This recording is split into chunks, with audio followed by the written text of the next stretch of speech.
my goodness, we're back for another beautiful day of Hall of Fame 13. Are you excited? Are you kidding me? I was born excited. I couldn't even sleep last night. I was so excited. Oh, look, we've already got people waving to us on the backlot. Hello, good morning. Hello, friends. Jump up high 2 times if you're so excited for the panels today. Yes, yes, yes. Yeah, we're going to see so much good stuff. We are looking forward to another wonderful day on our beautiful campus in sunny Winter Park, Florida. Yeah, thumbs up. I love it. I love hanging out with everybody. We are here in the 3B auditorium, outside the auditorium. So come say hi if you guys are around. Lovingly referred to as the Fish Bowl. The Fish Bowl. We are the Fish. Hello and welcome to day 2 of Hall of Fame Live. I'm Fish number 1, Tracy Wu. And I'm Fish number 2, Jess Ryder. And we are back again this year to bring the Hall of Fame experience to our online viewers like never before. That's right. We're here for day 2 of what has already been an amazing week full of professional development, networking, and of course, a ton of fun, and you're getting inside access. That's like serious VIP status right there. But before we get too into what's in store for our viewers today, let's introduce our lovely roaming host, my dear friend, Shay Ryan. What's up, Shay? Hi, Shay. Good morning from me, Shay, on Full Sail University's campus. I'm standing under the archway. We have so much to cover today. We're going to go over the creative experience, talk to some friends. But before we get to that, I'm going to check out how it's swimming along in the fish bowl with my best friends who are fish today, apparently. What's going on, ladies? You know, we're hanging. Yeah, we're fit. Is that a fit? I think so. Glub, glub, glub. Isn't that the noise that fish make? I don't know. Glub, glub. Glub, glub, glub. I don't know. I don't know. Anywho. So we keep mentioning Hall of Fame, but what even is it? Do you care to explain for us, Tracy? Well, do I know? I do know. Every year we celebrate Full Sail's graduates' accomplishments in art, entertainment, media, and technology through a week-long event complete with educational panels, entertainment, and much more. 6 new grads are chosen for the Hall of Fame every year, an honor that serves as a tribute to the creative inspiration, technical brilliance, and determination of each inductee. But you know what? Let's just go to everyone's buddy and Full Sail president, Gary Jones, to explain it better. Every year, we induct 6 Full Sail graduates into our Hall of Fame. Can I just, take a minute and soak this in? If any of you students reach this point, it's going to kind of hit you like a brick wall, and you're like, wow, how did I get here? Friends, families, and mentors all come together to honor these extraordinary individuals as they reach this milestone in their careers and in their lives. These are alumni who have graduated 10 or more years ago and have made noteworthy contributions to their industries. This is the coolest club of people. And I'm really happy for you because as kids, we always wanted this. I love working with you. I look forward to the next picture with you. Congratulations, Mark. You're in my Hall of Fame and my heart. Peace and love. Dave is an absolute genius at this, and I've loved the times that we've worked together. Couldn't happen to a nicer, more talented guy. Proud to call you a friend. It was an honor being directed by you. Hey, Bob. It's the boys Metallica here. Hey, Bob. Well deserved. He does my sound. When he's not out doing Metallica sound, he is one of the greatest. Dylan's he's part of my creative family. One of the best engineers I've ever worked with. Hey there, Brian, or as we all like to call you, Sweet Pea. Congratulations on becoming a member of the Full Sail University Hall of Fame. But most importantly, Hall of Fame members are recognized for what they give back to the Full Sail community. Again, I'm honored, and I promise I will use this to give back as much as I can to Full Sail students and alumni in the future. I just want to help, I really just want to share a little bit of passion, a little bit of inspiration, a little bit of insight maybe as to what you will experience out in the world and how maybe that might be integrated into the project that you have right in front of you. It's not just about what we share up there, it's the fact that we're people that students can come up and talk to and ask questions of, and we actually absolutely love doing it. That's the biggest takeaway.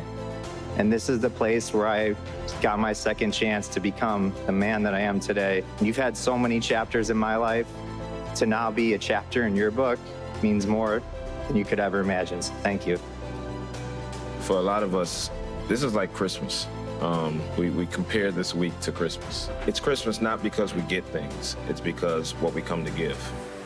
We spoke to a few students attending Hall of Fame 12 to understand this event through their eyes and see just what it's like to experience this week as a student.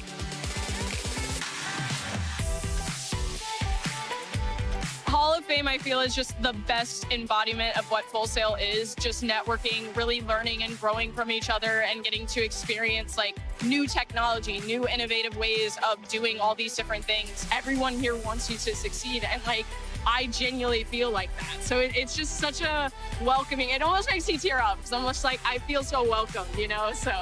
Well, for me, it's all of like the events here for gaming and seeing all the alumni talk about their stories. I find that is really inspirational, and it kind of gives you everything you need to go forward. My favorite to work on this week was Hall of Game because we got to see all the Armada kids bring in people from out of state that are online, as well as just see some alumni that stopped by. Silent disco is very fun. Everyone's super friendly here and very open to help you with whatever you need, so I found that like really, really helpful. I made a cosplay, so I'm entering the cosplay contest. I'm not fully dressed because it would be a hazard. I am going to dress as Chainsaw Man, where he has a giant chainsaw as a head. So far, I'm just like loving seeing everybody, you know, getting to connect with each other and, you know, meeting different people and engaging in like the stuff that they really like love and want to do as a career. So it's fun. My favorite part so far has just been honestly doing all the stuff around campus, like networking. Yesterday I did the career fair, got to pass off my resume to some companies like Cirque du Soleil and Warner Media, so it was really cool. So I'm actually an online student, I just live locally, so I don't get many chances to come here except for like big events, so it's nice to like actually get to experience campus and like everything it offers. Having our community here, because we're all here for the same thing, like to be creative, and it's just really amazing to have that community back. The networking that we've been doing all around Hall of Fame and campus, and helping each other as friends, because me and my friends have been helping each other building resumes and doing portfolios. We've been even doing business cards just to help each other out, and it's been like a cool experience for everyone. I brought business cards today just in case. You never know. You never know who you're going to run into at Hall of Fame, so. Engineering. Okay, I think I'm starting to get what this Hall of Fame thing is all about. How about you guys at home? Yeah, but Jess, we haven't even talked about this year's inductees. Oh, that's right. There's 6 of them. You mentioned. Yeah, every earlier. year there's 6, and we're at 13. Well, who's the first one? I'll tell you in a second. A senior technical artist at Unity Technologies, Karis Baker is a 2013 Game Art graduate and former Full Sail instructor who has made incredible contributions to the industry in spaces including indie game development, virtual reality, artificial intelligence, and more. I just want to say Don't AI. let the AI get smarter than you, Tracy. It already is. We've also got CEO and founder of Blackwell Productions. Brandon Blackwell is a 2013 show production grad, author, and front-of-house monitor and broadcast mixer who has worked with some of the industry's biggest names, including Beyonce, yeah, that Beyonce, Lizzo, Shaka Khan, and the Isley Brothers. Beyonce. I was listening to her on the way in today. Oh my gosh, that's my pump-up music. Yep. We also have Air Force veteran and dual degree grad Aaron Hamilton Cook, currently works as a producer at celebrated developer BioWare, graduating from the Recording Arts program in 2012 and Game Art in 2013. Aaron's credits include Witcher 3, Dragon Age, Dreadwolf, Dying Light, Lord of the Rings, and The Hobbit. We just saw Aaron. He just stopped by the sure stage did. before we went live, and we got to talk about AI, actually, coincidentally. Funny. Next up, we've got Victor Herrera de Silva, the CEO of Nuestra Visión and founder and managing partner of Ready Ant Studios. Victor is a 2007 game development and 2019 entertainment business grad whose work brings the most important and prestigious library of Mexican movies, live sports, news, and more to audiences in North America. What about South America? Not yet? I don't think so. Well, he's going to get there. Now, a 3-time grad, we have Devin Renee. She's a staff writer for Warner Brothers Television in conjunction with the OWN Network and founder of Boss Up Productions, graduating from film in 2012, education, media design, and technology in 2013, and creative writing in 2015. Devin's credits include OWN Network's Delilah and the Mike Tyson biography, very creatively titled Mike. Oh, I'm such a big fan of Devin. totally fangirling over her this week. Agreed. We also have sound designer and recording engineer at Ti-Fi Studios. Jeff Villanueva is a 1998 recording arts graduate and 4-time Grammy winner who has lent his expertise to projects in games, Disney theme parks, and film, including the recording of Encanto's breakaway hit, We Don't Talk About Bruno. I said it quiet, because we're not supposed to talk about Bruno. I don't know what you're talking about. No, but throughout the day, we'll be giving you a glimpse into Hall of Fame as well as streaming some of the day's biggest panels. At 10 a.m., we'll get the day started with our first panel, Film Grads Year 1, where you'll hear from 2 recent grads as they discuss their journeys post-graduation. At 12 p.m., we'll hear from Hall of Famers Nadia K, Jeremy Vickery, and Jamison Durrell as they discuss mentorship, from finding a mentor to becoming a mentor. Ooh, how fun. Yep. And then at 2 p.m., we'll head into Taming Your Inner Critic or Dealing with Imposter Syndrome. Oh, I need to go to that. Yeah, I can relate. Featuring some amazing Hall of Famers. And finally, we'll wrap the day with our 4 p.m. panel on when and how to make your next career pivot with Tom Todia, Brian Carrico, and Michael Benford. Sure to be a pretty good day. And those aren't all the panels. Those are just the ones that will be streaming on live. But there's so many more. Make sure you check out the app. You can get them there. But we'll tell you more about the app soon. Yeah. And don't forget to connect with us on social at Full Sail on Twitter, Instagram, Snapchat, and the TikTok. The TikTok. I like to call it the TikTok. Because when you're my age, you just can't say TikTok. I'm not that cool anymore. But yeah, let's check out some posts that people have been sharing. If you want to share your experience, please use hashtag FullSailHOF throughout the week, and then you'll get to see your posts like this one. This is from Foodie Flores J. What does it say? Thankful for this opportunity, blah, blah, blah. Look at this stuff they got. Look at all their swag. Look at the beautiful handwriting on that tag, though. That is gorgeous. I love the bag, like the gift. I know it's just a gift bag, but that is pretty groovy. I love anything shiny. So shiny. Yes, I love it. The Cue branding that this song year is from just... Moana. I Shiny don't song. remember. Anyway, oh, who's this? Young Vibin'. Oh my gosh, catch Young Vibin' on stage Wednesday. That's today. Oh, that's today. Young Vibin' will be on stage. Make sure to check at him out. 4:40 p.m. I love that he made his own promotional material Absolutely. for chilling on the student stage. I might have to pop over there. I think you'll be here, but I can run pretty fast. Okay, you're amazing. Who's Here this? we go. Glow Vision, Mac Glow. Vibe out with the future. Okay. Somebody sees themselves in the Hall of Fame. I don't know who that is. Who is it? Oh, it's Glow. I do know who that is. I love the hashtag swaggin'. Swaggin'. Yeah, we'll talk about Like the the swaggin'. swaggin' wagon. Ayo. Yes, we have swag out there. Yeah, if you see Glow on campus, odds are you can win some prizes. So make sure you talk to Glow and the rest of our Campus Craze team. We have a lot of giveaways out there for you guys. It's a lot of fun. So yes. Yeah, use the hashtag HOF. Share your posts on social. It's not hashtag HOF. Hashtag Full Sail HOF. Listen, it's been a long couple of days. Listen, Jessica needs some coffee. It's okay. It said it on the screen, so. Coffee.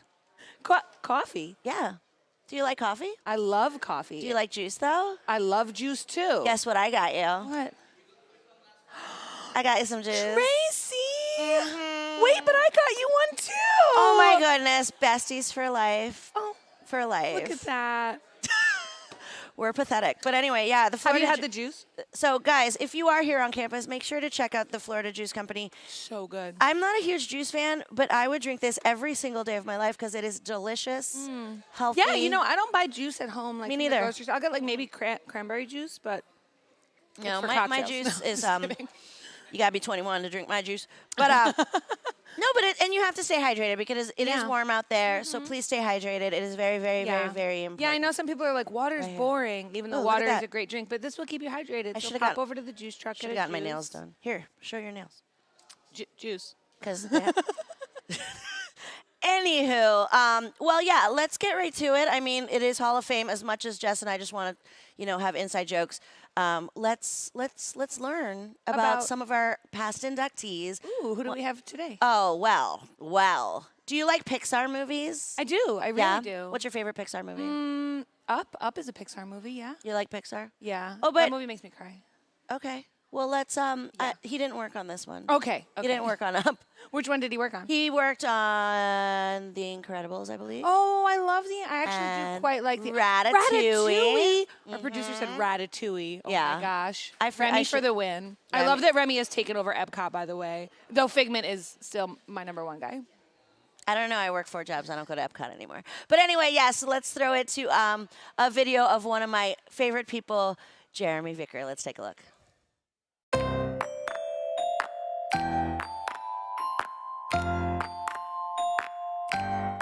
My wife always laughs at me at how I geek out at lighting and shape and form, mostly lighting. We're out in the forest hiking and the sunlight's coming across the bay and going through the trees and that, soft diffusion of the light through the trees, and it's just so deliciously cool. Look, it's so awesome, look at that, and she just kind of rolls her eyes and goes, yep. I'm a lighting artist. We are the last ones to touch the film before it goes out, and we make it look pretty. We put in all the lights, the shadows, the reflections, refractions, little highlights. It's quite fun. If lighting is done well, you won't notice it. You'll be moved emotionally by it. We do a lot with light and color, like The Incredibles, a great example. In Mr. Incredible's glory days, the beginning of the film, the colors are hyper-saturated, almost, super real. And then, the hero world changes and they have to become insurance salesmen, and we sucked all the color right out of the film. Everything's square and dull and blah.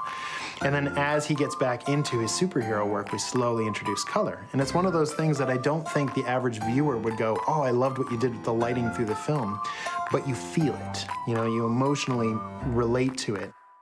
Growing up, actually, as a teenager, I was thinking about what I wanted to do with my life. And I've done a lot of foreign travel, and I thought, well, maybe I'd do something to help people overseas, something humanitarian. Thinking that, I really want to make movies. I want to do these things, but the culture that I was in told me that making movies was a distraction. It wasn't worthwhile. And that I realized the power of television and movies in forming culture, and encouraging people to do greater things and to live life and to have character. And that's the essence of what it is to be alive, is to have stories and to have emotion and to share meaning in life in this world. If I'm gonna make someone smile across the world and realize that life is worth living, and you find hope and happiness and inspiration, like, from The Incredibles or Brave, that it moves you to tears. It's like, I think that's a pretty awesome thing to do. To me, that's something that I'm really proud of to be able to be a part of.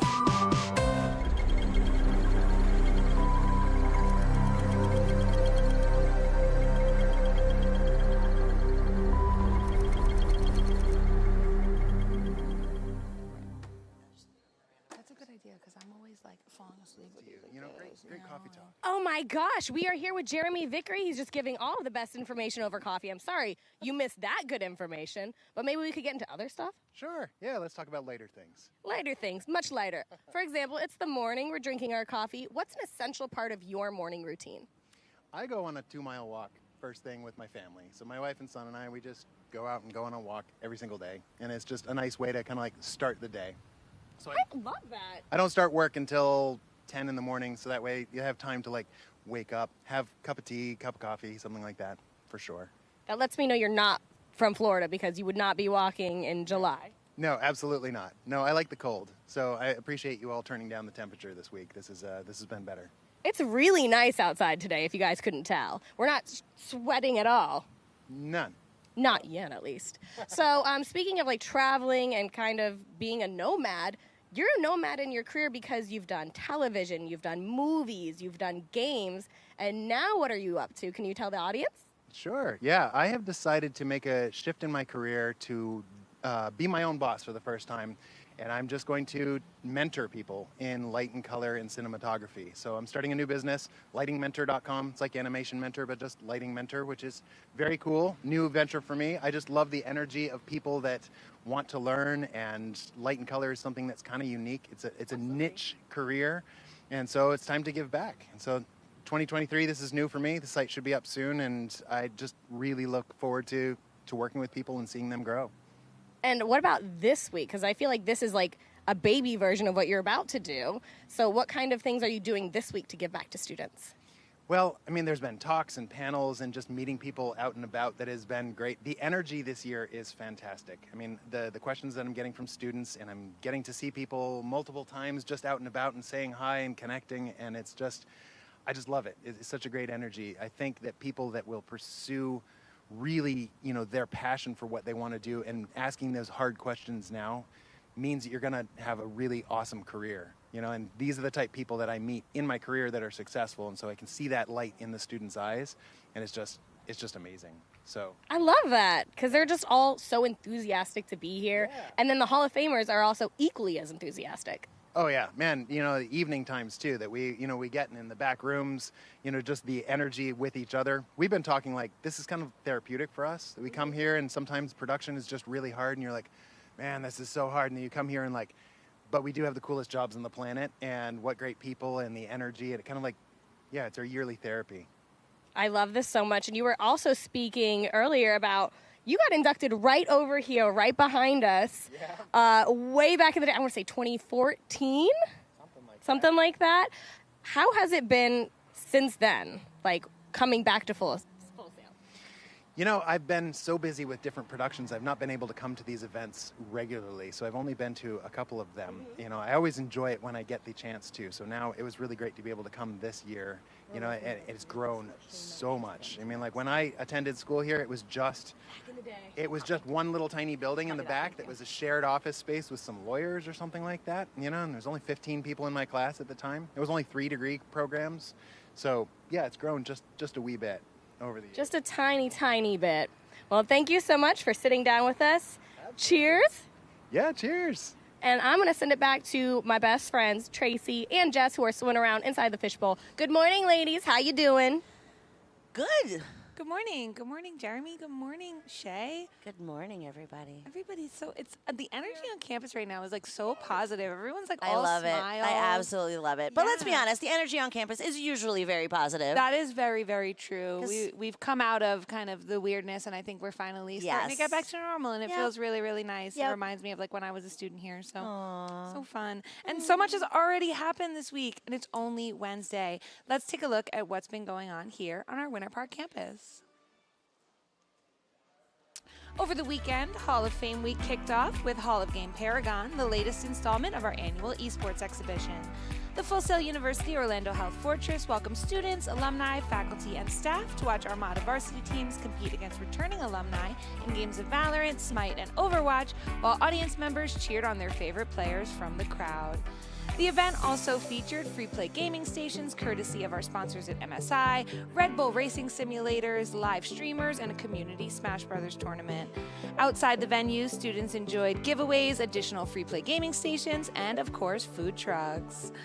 Back in the venue, Armada teams commanded the stage, taking the win in all 3 main stage face-offs. And during the show, 5 Armada athletes and community members were awarded a total of $50,000 in scholarships on behalf of Orlando Health Jewett Orthopedic Institute. You can catch a replay of the stream by heading to the Full Sail Armada Twitch channel. Look at that girl in that blazer. It was me. I'm the girl in the blazer. Yeah, think?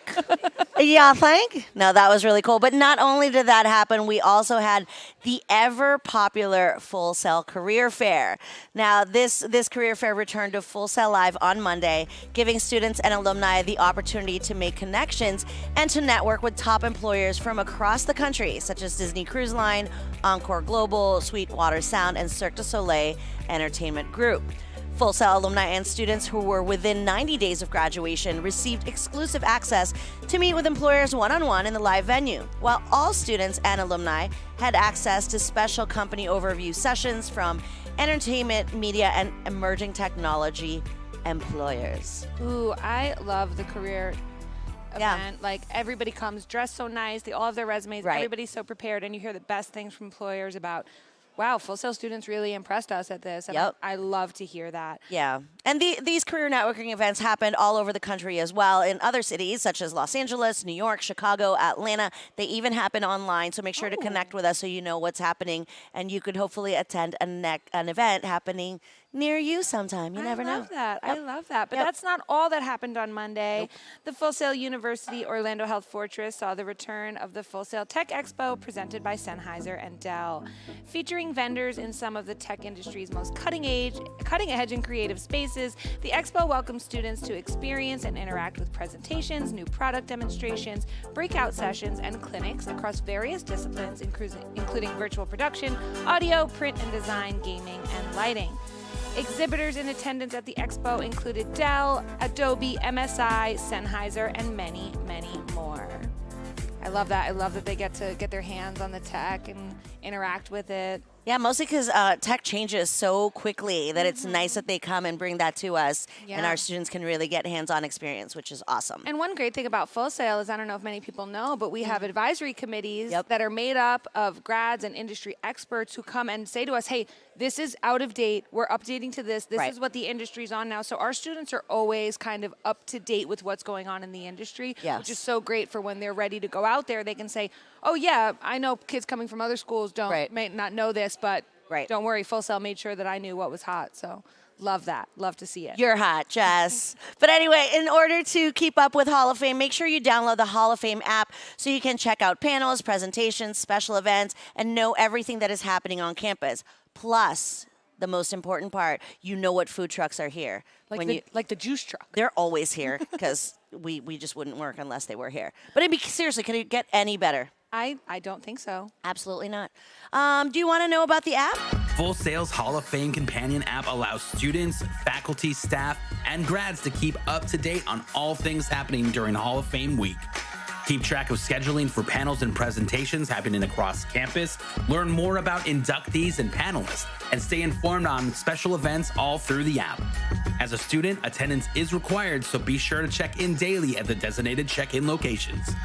It's all part of our Hall of Fame celebration. Wow, that video throw, Tracy, would you call it supernatural? Unreal? Well, time sure flies when you're having fun. It's already time for our first panel.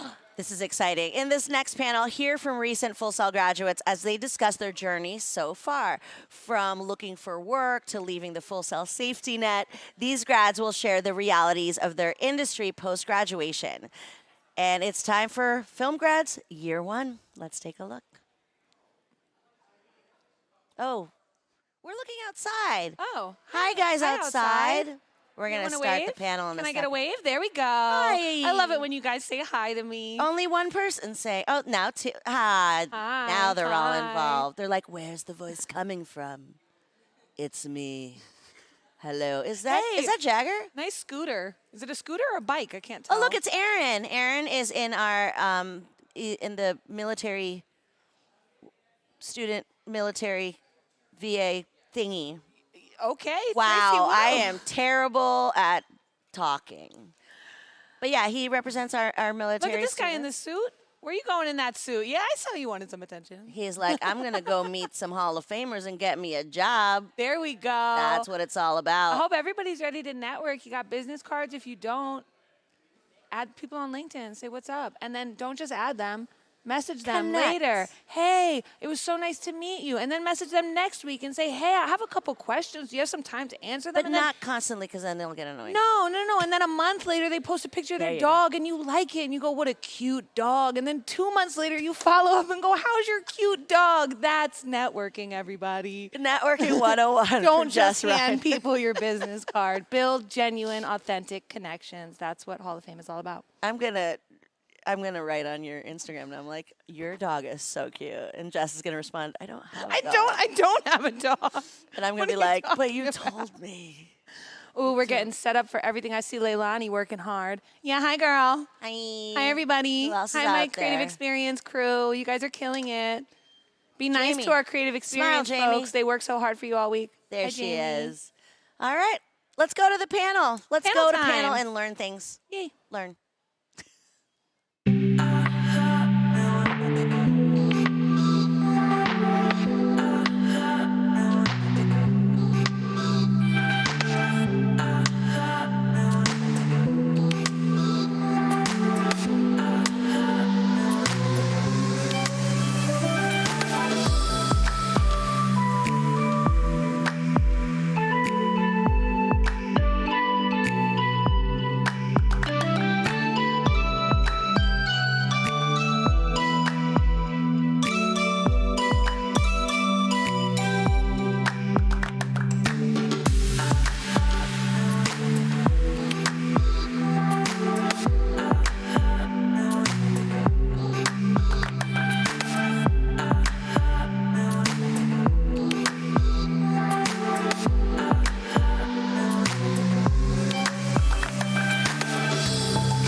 And now, everyone, please put your hands together and give a warm welcome to your host, Mr. Larry Katz.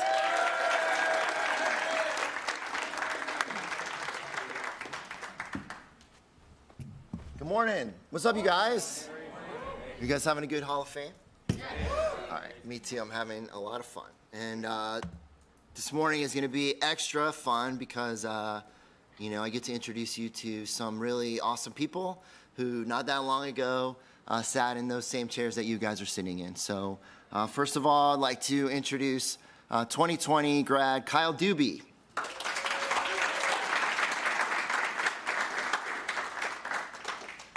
There he is. Hey, everybody. Next, say good morning to 2021 grad Mickey Potter.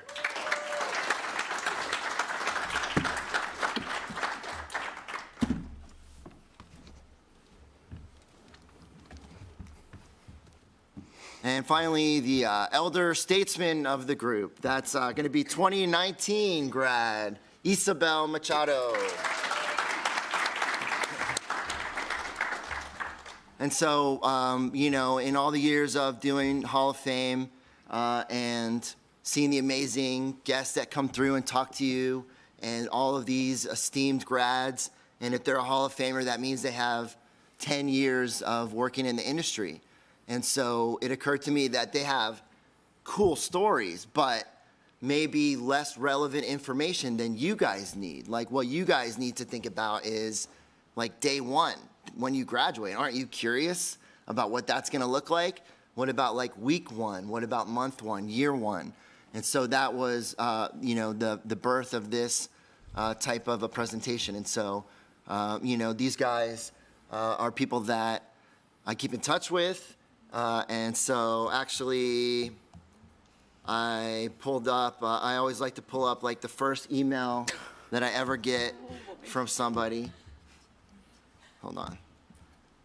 Oh, no.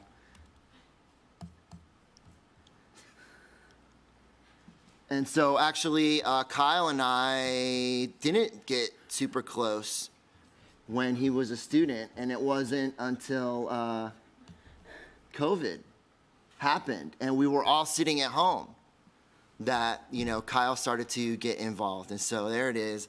You know, you can take a look. Oh, yours is up on the screen over there. Oh. Yeah. And here's an early one from Isa. November 2018. And then Mickey here. And the first time that I ever met Mickey was on set. We were out in the parking lot in front of 4D. She was doing costumes. She was a volunteer. She had zero experience, and I yelled at her, like first thing off the bat.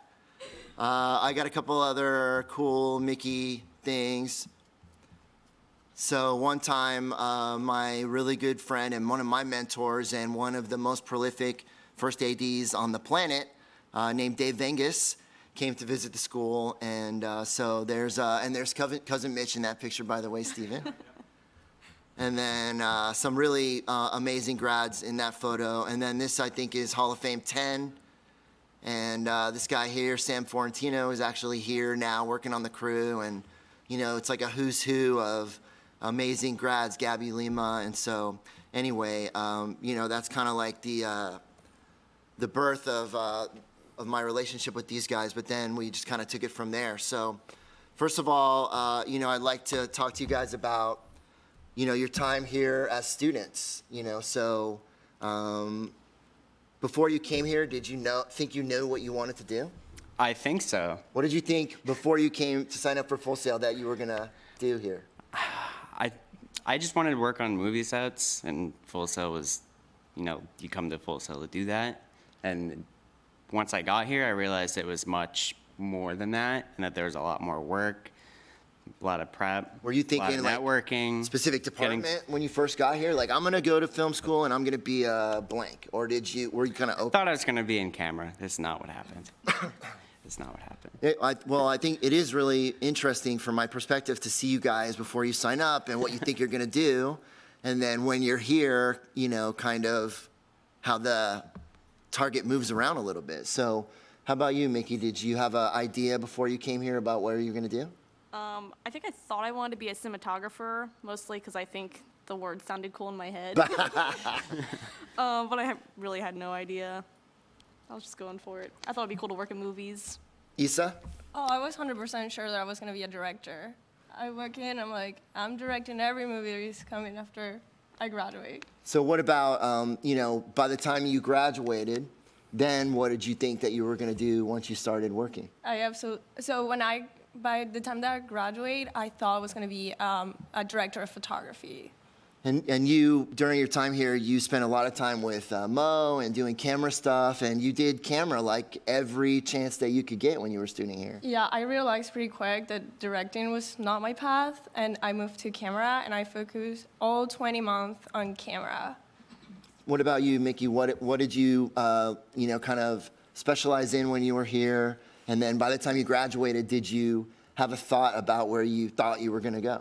Yeah, I mostly also focused on camera, grip stuff, thought it was cool. I think I figured I'd start out as a set PA and just go up that route for a while, as most people do. But how about you? By the time that you graduated, did you have a thought about where you fit into all of this? Yeah, I think when I started, I definitely wanted to be in camera. Then I kind of focused on the grip stuff for a while, and it just wasn't that interesting to me personally. And then I focused on the AD right before COVID happened. Yeah, and I mean, I think that's a really important thing for you guys to understand. Like, the thing that you said you wanted to do when you were 18 and decided to come here, like, you don't have a lot of information to base that decision on. And so if you come here and you realize that you are interested in different things that you thought, you know, that's totally normal. And also, I don't think you need to leave here like as a specialist in one thing. I believe if you have interest in different departments, it kind of like gives you a broader base when you graduate to be able to explore opportunities that you create for yourself, pretty much.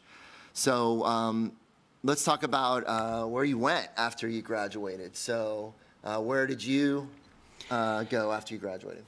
So when I graduated, I was very anxious, as I'm sure everybody will be at some point. But I was anxious because I didn't do a lot here. And I'm telling you this now, that you absolutely should be doing these sets, the APNs, the F54s, like anything that you can get your hands on. Do it now, please. Just from experience. But when I graduated, I moved back up to New Hampshire, Boston area, and I just felt defeated because I wasted my time here. I tried hustling during COVID, but the start of COVID, Got on the Staff Me Up, landed my first Staff Me Up gig, which was Chopped up in Maine. That was pretty fun. Networked from there, met some New York people, and then just built the resume up. And then eventually I joined this Facebook group called Channel 14. It's a Boston PA network. The best, honestly. And I saw this gig. They were looking for Gator PAs. Like I don't know what they call them down here, but like those like little ATV go-karts. They were looking for some PAs to drive them for a Showtime show, Dexter. I almost didn't apply to it, but I did, and met all of the Boston ADs, PAs, like the core, everybody that gets work was on that, and so it just snowballed from there. What drove your decision? I mean, because these guys get towards the end of their time here, and it's a pretty big decision where to move. Now, it's not that big of a decision, all right? Like traditional people that don't know about freelance film work, like they think picking a place to live is a huge decision. But I'm here to tell you, we're not normal like that, okay? And so you can pick a place and then move. You know, you don't have to stay there. So it's not really that big of a decision. So I want to take a little bit of the pressure off of you guys about picking where to live. And if you don't like it, you move again. Not a big deal. It doesn't mean anything. It's not you were defeated or whatever. It's just that you have that choice, that opportunity. So was it just that, was it because you knew that there was industry up there, or you just needed to go home? I had no idea that there was an industry up there. I guess there's a lot of Boston movies. But yeah, I didn't know that there was anything up there. I just came home, defeated, was going to save up some money, move to New York, because that was closest. And I just love being in the Northeast. And I love my Dunkin' Donuts, so I can't leave that. So Mickey, what about you? You know, how did so you ended up in Atlanta. Yeah. So what drove that choice? Was it a hard choice? The choice was made for me, which was nice. I think I had the privilege of going to school during COVID, so I got what a privilege. Most of my classes were online, so when I was not taking class online, I was just hanging out in 3F with these guys, and it was approaching graduation, and there was a grad, Sydney Saunders, in Atlanta, who's an office PA, and she was switching to another show. They needed somebody to fill her spot. Texted Larry. Larry let me know, and I, just kind of shipped up to Atlanta and did it. But previous to that, were you kind of trying to think about it? Did you have any LA on your radar or other places? I remember being stressed about it, trying to figure out if you go, LA, Atlanta, the benefits of either of those places.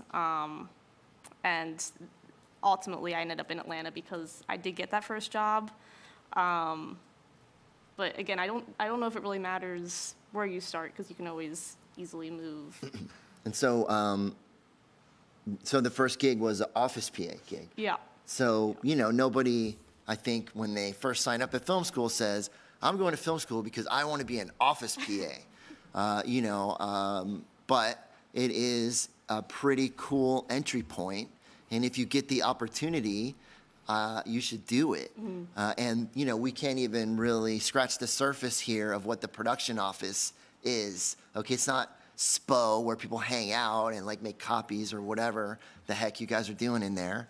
The production office is really a hub and a super vibrant, important, amazing place.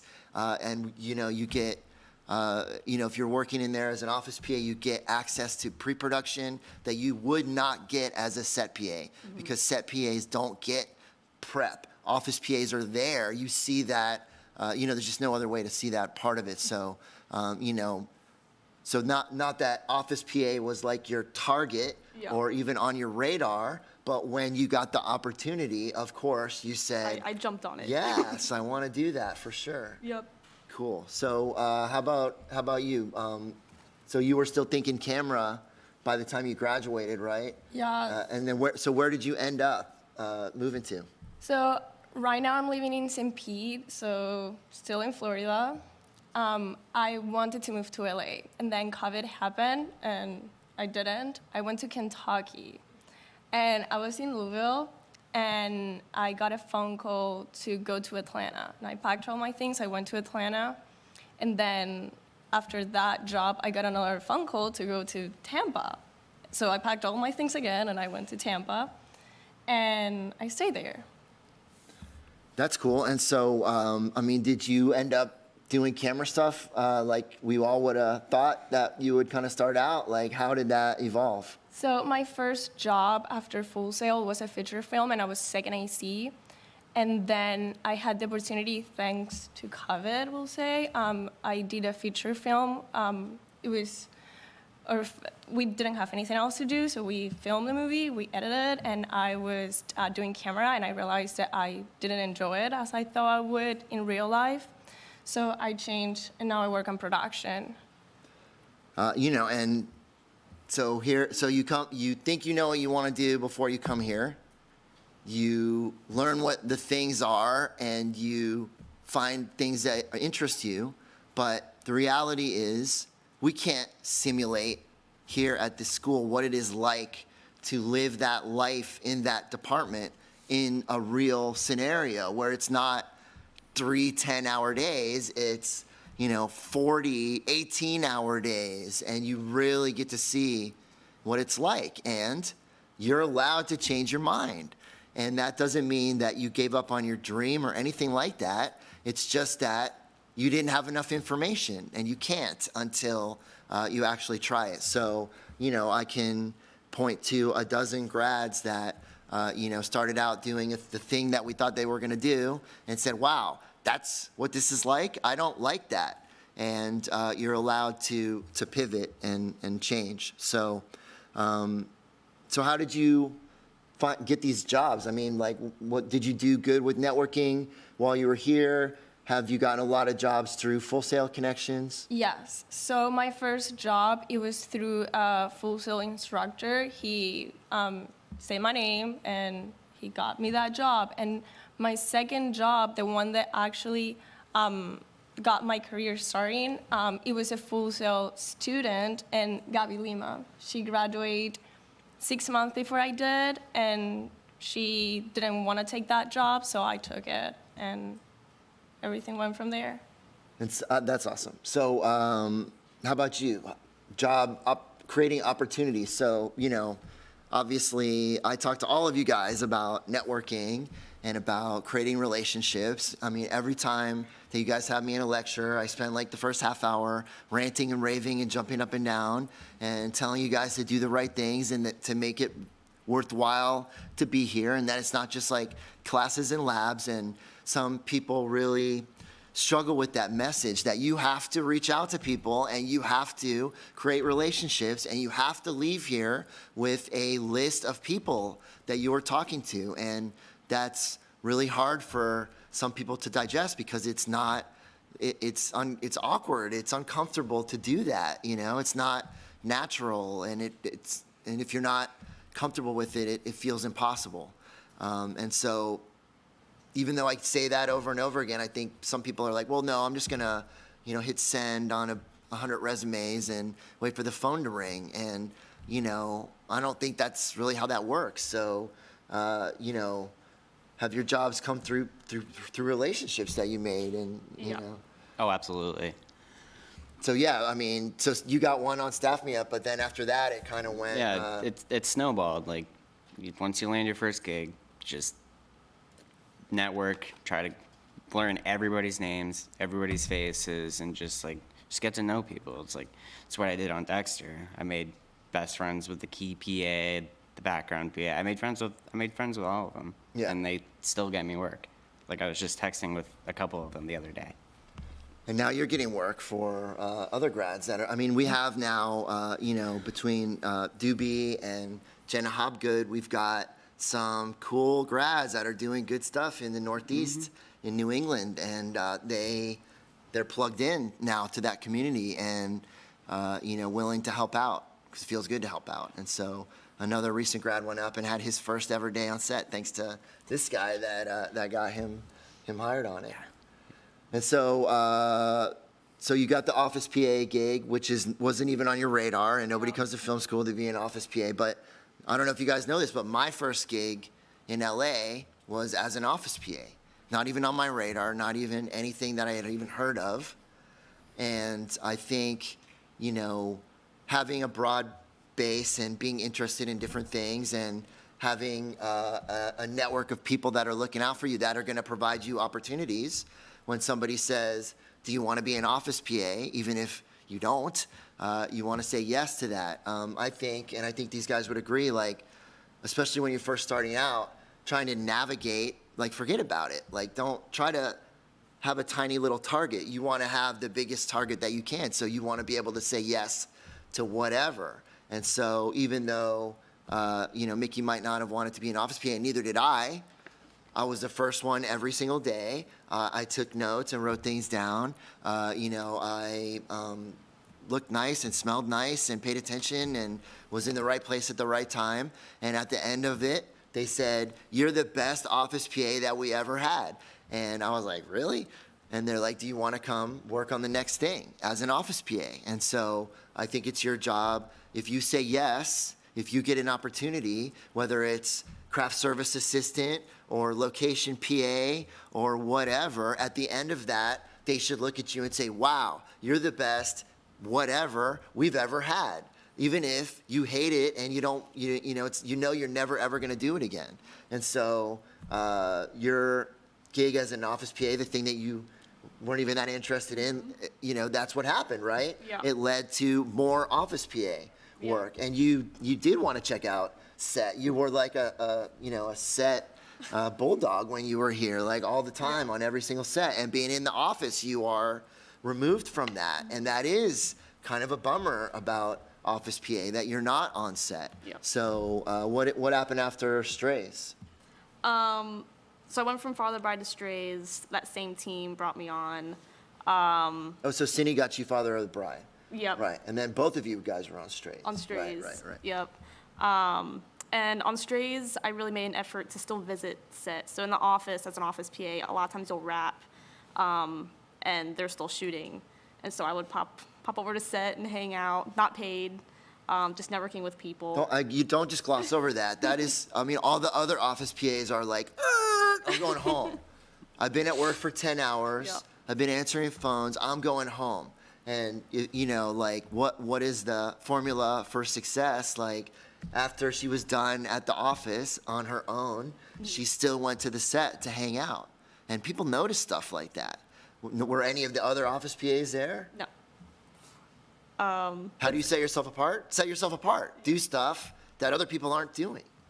Yeah, it was a great way to meet people. And then another Full Sail grad, Mike Simmons, offered me, we called it Buzz Cut, but it was Werewolf by Night. And I was so excited to work with Mike Simmons. I had networked with him when I was a student. So jumped into another office PA gig with that. And by that point, I just wanted to go to set. I wanted to try out set. I wanted to get out of the office. Didn't think I wanted to do the office anymore. And then I was offered a Francis Ford Coppola movie.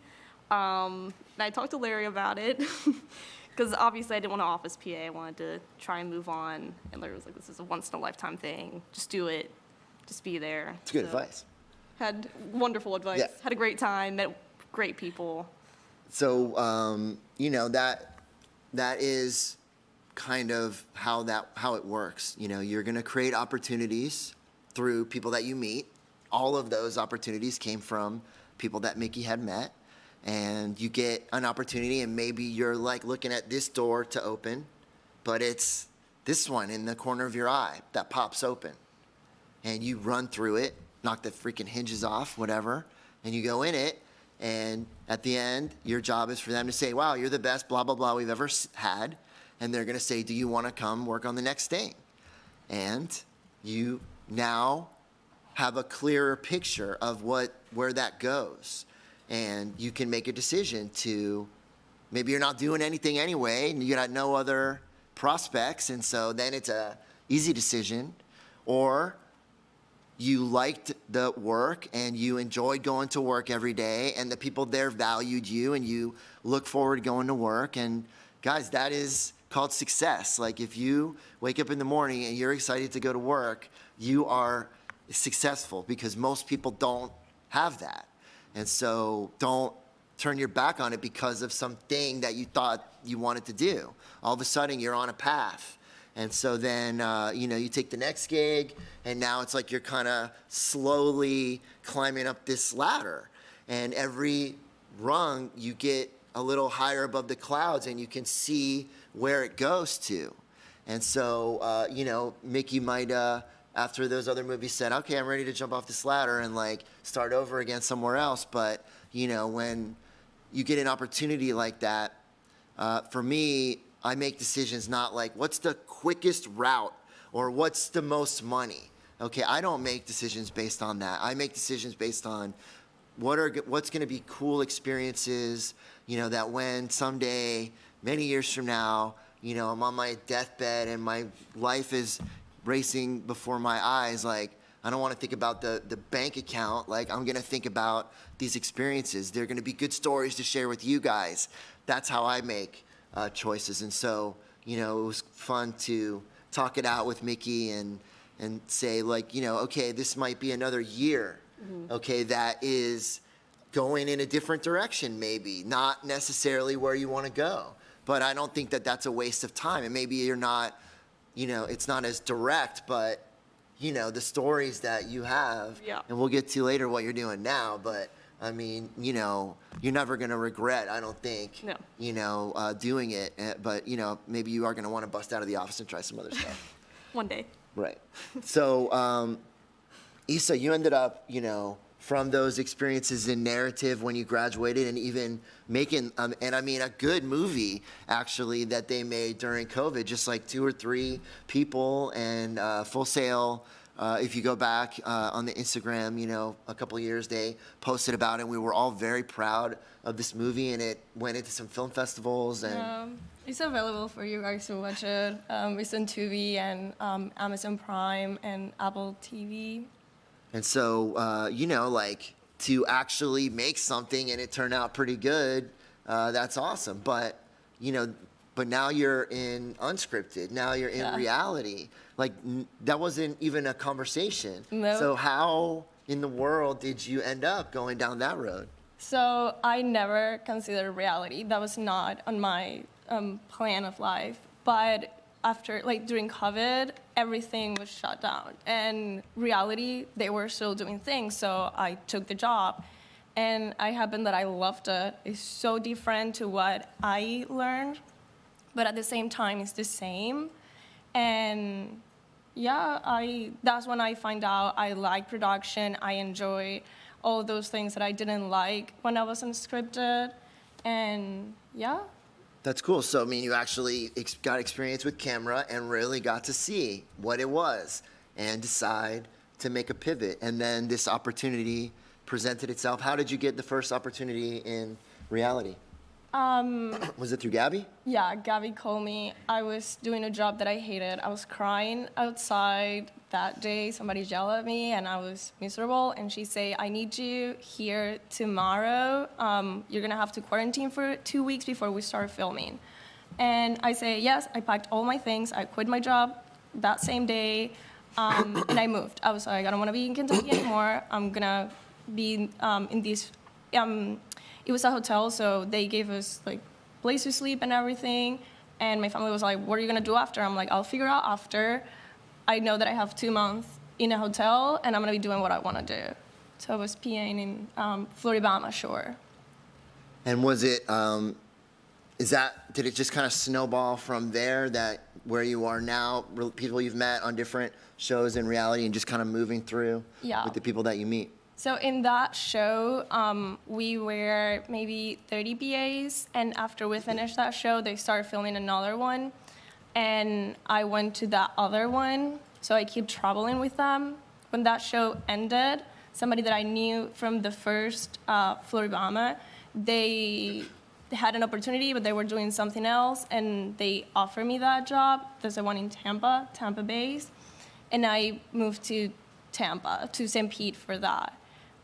Same reality TV, and from there, yeah, you just meet people. Every day you do your best, and they will call you back. Is Tampa your home base now? I mean, Yeah. and you think like permanently, or are you going to be moving around as other opportunities present themselves? So how it works for me, I'm never working in Tampa. I just go there for vacations, but I travel for work. I was here in Orlando filming. We just finished. Before that, I was in Pennsylvania, New Jersey, only this year. Last year, California, New Orleans. It's been fun. You like traveling around like that? I have to love it. Yeah, I like it too. It's cool. Living in a hotel for a long time is kind of a bummer, but short stints in hotels is pretty exciting and cool. Yeah. She's trashing the room like a rock star. Kill. But yeah, that's how that works, guys. Your Full Sail family, and it's great to network outside of that as well, but I bang my head against the wall sometimes that you guys are not, while you're here, just mostly doing Full Sail stuff. Get on our sets where our teachers are there. It's great that there's stuff happening outside in Orlando and that you have opportunities to do stuff in other places on campus or even for production companies outside. Great, but I think in the short time that you're here, you have your whole life to do stuff that's not here. But while you're here, take advantage of it as much as you can. And the same with networking and making connections. Like, sometimes you guys are like so hard not trying to look at what's in front of you. You're like, oh, I can make connections over there and over there. And it's like you have this whole pool that's right in front of you. And that, to me, is what you got to really focus on while you're here. And that is what cracks the door open. Okay, I can't hire you guys from my desk in 3F, but I can crack the door open. And other grads do that, and now these guys are doing that. You guys have all hired grads now that have come up behind you, and so you get the door cracked open for you, and through seeds that you have planted into your Full Sail networking garden, and then on every new show you add seeds into that garden, people that you met, and it's probably going to be somebody that you meet on that show or somebody that you know previously that's going to get you your next show. And on the next show, you're going to make more connections and plant them in the garden, and it kind of grows from there. So, just recognize that's how it works and stop trying to avoid it or try to think of another way where you don't have to network with Full Sail people, because really, that's the real value of it, I think. So you stayed mostly up there in the Northeast. Have you done any traveling around? I did one traveling job. That was kind of, actually a couple. I did one down here, 2021, I think it was. The inspiration for SpaceX launch. That was kind of cool. And then I did my second gig ever. It was also on Staff Me Up. It was this job in Rhode Island. It was called Deer. It was like a documentary kind of reality of just they had famous people, of course, and then they had people write, just casual people write letters to the famous people, and then they had the people react to the letters, and so they were up there doing the letter writers. I got to travel with them. I wasn't originally supposed to. All the other PAs on that weren't that great, no offense to any of them, but they asked me to go to New York and Pittsburgh, Pennsylvania, and it was great. I said yes. I think that's another thing that you guys got to be aware of, is that there's a lot of not great people that have jobs. It's not always merit-based getting hired. It's relationship-based or nepotism-based sometimes. And so when you guys are on a professional set, don't think that just because there's somebody there that has more experience than you, that they're good, or that you can't easily be better than them by just doing the intangible things that we talk about all the time. You're like, I can't believe all I got to do is show up early and I'm going to be the best one. And I swear, sometimes that's it. Oh, I want to ask you guys. So I always, advice I got when I was first starting out about keeping a little notepad and always writing things down. And, I started doing it, and I noticed that the person that I was talking to, like, they kind of even visceral changed in the way that they were receiving me just because of this stupid gesture of like writing down what they said. And it really like made a difference to me. And so I have perpetuated that advice to all of you and everybody all the time. So is it still good advice? Do you do it? And would you say that I can continue giving that advice as a easy way to set yourself apart? Yes. Yeah, absolutely. Oh my gosh. Okay, good.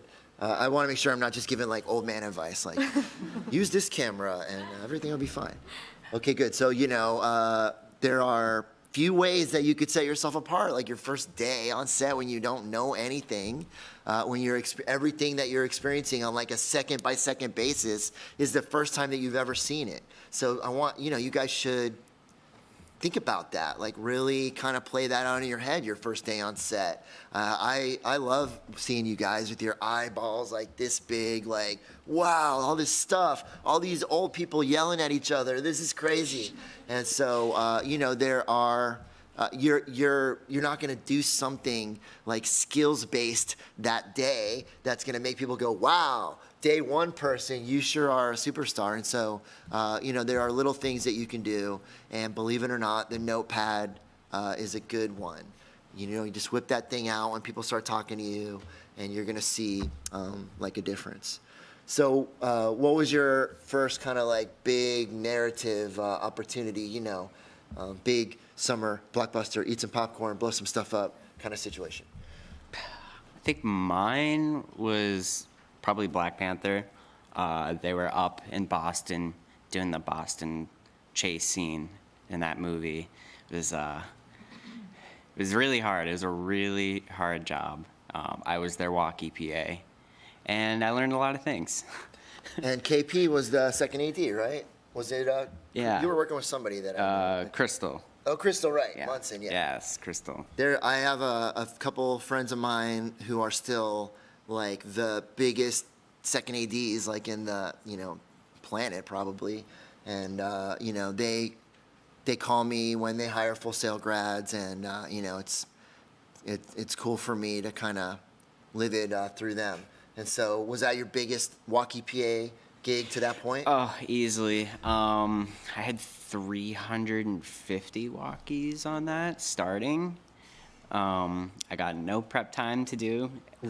I had like 12 hours, which is not a lot for 350. That's also to distro them all out to the crew. Day of, turns out like 50 of the walkies are on a different frequency, so they can't talk to each other.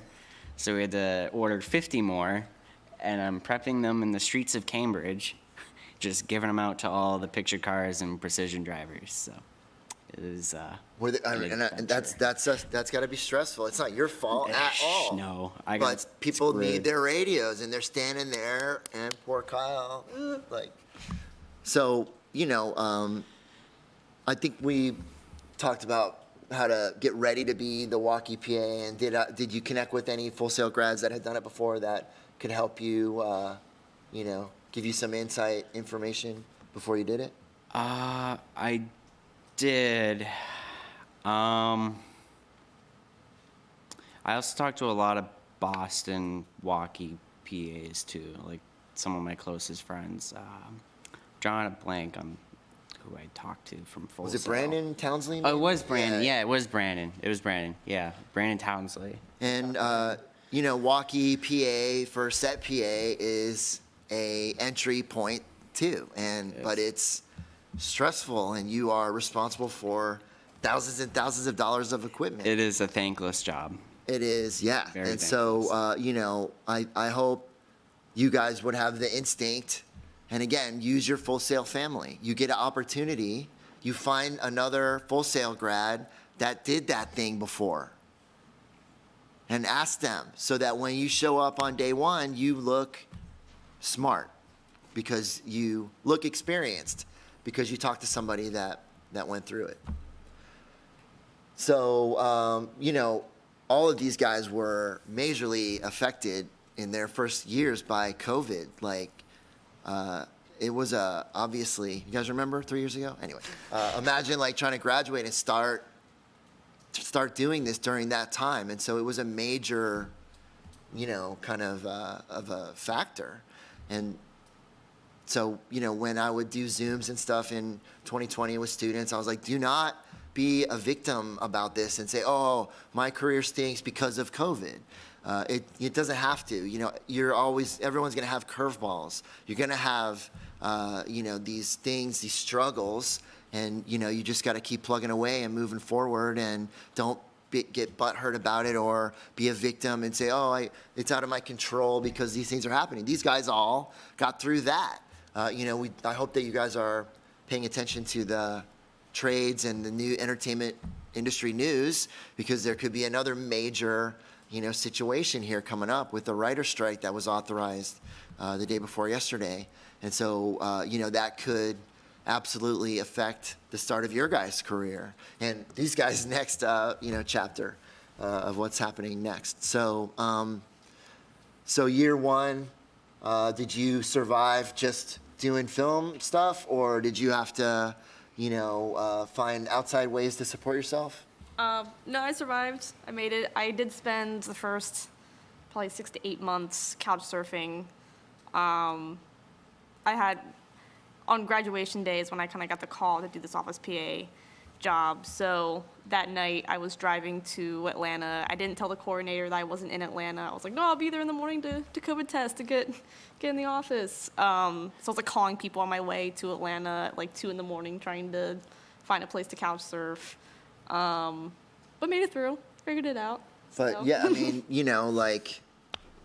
nobody wants to, if you're friends that have like regular college and are gonna get jobs, they're not gonna couch surf, but there's a price for having a really cool job. And the price is, it's hard to start. And so you gotta be willing to do that. And, it's, if it's Full Sail people and, a part of our family, then they understand, and they'll let you crash on their couch. And if that's what you got to do to get it going, then that's what you got to do.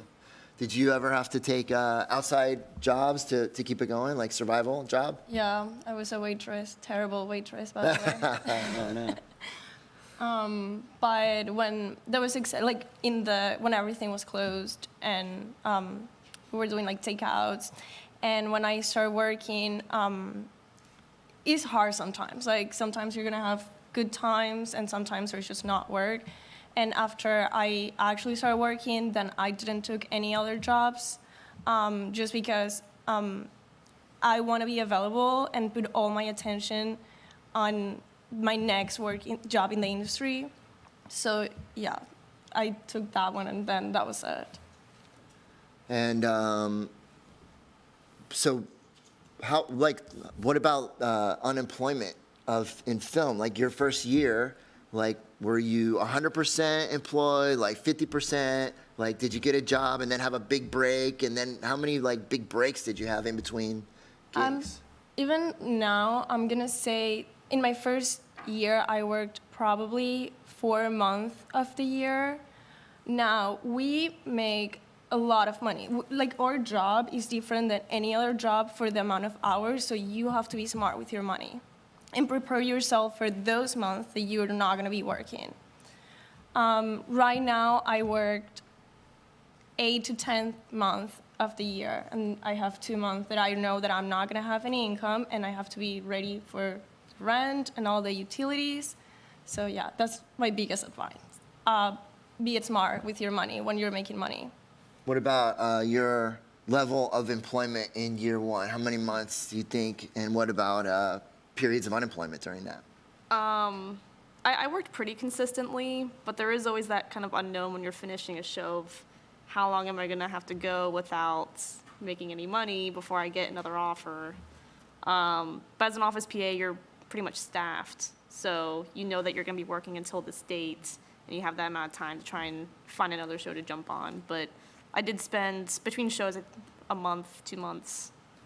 You guys need to be prepared And your families need to understand that your family that doesn't work in film production, that are contractors and lawyers and whatever your parents do, that is not this.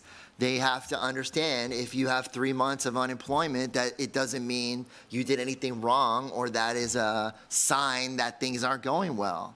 This is cyclical. You will have periods of unemployment. Here are 3 recent grads that are kicking like more butt than 99% of our grads. And you just heard them talk about periods of unemployment. So you're gonna have that, and you better be ready for it, and your family better be prepared for to know that it's okay. Like, it's part of this. So what about you? You know, amount of work versus periods of unemployment, and then did you have to take jobs to supplement your film career? Definitely. I probably say up in Boston, I'm working probably 9-10 months out of the year, which is pretty good. It's usually the winter up there that slows down because nobody really likes to be outside. So I usually take it off and ski a bunch. I just turn into a ski bum. But yeah, I think the longest break I had was maybe 2.5 months. So you think you're not going to have that? Like, you are. You're It's definitely part of have it. So what about supplemental income? Have you had to? Yeah, of course. I just help out at like a family restaurant in my town, and on top of that, I do Uber Eats, which it's all right. But you gotta do what you gotta do to survive. There's no judgment at all in taking another job. Like, the Boston PAs usually make $15 an hour, so it's like you're gonna have to take something else. So, you know, again, like, just you have to understand that, and the more grads that you talk to, you're gonna hear the same thing over and over again. That's the point of this. That's the point of you talking to grads, of you knowing what to expect, so you're not surprised, so you know that this is part of it. And you know, I would just point out, don't wait until the show is over to try to drum up some other gigs. That you got to do it while you're still working. So you're super busy, you're super tired, there's 3 weeks left on your show, but that's when you got to start reaching out to people. And as a matter of fact, you know, I talk a lot about people's perception of you and optics, and even you being aware of that, you being aware of how you sound, you being aware of your posture when you're talking to people, and your body language, and making eye contact and all that stuff. But it even comes across in tone of your voice. It even comes across in text tone. And so for you to reach out to somebody while you're busy and working, hey, what's up? Haven't talked to you in a while. This show is so crazy. I'm having so much fun. We got like 3 weeks left. Is it cool if we grab coffee when I'm done? Okay, gotta go, bye. Okay, you understand, like, you sound busy. You sound like you got stuff going on, you know, and so it's more of a appealing tone in your outreach, as opposed to, hey, my show ended 2 weeks ago. Can you please buy me some coffee? I got nothing going on. Have you heard anything? You understand? Like, there's just a natural attraction to somebody that's got stuff going on. Like, I want to be in business with the person that's got stuff going on, not the person that I'm their only lifeline and I got to do everything. You understand? And so sometimes even reach out and fake like you're busy. I'm okay with that. All right. It's a little, I don't know. I don't think it's like manipulative or sneaky. It's just like playing the game. And so just be aware that when you reach out to people, it's like, you know, people want to be in business when you got stuff going on. So let's talk about, you know, what's going on now, man. What's next? What's going on? What are you up to? Just right now I'm kind of keeping it low key. There's a couple of like non-DGA low budget stuff that I'm gonna jump on when I'm back home. It sounds like they're having some budget problems, so I think I maybe have another week or 2 weeks to hang out, relax. Scrape together the shekels? Yeah, the shekels. And then there's some bigger stuff coming in later this summer that I'm hoping to jump on. And so do you think you're on AD path? Is that where you're headed towards? I think so. Okay, cool. Awesome. Any outrageous pinch yourself story that you want to share with us? Anything that happened so far that's you got to like be, I can't believe that this is my job?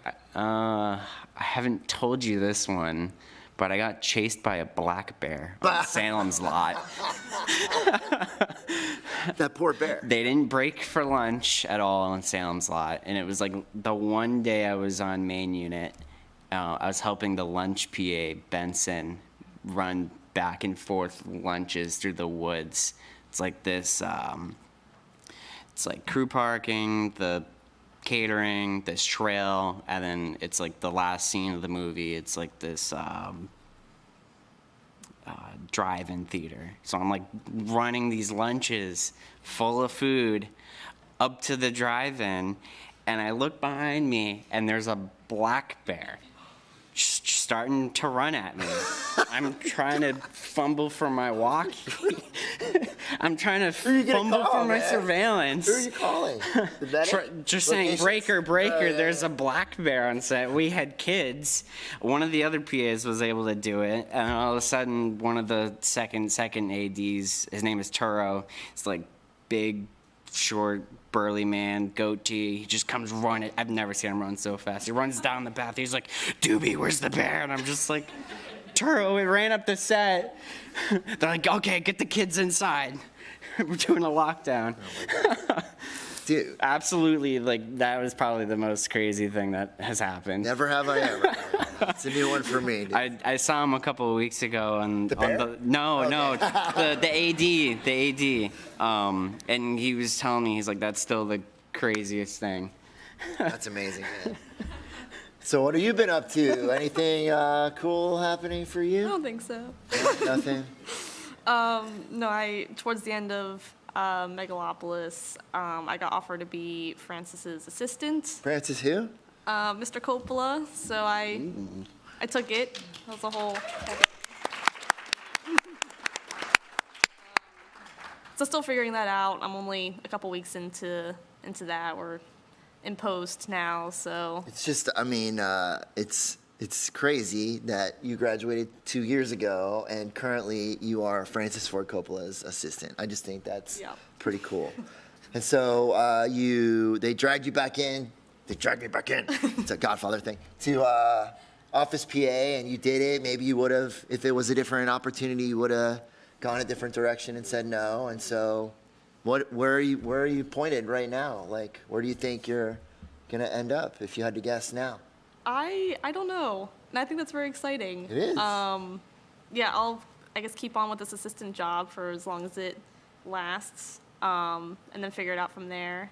I had the benefit of being able to kind of intern and day play as a grip and as a set PA on Megalopolis. I made connections and told those guys that I was interested in what they do. So, yeah, once this is over, I guess we'll figure it out and go from there.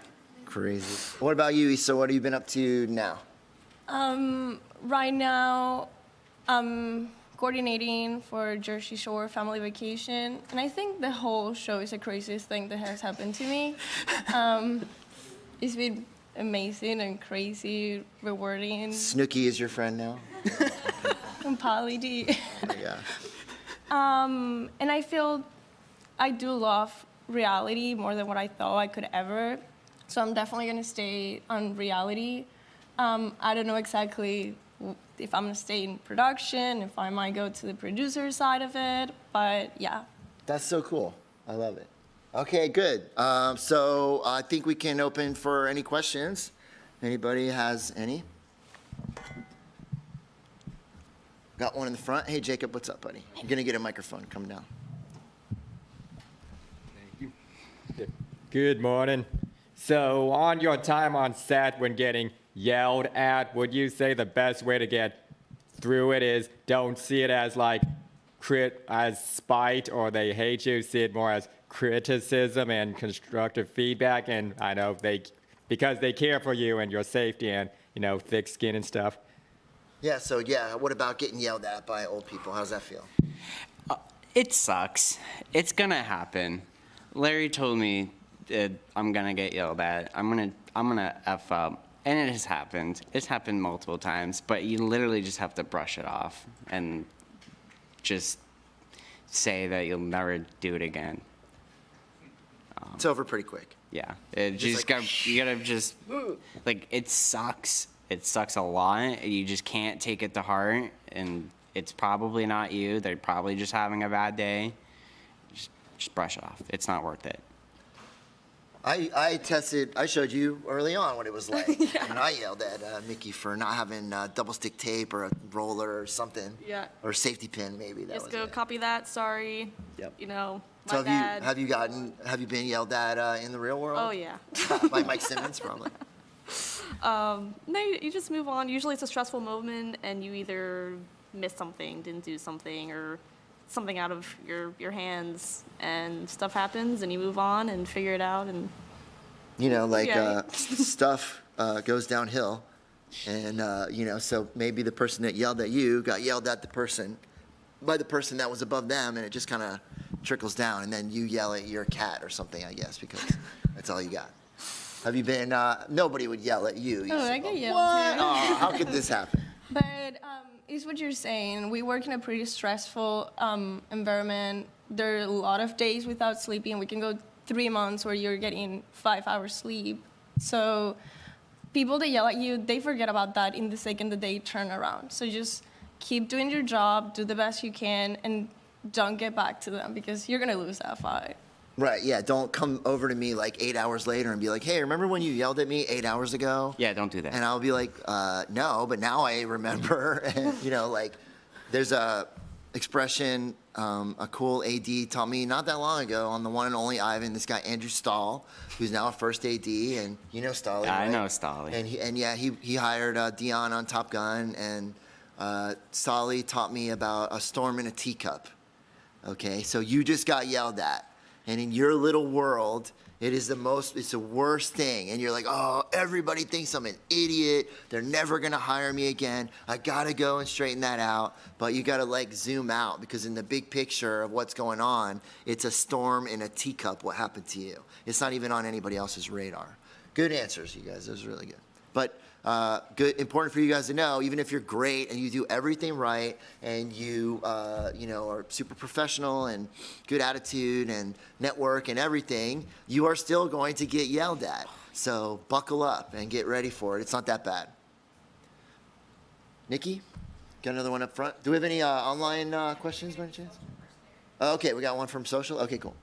Yes, we have in the chat from Andres de Jesus, which he graduated from with a film in BS in film. So the question is for Mickey. How did being an office PA actually prepare you to be Francis Coppola's personal assistant for Megalopolis? Very well. As an office PA, you're kind of handling all departments. Everything comes to the office and we distribute information, everything like that. So I got really good at communicating and knowing who to talk to and who to go to for answers. So now that we're in post and my focus is really only one person and figuring out how to handle everything on his end, it's almost easier because I'm not dealing with a ton of departments. And also learning how to use spreadsheets and printers and Wi-Fi and all that stuff is very helpful. But yeah. How's Francis with the printers and computers and stuff? He's very tech savvy. Oh, he is? Okay. Yeah. He's very Sometimes good. the old guys, you know, they can't figure that stuff out. We got to help them out. Cool. Yeah, that's a good question. And another one for Larry. This is Elgin, who graduated with film as well. He wanted to know, during that employment period or unemployment period, what do you recommend we do to improve ourselves if we haven't already been called for anything longer than usual? You know, networking is a real full-time job. Like, you should be every day, especially if you're not working, you should be researching people, reaching out to people, to the seed planting analogy. Like, excuse me, if you want to plant a garden, you don't just plant one seed. You got to plant hundreds of them.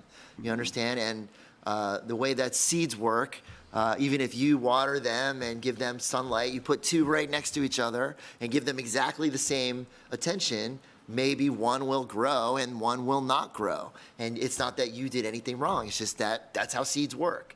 And so it's the same with networking. You really got to, you can't reach out to too many different people. So, you spend your time networking. There are ways to get on set. Even work as an extra is a way to get on set. If you're not working, it's really mindless and boring and horrible, but you are immersed in this world. You are at least thinking about this, all the time. So, there are ways that you can keep yourself engaged and keep yourself busy during those periods of unemployment, which are unfortunately, inevitably part of this gig economy that we have.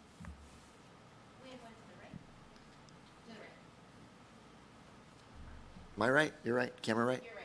Oh, yeah. All the way over there? Yeah. Oh, yeah.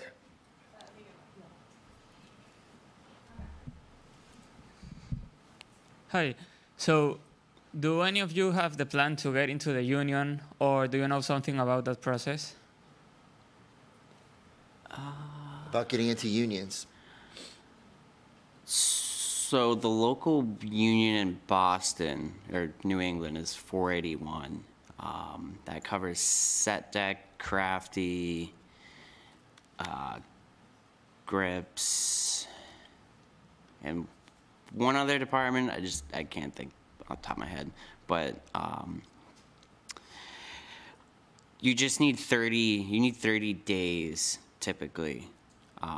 You save the call sheets, and I think that's how you submit them. I could be wrong, but I think it's 30 days in whatever department. You're aiming towards DGA, though, right? Yeah. So, if he wants to AD on, the narrative projects that we're talking about on set, everybody's in the union except for the PAs, pretty much. And so, if you want to work on those larger projects, then you should start looking into unions, and don't wait or think that you're going to get it in some class at Full Sail someday. You may or may not, but if it's your future and you're driving, then you could find out stuff about it now, and you could be talking to grads about it now that are a little bit further down the road than these guys that would have all the information about that. I'm doing a panel later today about the DGA right back in this room at 4 o'clock with two grads who are in union,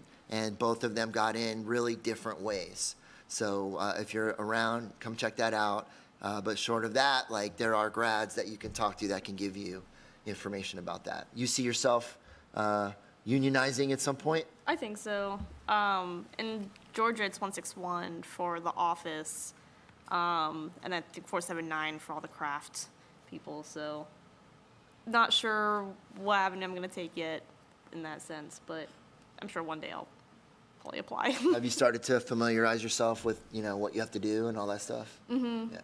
161 and 479 I don't think are too difficult. Obviously, DJ's a lot harder to get into, and there are varying degrees of, price to get in. I think 600, but just cameras, more expensive than say 479. But. Yeah, there's thousands of dollars of fees that you have to pay, initiation fees and stuff like that. You can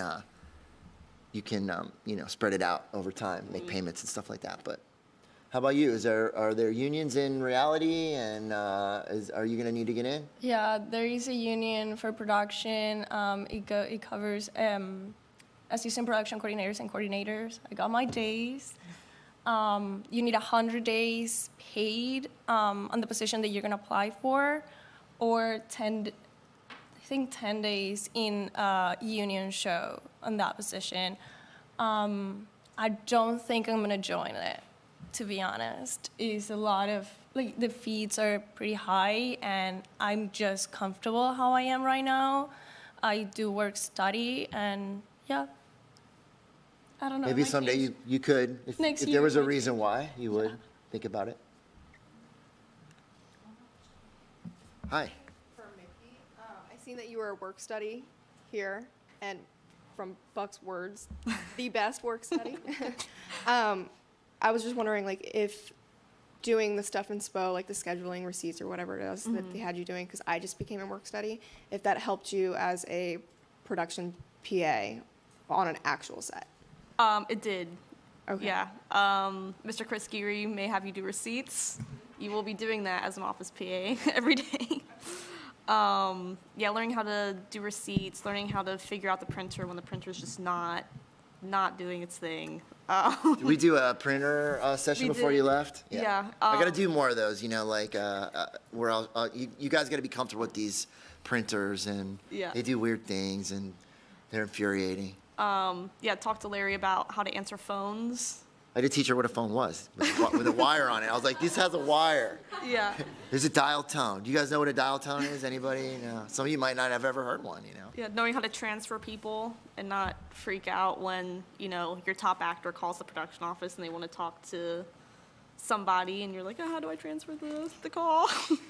But yeah, also making spreadsheets and tracking things and logging things is Office PA bread and butter, so. Yeah, you guys can't get tripped up by technology. Like, you should be able to join any network or troubleshoot why you can't join a network. You should be able to troubleshoot any model of printer or copier. Like, that cannot trip you up when you first start out. Those are not film school skills. That's just like kind of problem-solving skills. So unfortunately, guys, we have run out of time, but I want to say thank you so much to Kyle Doobie, Mickey Potter, Isabel Machado. I love hearing from you guys and getting updates. I'm so proud of you guys.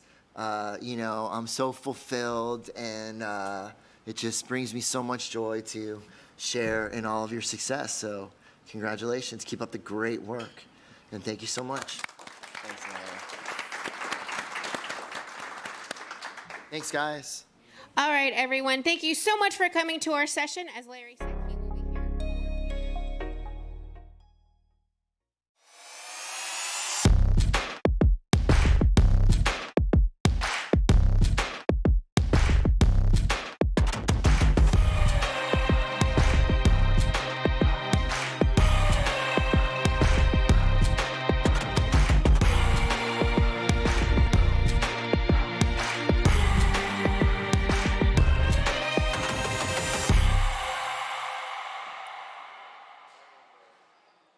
Look at that backlot. Did everybody enjoy that last panel? Hi, Garrett. Hi, Britt.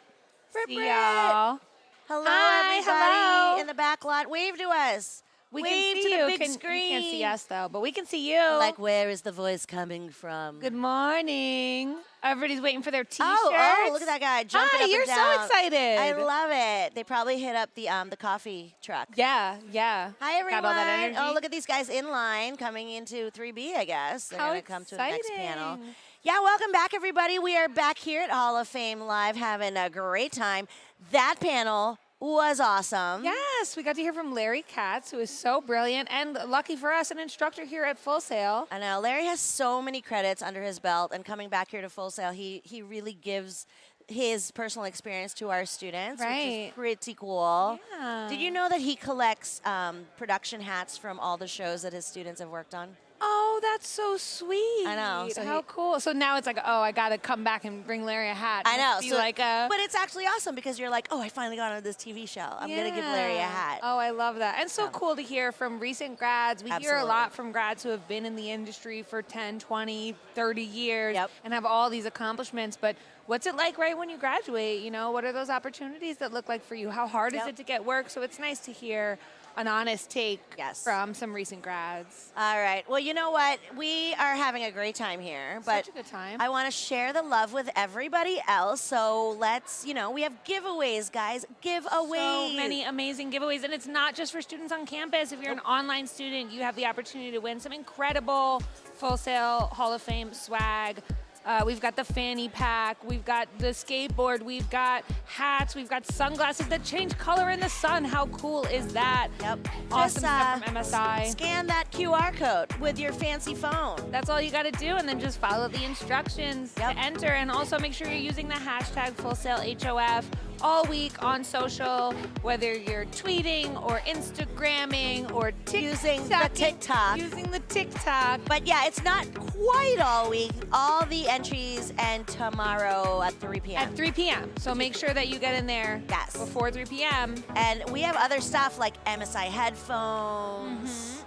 wouldn't it's not want some just Full MSI Sail swag. headphones? There's gift cards too, I think. So maybe get yourself a nice little gift. Yeah, I think they got like an Amazon gift card. What would you Sick. buy if you had an Amazon gift card? Oh my goodness, I don't know. But honestly, probably like paper towels are so expensive. Paper towels?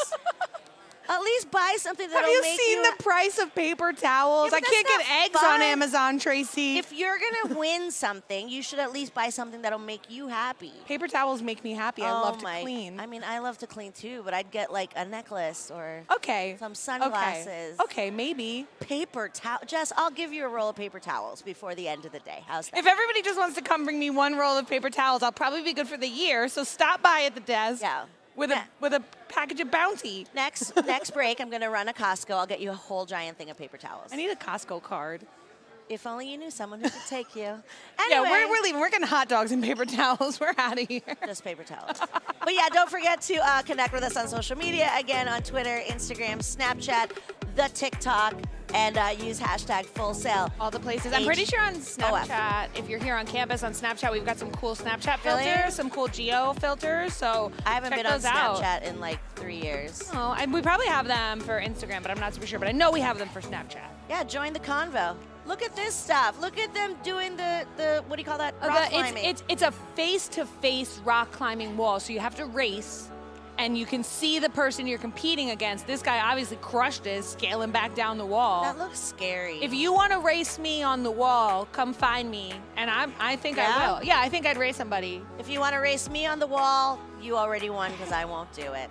It looks like a good time though, and you're like secure and safe. Yeah, I'm old. My back hurts already. I'm not gonna do that. But yeah. Do you want to see your stuff featured on here? Just hashtag Full Sail HOF. And like right here, James Shaw, loving all these live sessions, he says. Q&A, yes. Yes. I love the Q&A part. That's probably my favorite part of all the panels is getting to hear what the people want to know, right? It's not just about what we think they want to hear. So Let's love see that. if we have any other posts that we can feature right now. Let's see. Oh, look. Oh, I see a camera that's not on yet. Here we go. Here we go. Oh, it's the cases right behind us here in the EB lobby. From Karis, our current Hall of Fame inductee this year. Karis captures. That's Elbert. There's her arcade machine, which is also here in the 3B lobby. That's Holly. Holly used to be an instructor here. Oh, cool. And now she works at the LA Film School, actually. Yeah, but come to the Fishbowl and check out all the incredible Hall of Famers bring some of their most coveted items here for us to display in the case, so you can look at them and be inspired, from Grammys to schematics for arcade machine cases. What's your favorite thing out there in the cases? Ooh, is the Jon Snow sword still here? Yes. The Jon your favorite? Snow sword. But I heard that Stephen Barris was bringing something cool to update in the case, so no spoilers. My favorite is a letter that Jeff Unai got from what's his face from Avatar. What's his name? Don't know. James Cameron. James Cameron that gave him notes. Oh, that's cool. But anyway, enough about our favorites. Lots coming up still. Coming up at 12 p.m., we will hear from Hall of Famers Nadia K, Jeremy Vickery, and Jamison Dural as they discuss mentorship, from finding a mentor to becoming one. At 2 p.m., we will head into Taming Your Inner Critic or Dealing with Imposter Syndrome, featuring some of our amazing Hall of Famers. I will be at that one because I need it. Oh, nice. Me too. Then we'll wrap the day with our 4 p.m. panel on when and how to make your next career pivot with Tom Todia, Brian Carrico, and Michael Benford. Yep. Make sure to download the Half app. I think we have a visitor. Oh, my goodness. Everybody, we have a superstar. Jeff Villanueva. Like you couldn't get enough, Jeff. I Right? couldn't get it. I said that yesterday. You can never get enough, Jeff. I watched the playback obsessively last night. Did you? Oh, that makes me happy. Because she said that she couldn't stop talking about me, and I was Yeah. haunting her all Yes. day. And then I was talking about Danity Kane, which none of the kids know who that I know is. Danity Nobody. Kane. You're not the kids. All right, secret admission. Okay. This is pre-Marianne Villanueva. Okay. You know, the love of my life. Yes. I had a crush on one of the girls in Danity Kane. What? I'm assuming she did not crush on you back. You know, it was, I can't say it was love at first sight for sure. No. No, but I failed miserably. Well. And But look at you now. I bet she's going, What's I she messed doing? up. Half the people don't even know who Nadia K is, but they sure know who Jeff Villanueva is. That's Yes. right.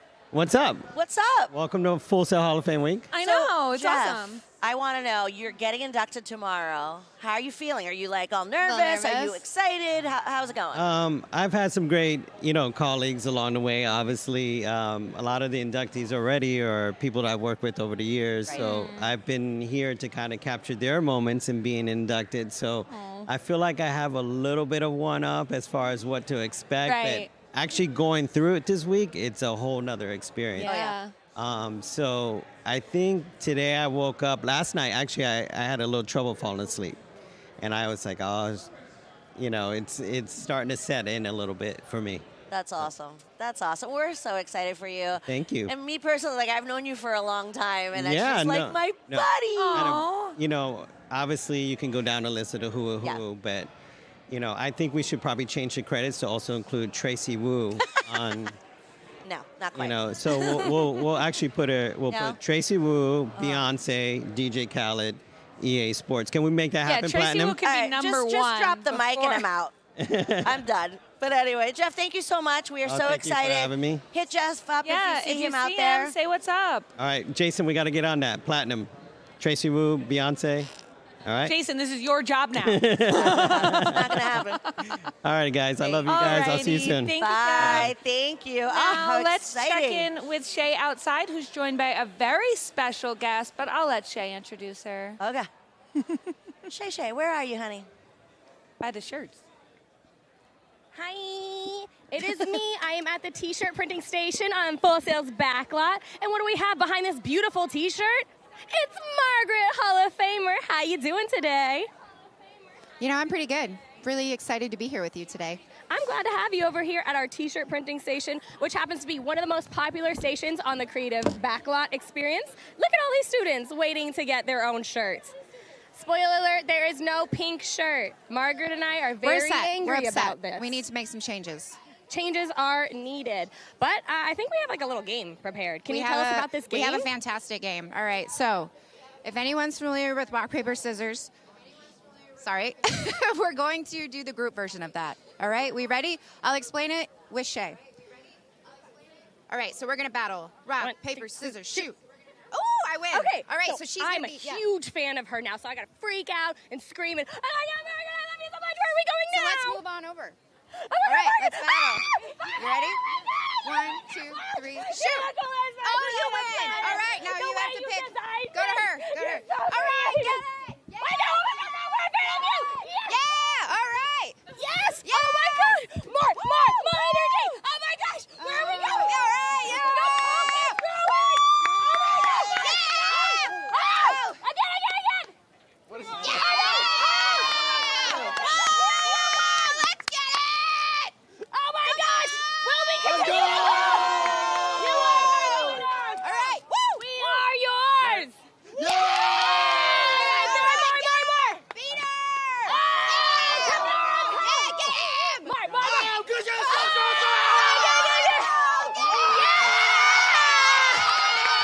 You know what? Let's keep this game going. Margaret, you go keep this game going. I'm going to go check out a video with Margaret while she infects the whole campus with our energy. Now for a little video about Margaret.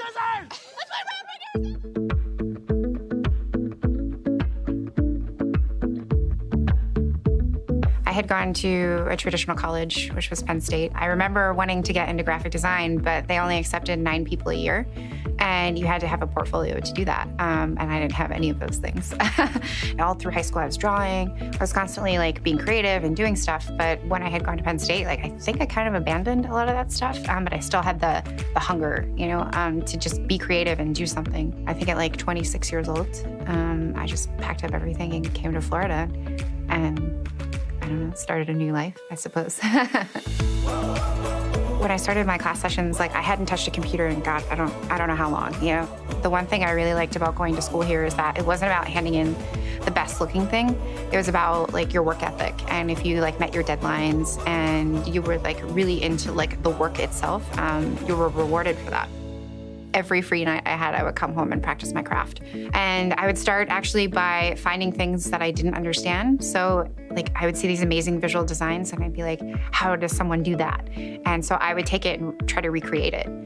So I did that a lot. All of a sudden, like my muscle memory was like starting to make stuff. And I think the first time in my life, I was like, I can't believe I made that. I've had several people in my career that I think have helped me become who I am today. I've been working at USA Today and now at Capital One with, his name is Eamon Burke, and he has been one of the best managers that I've ever had. I look up to him so much because I don't know how he handles it all. He is a father of 2 kids. He is a husband. He is a senior manager. He is a professor. I have a cat, and that's exhausting. I don't know how he does all of this and remains so calm and collected and being like, things will work out. I want to be like that. Some of the biggest things that stood out about Margaret at an early stage in her career, especially at USA Today, were more so around just the creativity level she could bring to her work. But in addition to that, the passion level she brought to her work. And I've seen that level of passion evolve over time. Initially when we first met Margaret, it was very much visual design oriented. Her illustration skills, her UI skills, her ability to kind of bring in branding elements to the design work at USA Today.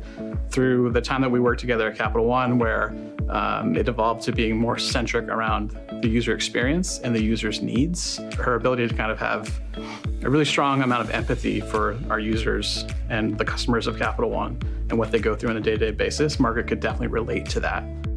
I started working on this product called CreditWise, and this was huge for Capital One. And they were like, we're gonna make a free tool for everyone and anyone can download it. And it doesn't matter if you're a customer or not. I think I remember my first day and you do competitive research.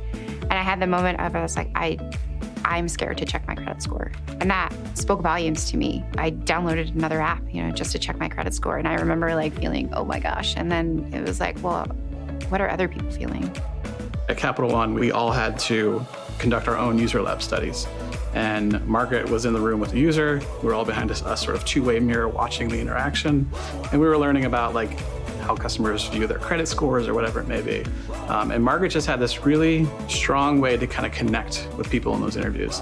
Really having like a deep interrelated conversation with someone she's never met before in her life. And it got the user so comfortable that we could learn a ton about their personal opinions. So Margaret had a really strong ability to kind of relate to people in that sense. I have a personal mission to help people through tech. And how do I translate that? How do I make people feel like they're in control? I don't necessarily know where I'll be in 10 years, but I feel like that place that I'm going to be is probably a pretty special one.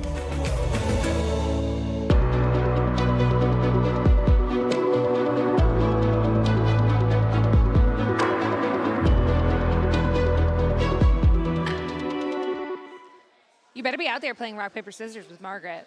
I'll be disappointed if I find out you weren't. You met Jeff before. He came and visited us on stage, but Jeff is just one of 6 inductees this year. This year's inductees are a group of truly inspiring individuals. From taking creative risks to sharing their craft with the world, their stories are some of my favorites. Let's take a deeper look at the work of Devin Renee. Being co-chair of the Black Employees of Warner Brothers has been so wonderful for me. I love the work that we do. I love trying to spread diversity throughout the lot, throughout the studio, and working with other studios to make sure that we see diversity and inclusion. Whether it's mobility in the workplace, whether it's culturally, whether it's just about networking contacts, whatever it is, like we create programming that actually feels like it makes a diversity difference. It gives me hope that the industry is going to continue to be a diverse place to actually work and to grow for those of us that are minorities and for those of us that are looking for opportunities. And it makes me feel like, I'm not just an employee, that there's a place for me outside of the responsibilities of just my work where I can have the camaraderie of the people that I work with and I can feel valuable to the company. So I love working with that organization. Lady. One big one.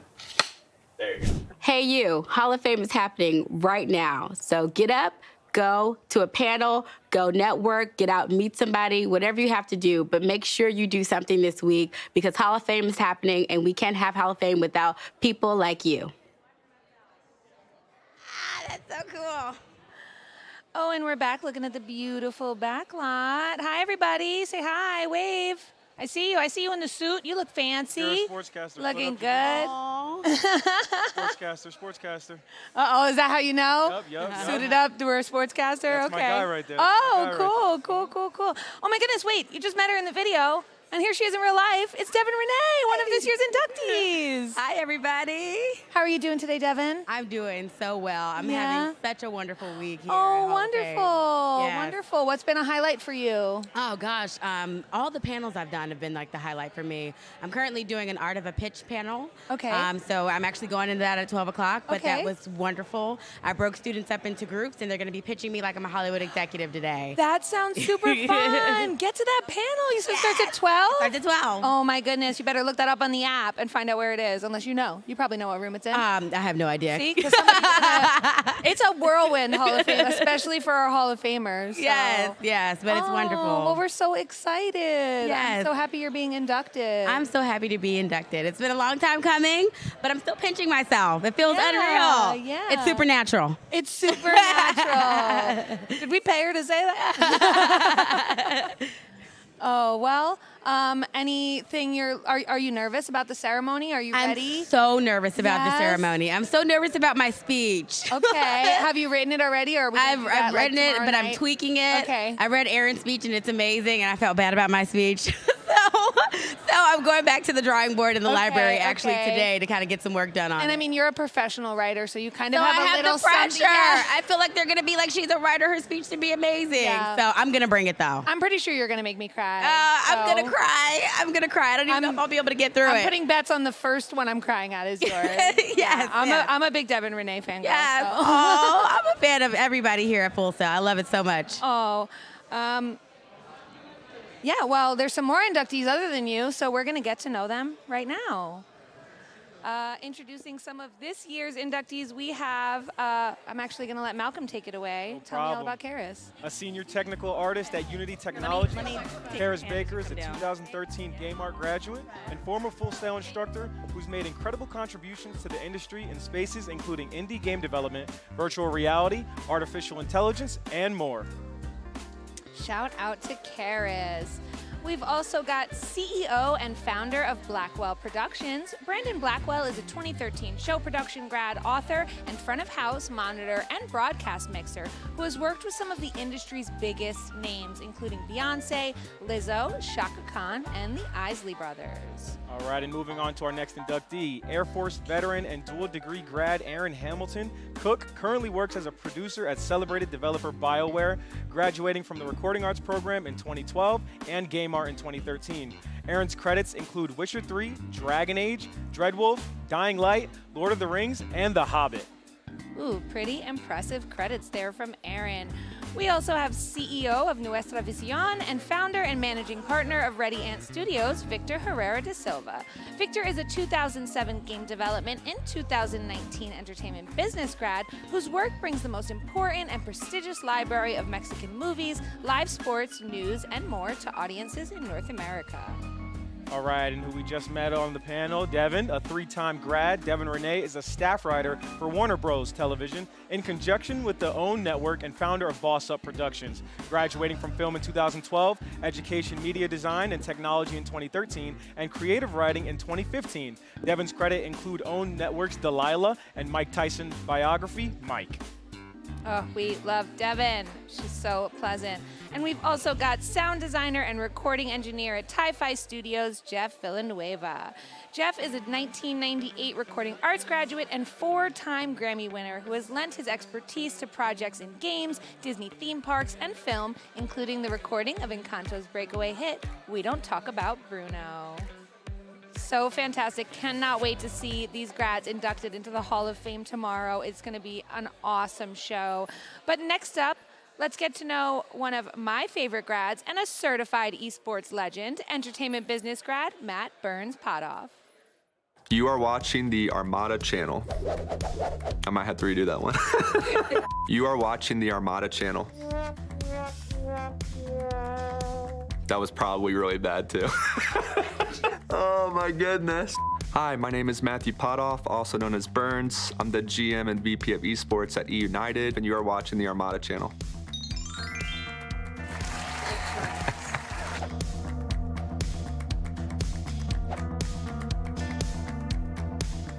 Game day rituals or good luck charms while playing is my sweatband. I always have a tennis wristband on my wrist.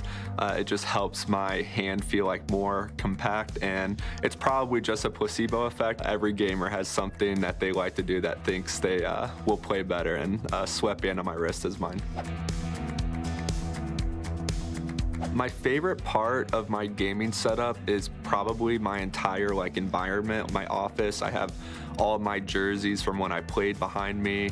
I have pictures from winning Call of Duty champs with my prior teams and Call of Duty. So every time I step into my office, I remember those moments, and it really motivates me to excel on a daily basis, to try to get back to a point where I'm winning or helping a teammate or a player.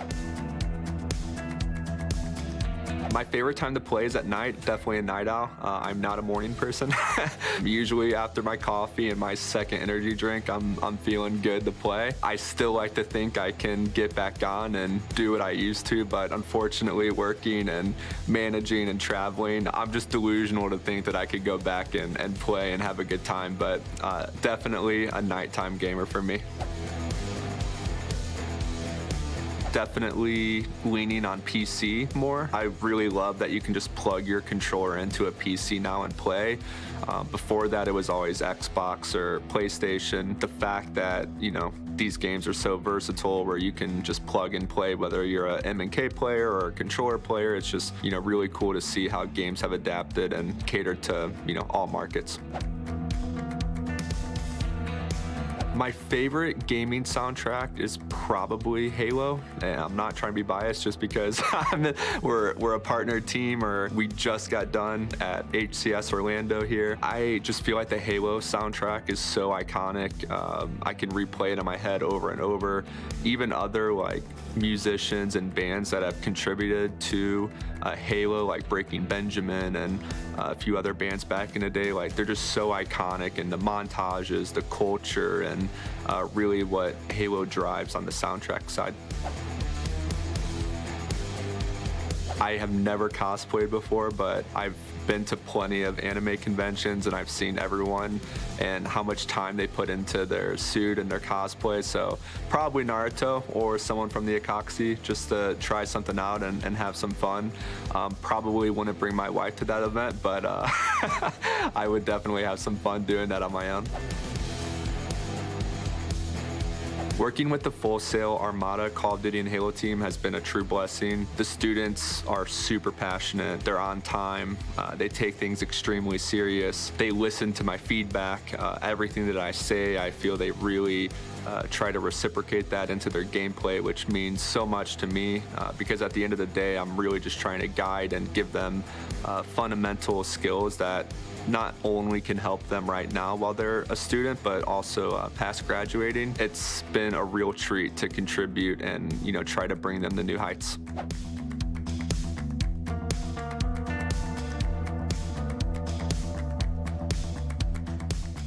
Look at that, and just like magic, here he is.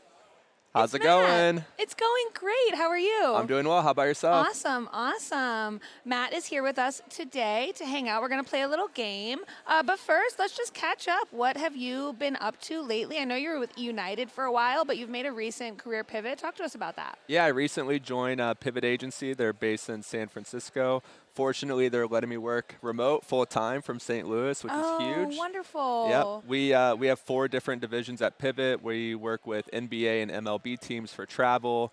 We have a property naming rights division that works in the Atlanta and Dallas Open for the ATP Tour.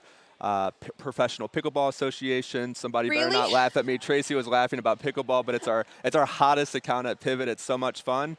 And then Did they play it on the Ocho? Where can I They're all over the place. It's actually 20 different events throughout, and it's really picking up steam. It's a lot of fun. I joined Pivot for the gaming and esports side. Right. So we represent 5 prolific esport organizations. We're looking to expand, and I'm able to take a lot of my expertise from eUnited and hopefully drive sponsorship and interest and drive an appetite for naming rights, sponsorship deals, boot sales at any level. So it's been a treat to join Pivot. Definitely expanding my horizon on the traditional sports side now, which is a lot of fun. And I'm really grateful I was able to find something so quick after eUnited, took a pause and kind of sunsetted in December. Right. Well, awesome. Congratulations. We're Thank so you. happy for you. No shade to other grads, but this is legitimately one of my favorite grads. You're one of my favorite people. You give so much back to our Armada community, which really touches my heart. But we're going to play a game because we're having fun today. So we're going to do some lightning round questions. I'm going to ask Matt some questions, and he has to respond quickly with whatever comes to the top of his head. So hopefully he can come up with some good responses. We'll see. Okay, so first, a video game that isn't made yet, but you wish it was. Oh my goodness, I'm terrible at these games. Video game that hasn't been made yet, but I wish it. Maybe the next Spider-Man game because Jameson's working on it. Sick. Okay, awesome answer. Those games are great. Top 3 favorite video games. Halo, Call of Duty, and World of Warcraft for me. Ooh, I like the MMO mixed in the shooters. That's fun. The last 5 years, no one would say that, but I'm going to go back in time and just lay out my high school time playing video games. Okay. Fill in the blank. Solid Snake is?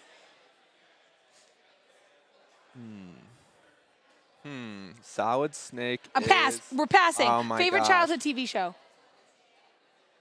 Toonami, like just the network, so Dragon Ball, probably. Okay. Say a word in Spanish. Uno. What's your favorite number? 25. Okay. If Voldemort offered you a hug, would you accept? No. Nice. Name one of the Super Smash Brothers characters. Wow, Mario. Okay. Easy out. Yeah. Godfather or Star Wars? Star Wars. On a scale of 1 to 10, how good are you at singing? 0. Okay. That's not on a scale of 1 to 10. Make a high-pitched sound. Name a word that starts with the letter Q. Quinn. Quinn, that's a name. From the From the Dan School of look at that. Sportscasting. Little Quinn plug. Yep. Would you rather be besties with Beyonce or Rihanna? Rihanna. Nice, me too. Oh, wait, no, actually, I don't know. Do you Instagram your food? I Twitter my food. Ooh, okay, that might be worse. What's something you could eat for a week straight? Chipotle. Yes, me too. Dark chocolate or milk chocolate? Milk. Yes. Say something cool. Burns. If you had a journal, I'm sure you have a diary at home. Is it on the paper or a computer? Computer. Computer. Okay. Most embarrassing thing that happened to you as a student? Oh my goodness. Maybe tripping in the street. That's the first thing that can come off the top of my head. There's probably. Who's got a video of that? Tweet. No. Hashtag Full Sail HOF. Maybe my old friends at Full Sail do. Is it grammatically proper to capitalize the names of seasons? No. Yes, smart man. When was the last time you stayed up past 4 in the morning? When I was a professional Call of Duty player. Okay. What's the lamest dessert that people try to pass off as a dessert? Isn't there like an upside down pineapple dessert? Those are great, Yeah. but okay, I guess it's not a dessert I thought according you to said Burns. they were gonna be bad. When you fly on a plane, do you wear a neck pillow? I don't, unless it's overseas, like 12 hours, like to Dubai. Okay. I had to get one for Dubai when I went last September. You heard it here. If you're flying to Dubai, get a neck pillow. 100%. You absolutely need it. I think you crushed it. You did pretty good. Thank you. You only messed up one. Yeah, the what was it? The silent. If a solid snake, you just had to do any descriptor. Silent was the word that I wanted to go with because it's like stealth. I should have said stealth. That's what I was. That's what I was trying to go. He's a guy in a box. What are you talking about? He puts a little box on and then I hides. like It's word the games. best part of the game. This is good for me and my panels. It's getting my brain flowing. Good, Thank you very much. good. Well, Full Sail Armada offers students the opportunity to share their love for the game while developing real-world skills through competitive gaming, casting, event production, streaming, and so much more. We're so happy that we have Burns here to kind of guide our students as a mentor. If you are an Armada student or you're just somebody who's maybe here in the game business and esports program or somebody who's really interested in esports, if you see Matt on campus, stop him, say what's up, ask your questions. He's got so much knowledge, and he's 100%. honestly the nicest guy. But let's take a quick look at what makes Armada shine. Thanks for hanging, Burns. Yeah, of course. Thank you very much. Yeah.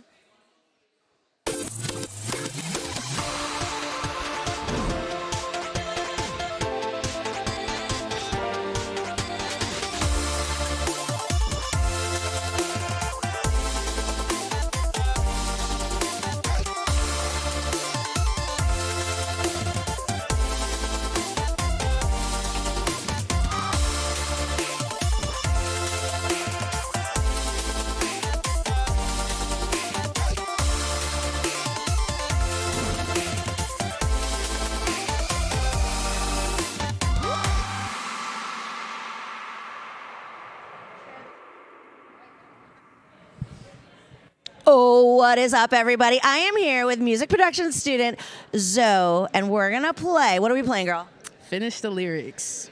Are you confident about your lyricness? I'm confident about being able to wing it. All right. Well, we're going to give you a point for everyone. I don't know how many we'll do, maybe a couple. We're going to start with some classics. I know you listen to a lot of R&B, but we're going to start with a little bit of classics. Here we go. Garrett, make sure you count on the points for me. I appreciate that. Here we go. You are the dancing queen, young and sweet, only 17. Oh, yeah. Can you name the artist? I cannot. The song is great. I mean, that's not the game. That's fine. It's ABBA, just so you know. Okay. All right, now we're gonna go like way old school. Somewhere over the rainbow. 2 points right now. I don't know what's happening back there. And you have a beautiful voice. My goodness. So you sing and you also play what? The drums, for sure. That's what I call, oh, we got drum fans over here. This is what I call talent. All right, you are killing it so far. Let's see if we can get through a little bit more. I don't know what that song is. Ooh, we're gonna go a little more current with He Can't Read My. Wait. Can't read my, no, he can't read my. Mine? I don't know about that one. Oh, you can't read my poker face. Yeah.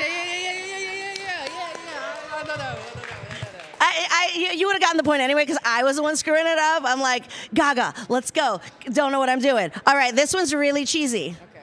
It's fun to sing at the YMCA. Extra points if you do the hand gesture. YMCA. Yes, that's what I'm talking. Guys, I need some cheering back here. All right. Oh, we're going to go a little country. You're from Georgia. You can handle this.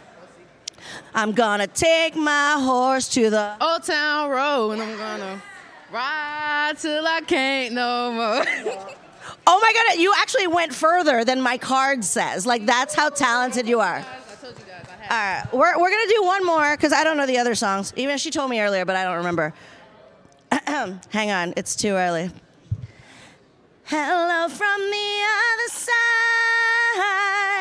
I must have called 1,000 times to tell you I'm sorry for everything that I've done, but it don't matter. You clearly. I forgot the rest, but y'all got it. I'm like, take that microphone, girl, killing it.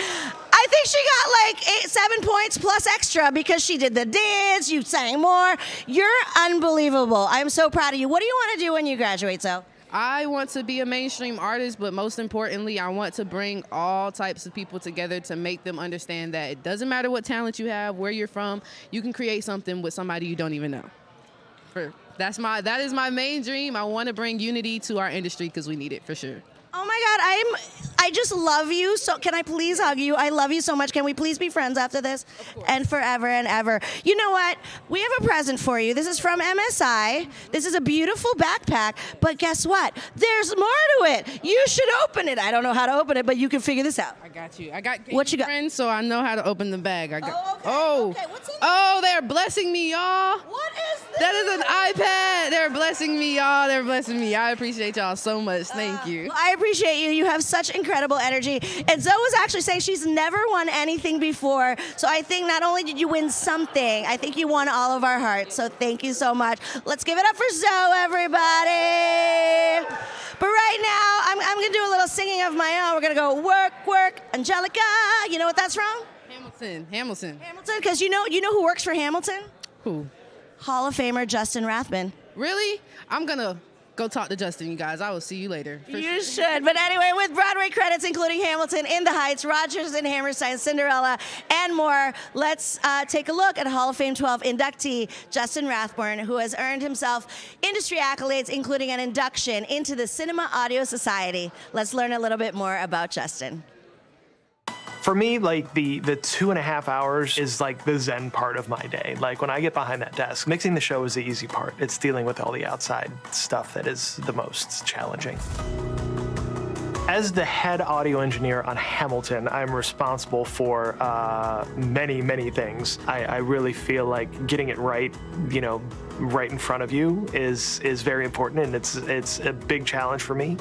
But if the audience is great, then you're still going to have a great show. So there's a lot of variables to making it all work and making that magic happen.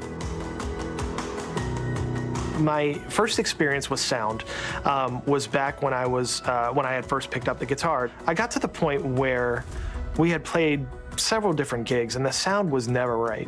I realized that there was a void there where there were a lot of people that were out there doing live sound that really didn't know what they were doing. So at that point I started investigating into schools for that and came across Full Sail. I started in the recording arts degree, and I was over there. We were over there for a while, and I was seeing some of the show production guys doing all the setup and tear down and all the special event live sound, live production things, and I was like, this is what I want to do. So it was at that point that I decided to transition into the show production department. Back in the early 2000s, Acme Sound Partners was a fairly large name as far as sound design here in New York City. They called and said, well, we need somebody to go take over the Dirty Rotten Scoundrels first national tour. Would you be interested in doing that? And this is a golden opportunity to work with these guys, and I still, to this day, do not regret going back out on the road with them, because it has really led to where I am today. I met Justin when he was hired to mix for my old partnership. I was a member of Acme Sound Partners, but we really got to know each other when he came back to New York and took over on the Broadway musical In the Heights. And that's where Justin and I became real colleagues and compatriots in making theater here in the city. I was one of the few people that he kind of took along with him when he decided to go off in his own direction. And that was amazing, and I'm kind of honored that he would even consider me for such things. He's great. He was at my wedding. He was there when I proposed to my wife. He's been there for a lot of important milestones in my professional career. Engineers don't get a lot of opportunity to be honored. There's not a lot of awards for live sound engineering. It just doesn't exist. So that, Full Sail has found a way to recognize him and how important he's been to the industry in his relatively young career, and has been part of so many big Broadway productions and has done so much good work in such a short time. I think feels really appropriate and exciting, and yeah, it was thrilling to hear about that. Being able to create something that's only going to happen once, and in that moment in time, if you can get it just right, if that millisecond in time you can just get it right, is so rewarding to me. And whether it be a reaction of a laugh, whether it be a reaction of a cry, whether it be a reaction of, oh God, what just happened? Generating that emotional response literally at your fingertips is kind of amazing to me.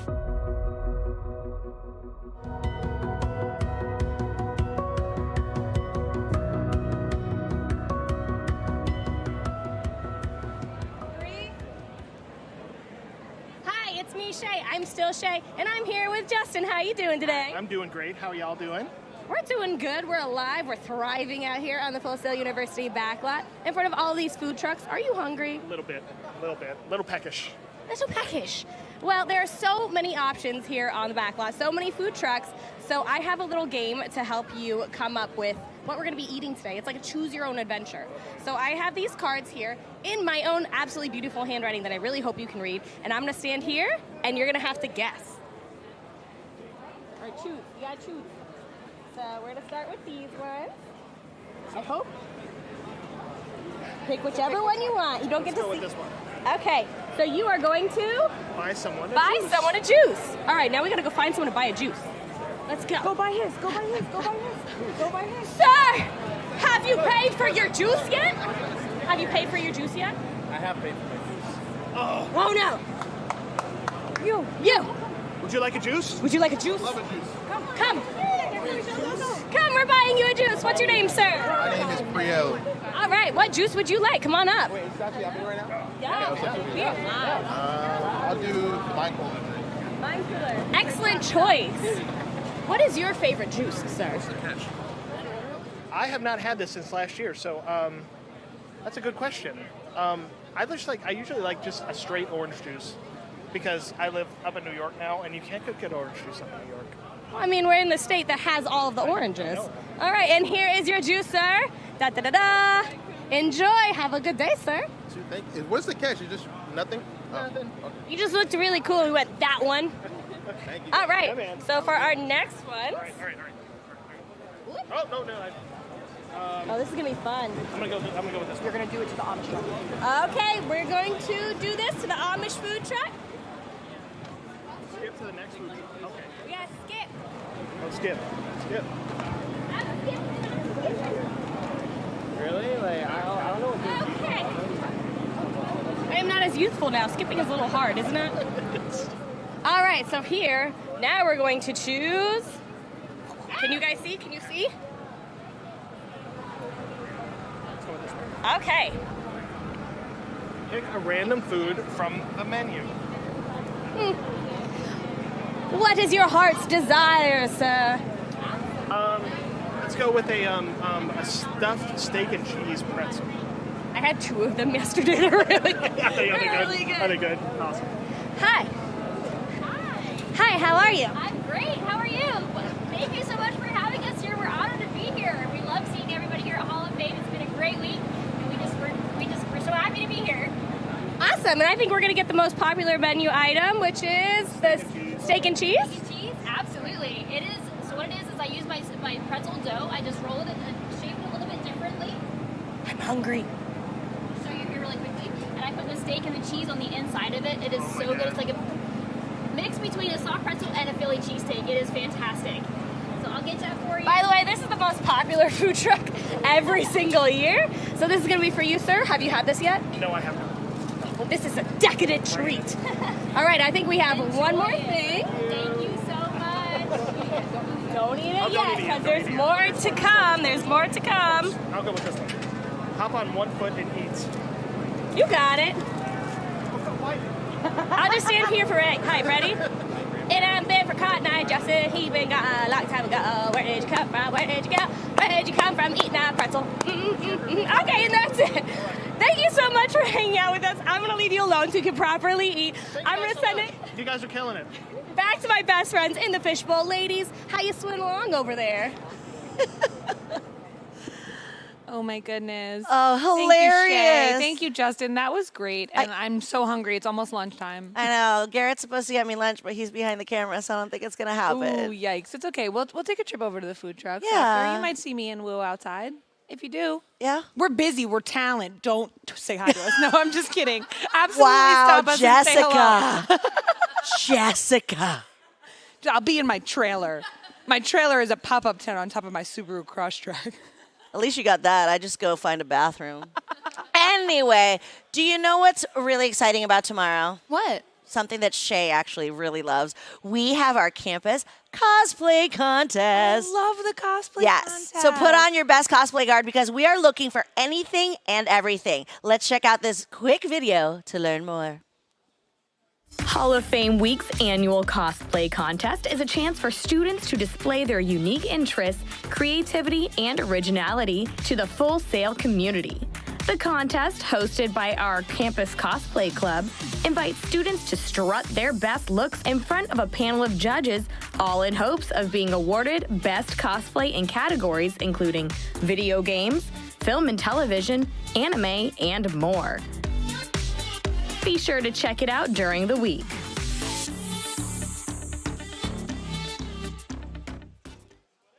Wowzer. I am so excited to see everyone in their cosplay tomorrow. But if you're at home, you can also compete in our own online cosplay contest. Submit your photos online, use the hashtag FullSailHOF, and we will share your cosplays here, and we'll talk about how incredible they look. Here are some from online students. Oh my currently. goodness. Beetlejuice. I love a Lady Beetlejuice. That is like one of my favorite cosplays, and she did such a stellar job. This looks fantastic. Stellar. Well done with that throwback. Ooh, throwback to Hall of Fame 11. Yes, let's check out some other people who have already submitted their cosplay. Nice. How fun. Very cool. Do you cosplay, Jess?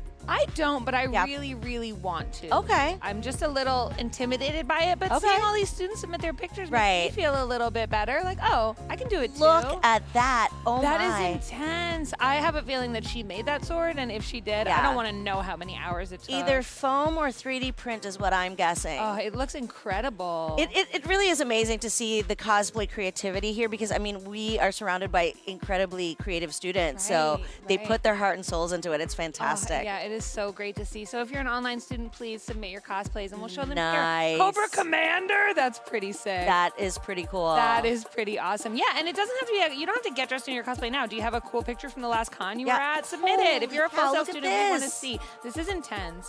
I Look love the at this. makeup.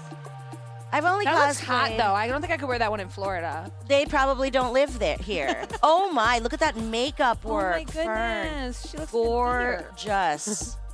That is absolutely gorgeous. I know Shay cosplays a lot. Yes. I actually yes, she still have does. Shay's Beetlejuice outfit she lent me like 2 years ago. Aw. Whoopsie, sorry. I cosplayed once as Diva from Overwatch. Oh, I love Diva. I know, I do too, except I don't fit in it anymore.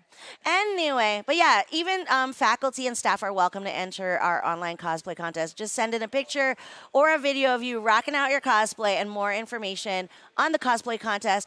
Just go to Full Sail 1 and search cosplay. And then it'll come up, and then you can find out all the rules. Cosplay. All right. Yeah. I'm going to keep talking because it says my name. Hall of Fame inductees have contributed to some amazing projects, and the one you'll meet next is no exception. It's senior producer at Zynga and Hall of Fame 12 inductee Nadia K. Let's take a look. I love that I get to work with people and play games. That is like the easiest and simplest way that I can put it, because you mention one game and you can have like 10 people from out of nowhere and they're like, I play that too. And then before you know it, everybody's on the server and we're all playing together.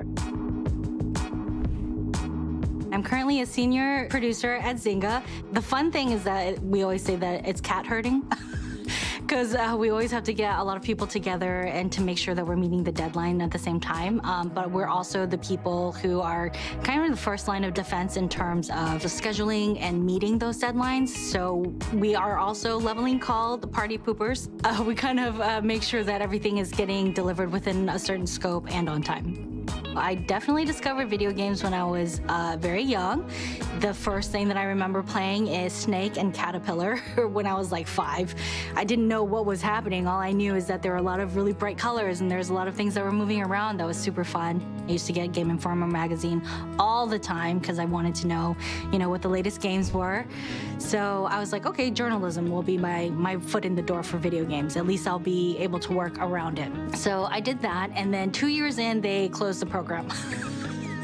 A majority of us just went into the English program, and I finished out my undergrad as an English major. So I started doing a bunch of research and looking for other schools that had any kind of game program, and I was able to find Full Sail. And since I already had a bachelor's degree, I was more than happy to see that there was a master's program here. So I applied, and I was able to get in, and I couldn't start fast enough. Once that was over, I was able to get my first job at BioWare, working on Star Wars. It was cool because we were basically raiding the whole time, so it was just like a team of 16 of us, and we were all just like raiding all the time. So I did that for quite some time, and then kind of bounced around a little bit.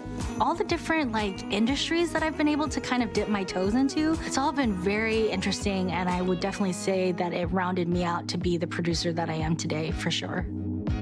Nadia is always very giving with her time and her experience. She's always willing to help out an intern or a person that's new in their career, give them guidance, help them network. With Jared Jeffrey, I met him at an IGDA event that was being held at Full Sail, and then he and I just continued to run into each other at all the various different game conferences. Once we both started working in Austin, really connected. He's just such a great human being. When Nadia said that she was being inducted in the Hall of Fame, I was just like, okay, yeah, that makes sense. Through our careers, we've always been trying to help each other with just getting to the next step, getting to the next point. And Nadia is always looking out for me. She's awesome. She's very thoughtful. So far, my career philosophy has always been to always make sure that you're bettering your career and also your life, right? Because that's very important. When I first started out in the games industry, work-life balance wasn't really a thing, right? But now I'm so happy to see that it is definitely pillars for a lot of big companies and small ones too. So the thing that I did is that I knew my worth and I knew what I wanted and my goals in life, and I knew that either it was going to happen at certain companies or it wasn't. So always with respect and always with grace to try to move and elevate yourself. So the induction into the Hall of Fame, I never thought in a million years that I was going to get it, because I always just generally thought that it was people who worked for, big name companies and things like that. Obviously, like, internal monologue is like, oh, they made a mistake. Like, obviously they're gonna, realize what a fraud I am and take it all back. I love that it's not just about having a successful career, but it's also about giving back to the community. How can I help the students succeed? How can I help them get their foot in the door? It's still surreal to me, but I just feel absolutely honored and, thank you so much.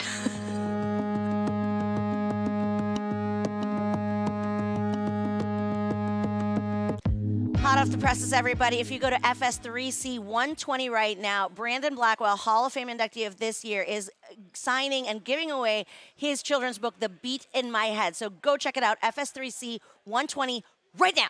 But right now, we're going to hop into a panel that just started featuring the Hall of Famer you just met, Nadia K. Let's check it out.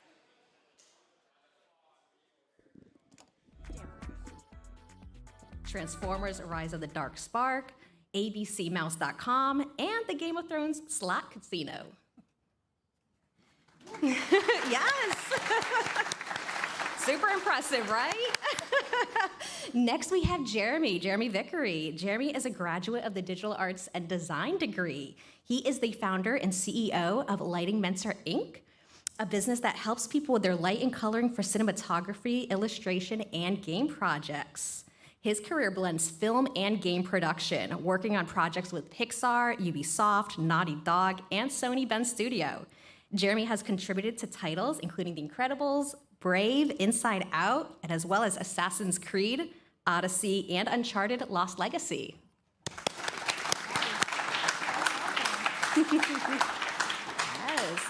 Last but certainly not least, we have Jameson DeVolld. Jameson is a graduate of the Game Design and Game Development degree programs here at Full Sail. Jameson is at, the Advanced Senior Game Designer at Insomniac Games.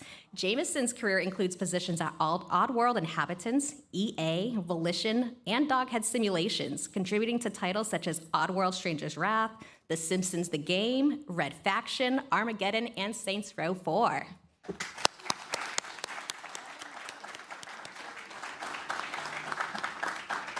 Thank you. So we're going to talk about mentorship today, right? Because mentorship can have such a profound impact on your personal and professional development. Through your mentor's lived experience, they can give you feedback, guide you through challenges, help you build your networking circle, and even help you celebrate your successes, right? So we're going to start and turn the first question over to the panelists. How would you define mentorship? What does mentorship mean to you? And open to all of you. Yeah, I'll start. I think it's really important to kind of frame the discussion around mentorship in the right way, because I think traditionally we think of like, oh, it's me and one other person, I'm guiding them or they're guiding me, and it's kind of, and that is a very strong type of mentorship and something that is valuable, but it's much broader than that. And there's times where I've accidentally mentored people, right, where I didn't realize that they considered me a mentor and that the advice that I would give them is something that, you know, they saw as valuable, and vice versa. And I think that relationship can be something that's very casual. It can be something that's, you know, over the course of time in small increments. It doesn't have to be something where you're getting like a very specific commitment from someone to do that with you. There's a lot of ways that you can kind of approach it. I would add, too, that I think there's a difference between a teacher and a mentor. A teacher is somebody who is like, do this, you know, and here's instruction, where a mentor is somebody who's kind of coming alongside with you. And I think of it like playing ping pong, you know, like I'm going to hit the ball back your way, and if you don't return it, then I'm going to stop, you know, but if you return it, then I'm going to give you back something. That there's this two-way street. It's a longer term thing. It's a relationship. So I've seen so many different types of mentorships. You know, some of them have been in a professional environment. We just have a buddy. You know, so like somebody new comes on the team, and like, would you be there for them? So they can ask the stupid questions, and they can just come to you anytime they have anything at all. And that's like a minor form of mentorship that works really well. But again, it's a partnership, you know, between two people, or I mean, it could be more. But yeah, there's a lot of variety. The term, you know, I've just started my own company just doing mentoring, and I had to look up like, how do other people do it? And there's just huge variety there. So it's a very interesting thing. So actually, the only thing that I would add to that is like the silent partner of mentorship is sponsorship, right? Because the whole reason why we want to get those mentors is to hopefully have them sponsor us into the next phase of our career or the next step in our life journey or whatever it may be. So I really like to kind of couple it together with mentorship and sponsorship. Not everyone who is a mentor will be a sponsor as well. So like, you know, that's also the other side of the coin, right? And then also not every mentor will fit everyone. So you also need to make sure you understand like what you're seeking and what you want to get out of the relationship. So, yeah. I think what you're seeking actually changes drastically throughout your career and like at different stages. And you also see that I need, and then at some point you're like, I can provide, and you start to see that switch, and sometimes in the middle you're doing a little bit of both, and you know, through the rest of your career. Yeah, and also you can also have more than one mentor at a time, because sometimes one mentor is really great at one thing, and then a different mentor will be able to provide that advice or whatever you need in that different area. I'm glad you said that, because I want to just briefly talk about kind of my personal mentorship philosophy. This is something I learned about 10 years ago, and this is for my personal development, which is something you're always going to do, and that's what I always have what I consider my 5. And what that means for me is 5 different people that are in my life in some form because they have a specific skill or something about them that I want to make better, and I think they can help me do that.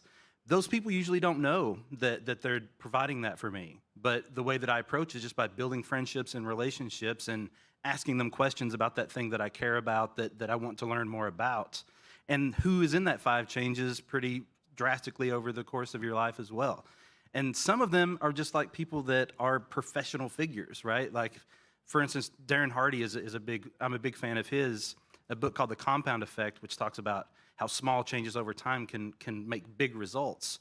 So I really dug into that and like followed him and like really just kind of learned everything I could from him because that was something I cared about. And then once I felt like I had gained what I needed from that, then I found someone else for a different skill that I wanted to kind of fill in that slot. I think there's also active and passive mentorships. You know, like for me, one of the passive mentorships, like the person didn't realize they were mentoring me, but I was working with them, was Brad Bird. For me, he's the ultimate leader that I've ever worked with, you know, on films. And he was just such a good, the way he would communicate. You know, a lot of directors would come and say, they just look at your shots and like, change these things. And like, that's good leadership. Brad Bird would come and you'd sit down and he'd look at your shot and he'd be like, dude, how's it going? What's your name? Who are you? Wow, this looks amazing. This is just incredible. You know what would make it even better? If we focused in on this character over here and drew more attention, because the story will then be stronger, and you figure out how to do that, but this is the reason why. And you go back to your desk and you have all this energy and you have the motivation of why you need to change. You don't have specific notes that are like, turn this light down 5%, change this thing. It was more like the story needs this. And I get back and you'd realize that he had just ripped apart everything you had done. You have to start over, but you're motivated. And I go, now you want to do it again. Exactly. And it was like, I learned so much about leadership from that to go, that's who I want to be. I want to be like that. I don't want to give someone instructions. I want to give them inspiration. I want to give them the why. And that was through passive mentorship. He didn't agree, okay, I'm going to be your mentor. He was just doing his job. And so, there can be invisible mentorships that just happen from the people around you. Yes, I'm so glad y'all mentioned that, the difference between passive and active, because we really do see both of those with mentorship. Passive seems to happen very naturally, right? Just people you're communicating and interacting with normally. But whether we're looking for passive or active mentorship, where's a good starting place to look? Where should we be looking within our support circles, our networks, things like that? I mean, I would say that you approach mentorship the same way you do networking, which is just creating relationships with people.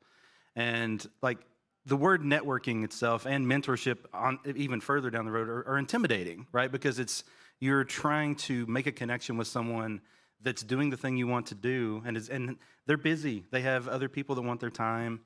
And it's easy to be like, am I worthy of this, right? And you can really, you can kind of make it something that's kind of hard to get into because you're doing that to yourself, And so it's really honestly about just making connections with people and talking to them about the things that you're interested in that they do, because the truth is people are very comfortable talking about themselves, right? That's the thing we know the most about.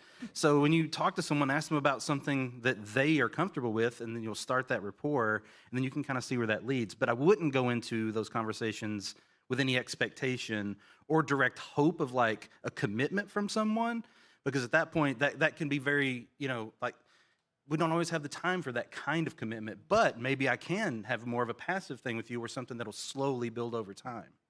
I had 2 different students over the years that have reached out to me in just the right way. I get a lot of people that contact me, like a whole lot, hundreds of different people that write. And some of them I almost can't even reply to, because they're like, I want to do this, and I want you to teach me this for free, and I want you to send me a computer. I mean, literally, people are like, can you send me the gear? And I'm like, I'm not even going to reply to this, because this is just crazy. Like, there's an expectation that I owe them something. And then there's other people who come, and there was a student here at Full Sail back in like 2007 who said, I love what you do, and I was just wondering if I could ask you this one question. So I could reply to this really easy. It was low commitment.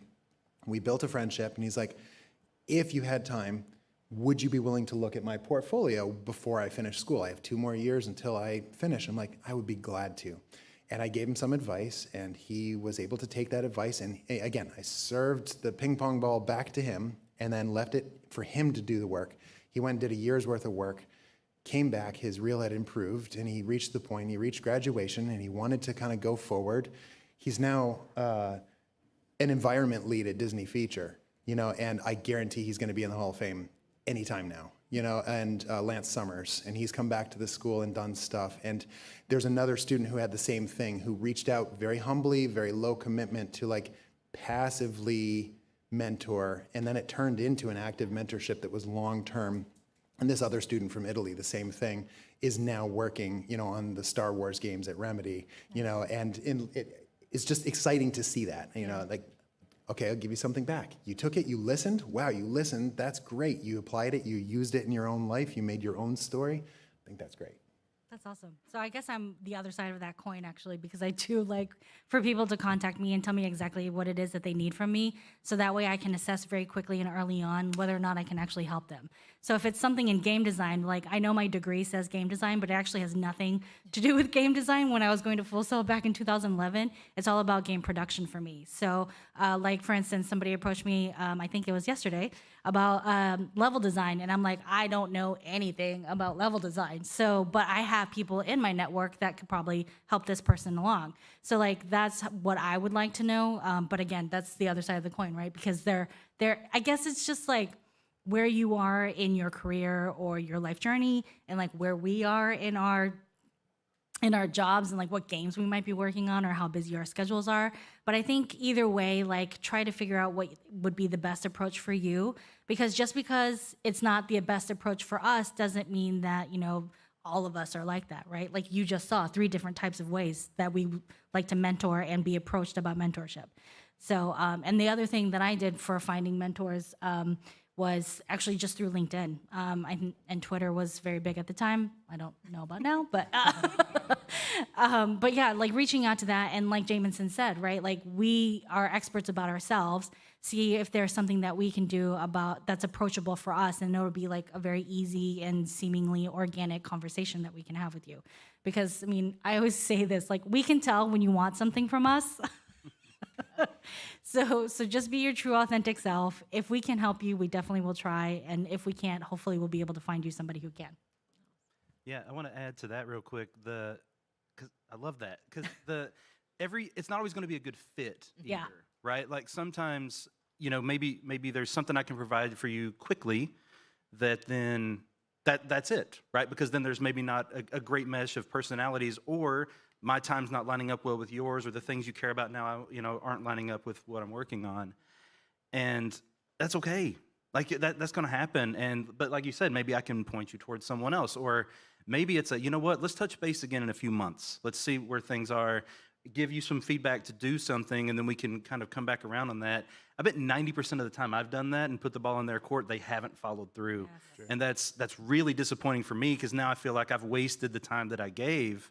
And that's a discouragement for me to do that more, you know? So really follow through. And if you feel like the request from someone like that you want to mentor you is unreasonable or something you can't get to, have that conversation now and be like, you know what, I'm gonna need more time for that. Or this piece of that I don't quite understand. Could you either help me with this, or where do I go to find that information? The human element of this, I think the young people of now have a disadvantage because of all the computer and this kind of separation. This is a very personal, vulnerable human thing that you have to do to ask somebody for help. And we are not trained in society. We have a very curated view of the world, of this YouTube life, Twitter. Everybody has the perfect life, and like, it's not true. The real life is that we've had to struggle through this. The reason we're back here is to tell you that we are human beings, and that these are not glorious careers that you can reach that are impossible.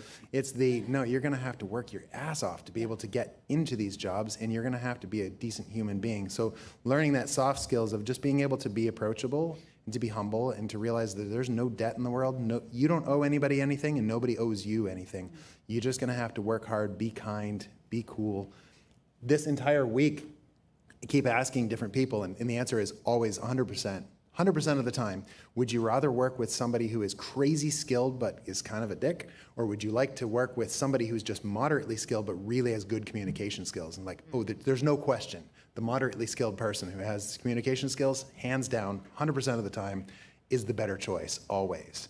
So when it comes to mentorship, that's really key. Yes, that's perfect, because when we're thinking about finding a mentor, sometimes it's like, well, am I looking for some hard skills, more from a teacher, some soft skills to help develop me?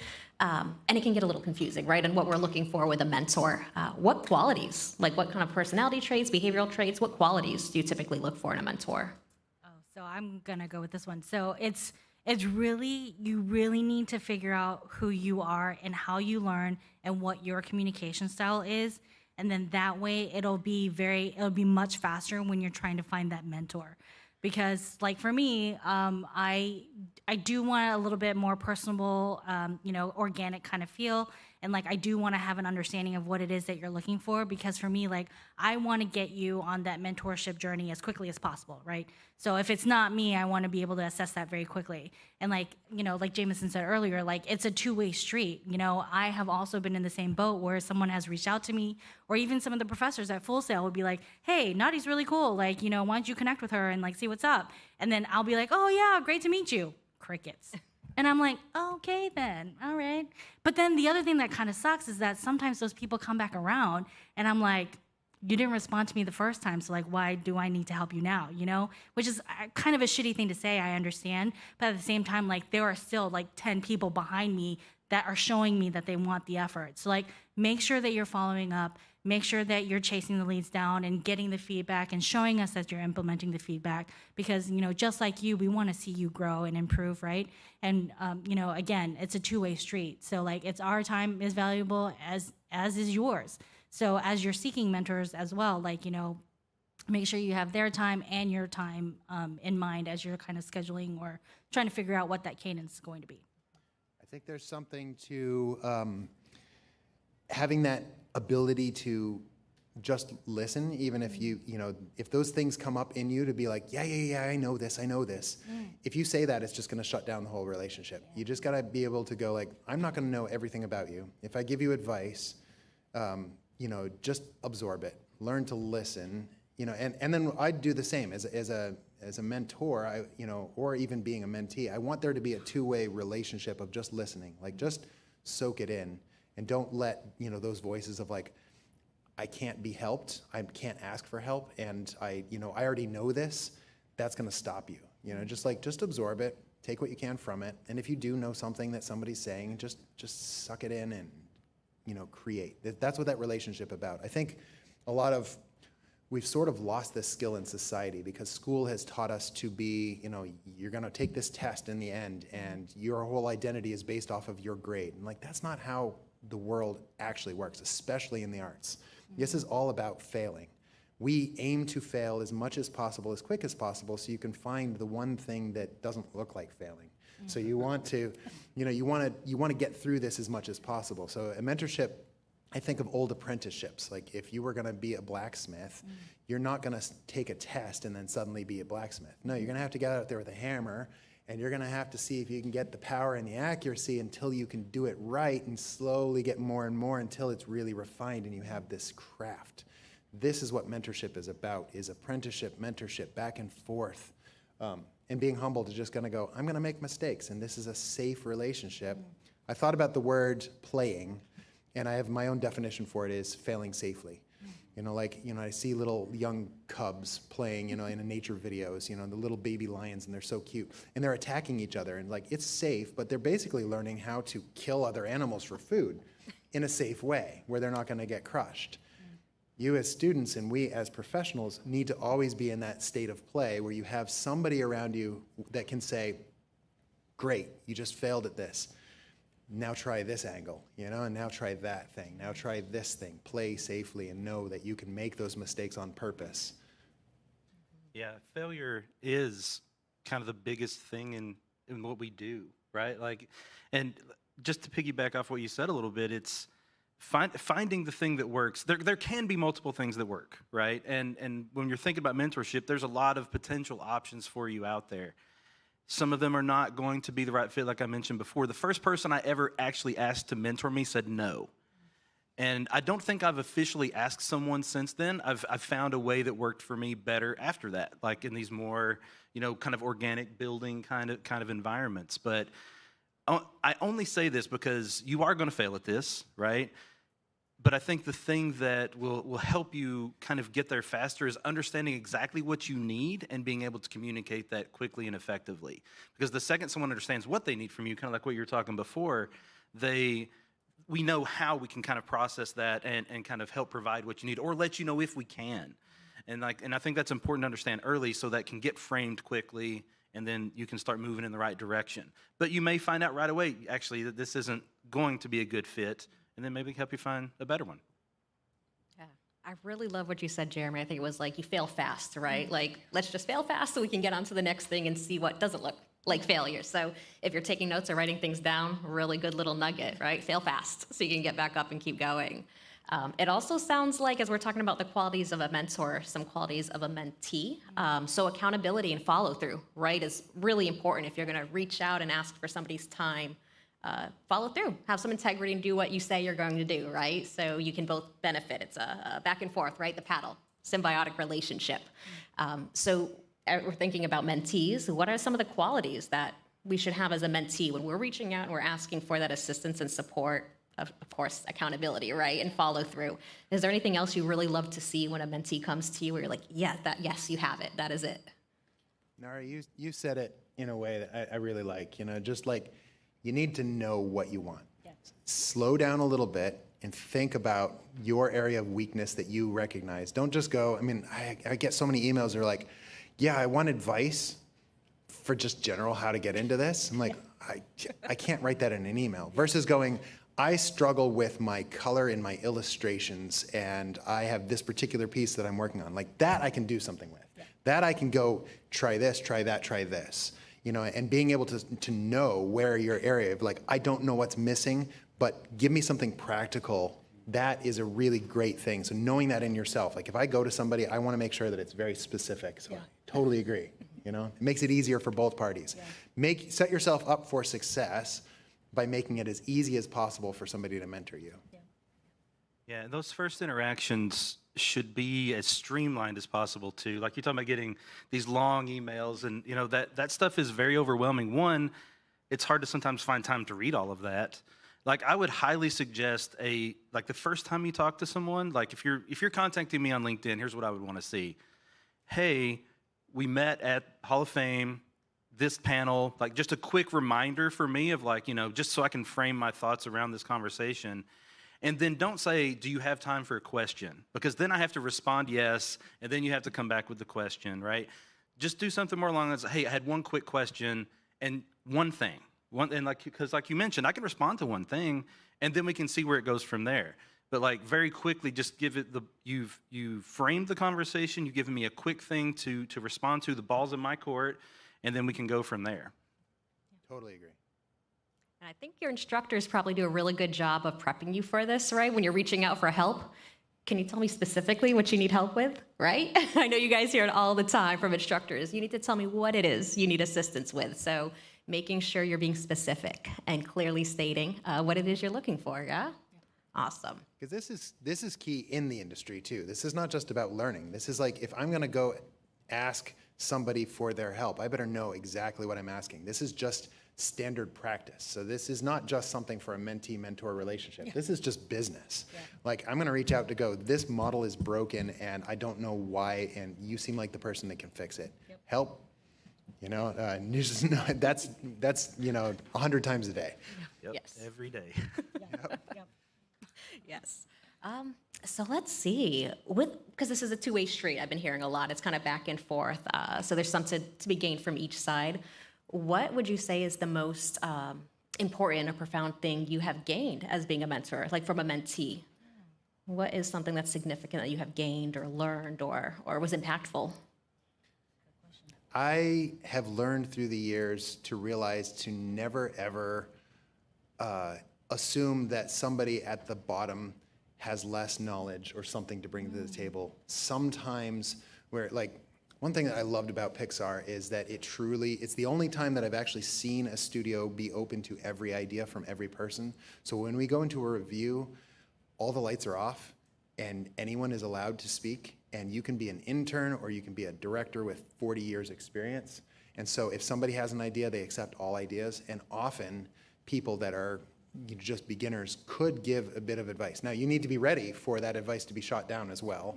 You need to have enough resilience to be like, nope, we're not going with that. And 99% of the time it's a nope, we're not going with that. But I've learned enough to go, I have met PAs who end up becoming producers really quick. And I've met, just the underdogs of the beginner people. And so for me, what I love out of the relationship, and again, it's a back and forth, is the fresh energy. That's why I love coming to these events, because the spark in your eyes remind me that my job is cool, because sometimes I'm just sitting here banging my head against a computer and just going, this is a horrible career. Why did I do this to myself? Why won't this thing render, or whatever. And then I come to this and I'm like, man, I'm really glad I'm not an accountant. Just like, I go to do my taxes and I have it good, So it's that relationship. I want to know, I get something back from going, I helped you and you sparked a question in me that I hadn't put in words to yet. And then I might be able to find a way to teach something. And like, I have to work hard to teach. You know, like I saw a thing once that was this triangle of learning. If you come to a space like this and you hear someone speak, you will probably only remember 5% of what we said today. If you come in and you watch a film that moves you emotionally, you're going to remember 10 or 15%. If you're going to come in and do a workshop where you actually have to do something with your hands, you have to paint or create or model or do something, you're upwards of 50%. If you want to get to that 90% retention, you teach it. So being the person who has to put it together and go, how do I take this thing that's vague and put words to it, it's going to stick. So being a mentor, that's what I get out of it, of going, that's a really good question. I've never thought about what we do in my career. Let me put words on that. And then the next person that comes up and like, hey, I've got words for that. Give it to you. It helped you. Great. You know, I think that the biggest thing I get out of it is just as a person, I love making connections. Like I love getting to know people, even if it's on just a small level, hearing updates about how things are going in their career, those things in their life. And it's actually the reason I started streaming, because like my whole thing is about bringing on other developers to talk about their experiences in the industry and getting people insight into different paths, different degrees, different things that they do for their careers. And it's a way for me to like spread that on a bigger scale, because I enjoy that, right? Like it's fulfilling for me to know that I'm helping people do better in their careers, even if I don't know what's happening. Like, and that's a really nice thing to think about. But then additionally, like there's a couple of examples where someone came to me for mentorship, and we slowly built a bond over time to where now they're actually some of my best friends in the world. And I come to them for things that I need on a mentorship side, and it's become something that I value more than most things that I've gained in the career. Yeah, so for me, it's been actually like almost like a free professional training, because like through the mentees that I've mentored, like it's also helped kind of round me out as a leader as well. And it's actually really kind of cool, because I never expected that to happen. Because normally when you think of mentorship, you're just like, oh yeah, I'm just helping somebody to get to that next step. But it's actually given me a lot of feedback in terms of like how I want to lead people, or how I want to be seen as a leader within my professional career as well. So not only that, but like Jeremy said, like it's cool because it's refreshing, and you guys are asking us all these really awesome questions, and it's making us also reevaluate and think about the things that are coming up that we might need to become more familiar with. And yeah, it's just a rejuvenation. And for me, I knew how hard it was right out of Full Sail. And so it's actually a really big passion of mine to make sure that we can help you guys succeed. Like that's like one of the biggest reasons why mentorship became such a huge passion for me, because man, it is hard out there, and we definitely understand and feel it. But hopefully with the right match and the right mentor, you guys will be able to kind of like get that foot in the door. Yeah, we don't want you to have to sleep on a couch and, on somebody else's house for months on end at the beginning of your career. Whoa. Yeah, we want you to have like, you're our children. We want you to be more successful than us. Yes. Pass it down. Yeah. So it sounds like there's like a natural cycle that happens sometimes of going from like mentee to mentor. And almost like the best preparation for being a mentor is to be a mentee first.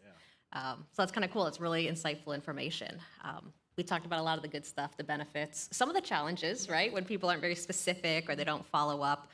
But are there any other like big challenges that you've encountered in either trying to find a mentor or to mentor somebody else? Anything that was kind of difficult to navigate?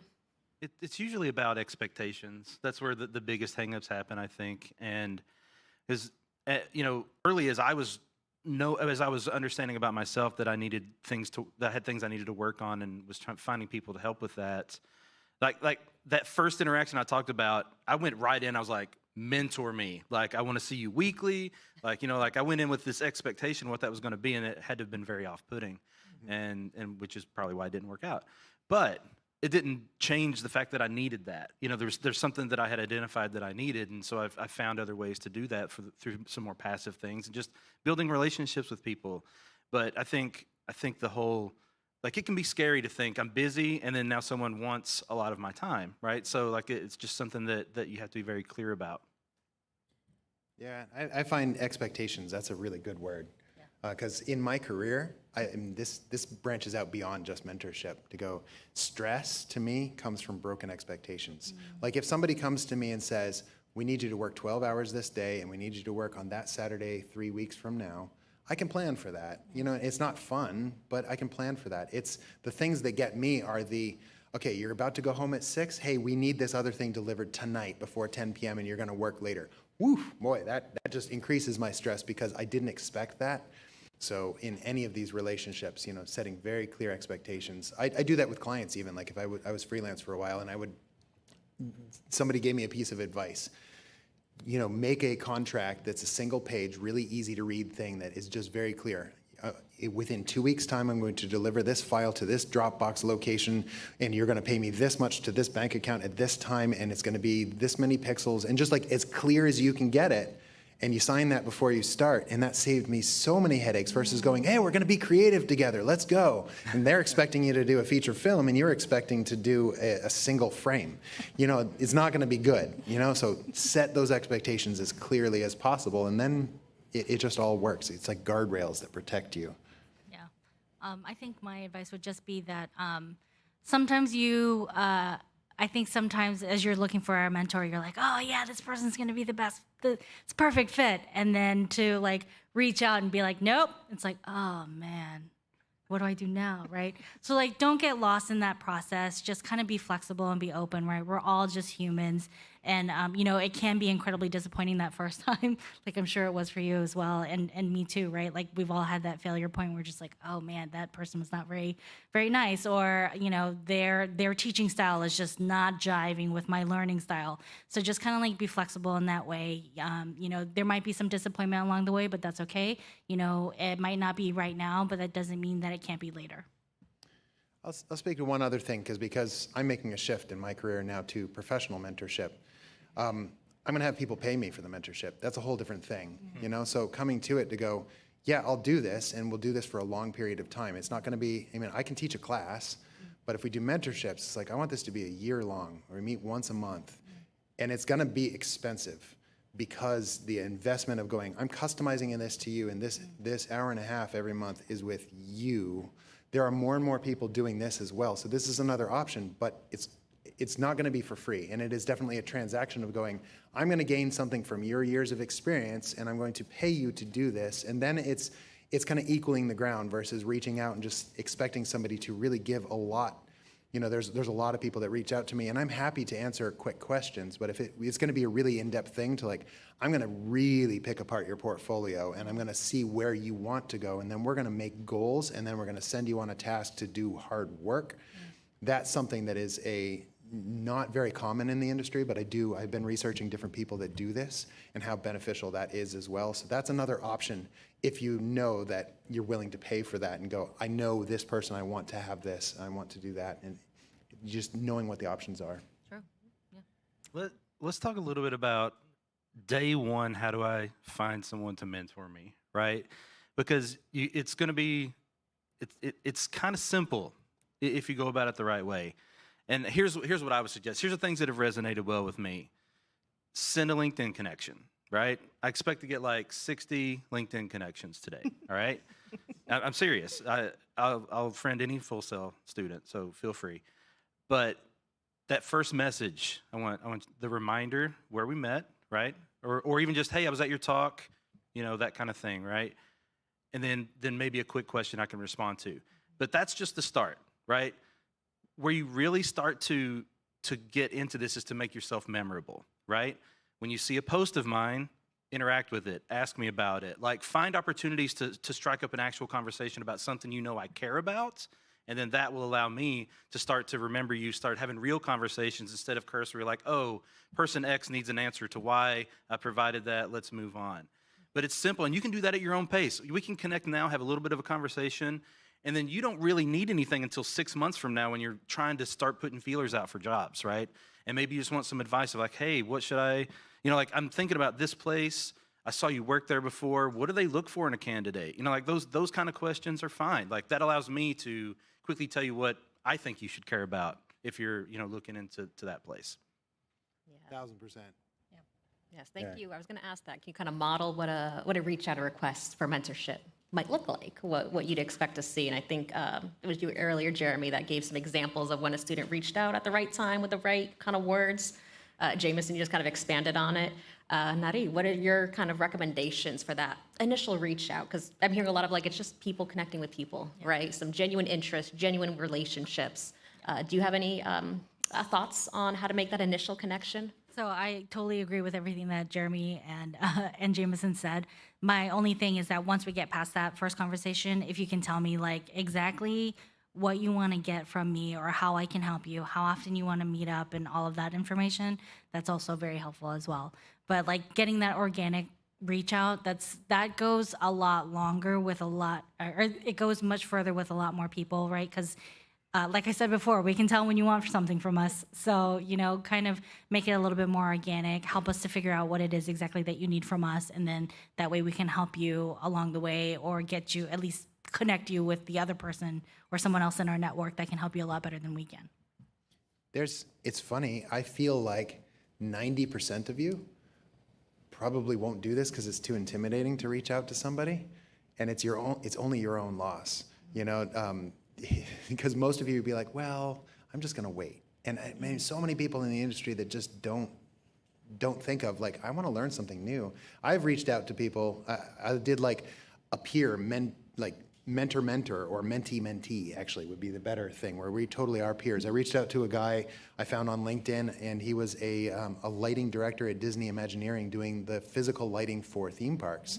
And I had just started in games coming out of feature animation. I'm like, I realized theme parks seem like a lot closer to games, to open world games, than film was, because you now have this environment that has to be seen from every single angle.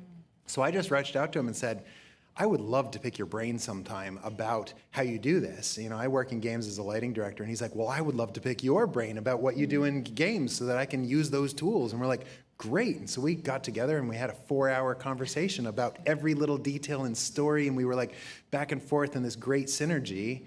Now we're connected from that one call. And this was really useful. I've taken things that he told me and put it into talks. And then I don't know where he's gone, with it too, to use those tools. And, you got to just reach out and do it. There's even though I know that I've already gotten 40 or 50 LinkedIn requests just from yesterday, but only a couple of you have written messages, and only 2 of you have written very specific things. Yep. You said, a lot of them are it was great to meet you. And I'm cool. And probably that's a good place to start, right? Yeah. And that's fine. But I would love if one of you came back and said, would you look at my current reel and tell me where to go before I graduate? That's exciting to me, and especially if it's something that I do. If somebody comes to me and they're like, I'm a game designer, I'm like, I can't help you. Yeah. But if somebody comes and says, I want to get color and light into my images and I want to make this look really pretty, I'm like, well, I can tell you something there. Yeah, shoot your shot. Yeah. The worst we can say is no, because maybe we're just too busy. But it never, never, never, ever hurts to ask, right? I still use these same tools at Zynga. When I see another producer or another engineer or designer, somebody that does really amazing stuff, I'm like, man, this is effing cool. Tell me about it. If I need, what would be the biggest thing what's the main thing that I need to learn about this new tool, or how can I learn from you so that when I'm talking to other people about this, I don't sound like a dumbass, right? So it's just being able to just be oh yeah, this is really amazing. Teach me more, tell me more. So again, shoot your shot. Worst we can say is no. Try not to take it personally. Hopefully, as they respond, they're not jerks about it. But still, don't take it personally. Sometimes it's just not a fit, and that's okay. I want to tell just the way the industry. What was I going to say? There was something you said, and then my brain went some other way. It'll come back to me. Yep, it'll come back. This is what happens when you get old. One of the things I wanted to touch on a little bit is the framing your mind and understanding who you're reaching out to and what it is, what their availability is, right? So most of you are probably thinking, you'll make a quick connection with us. Hopefully you'll take the advice that we have here. But coming into this, you were probably thinking they're busy. things are probably really hectic for them. They're in the middle Hall of Fame. That's all true, right?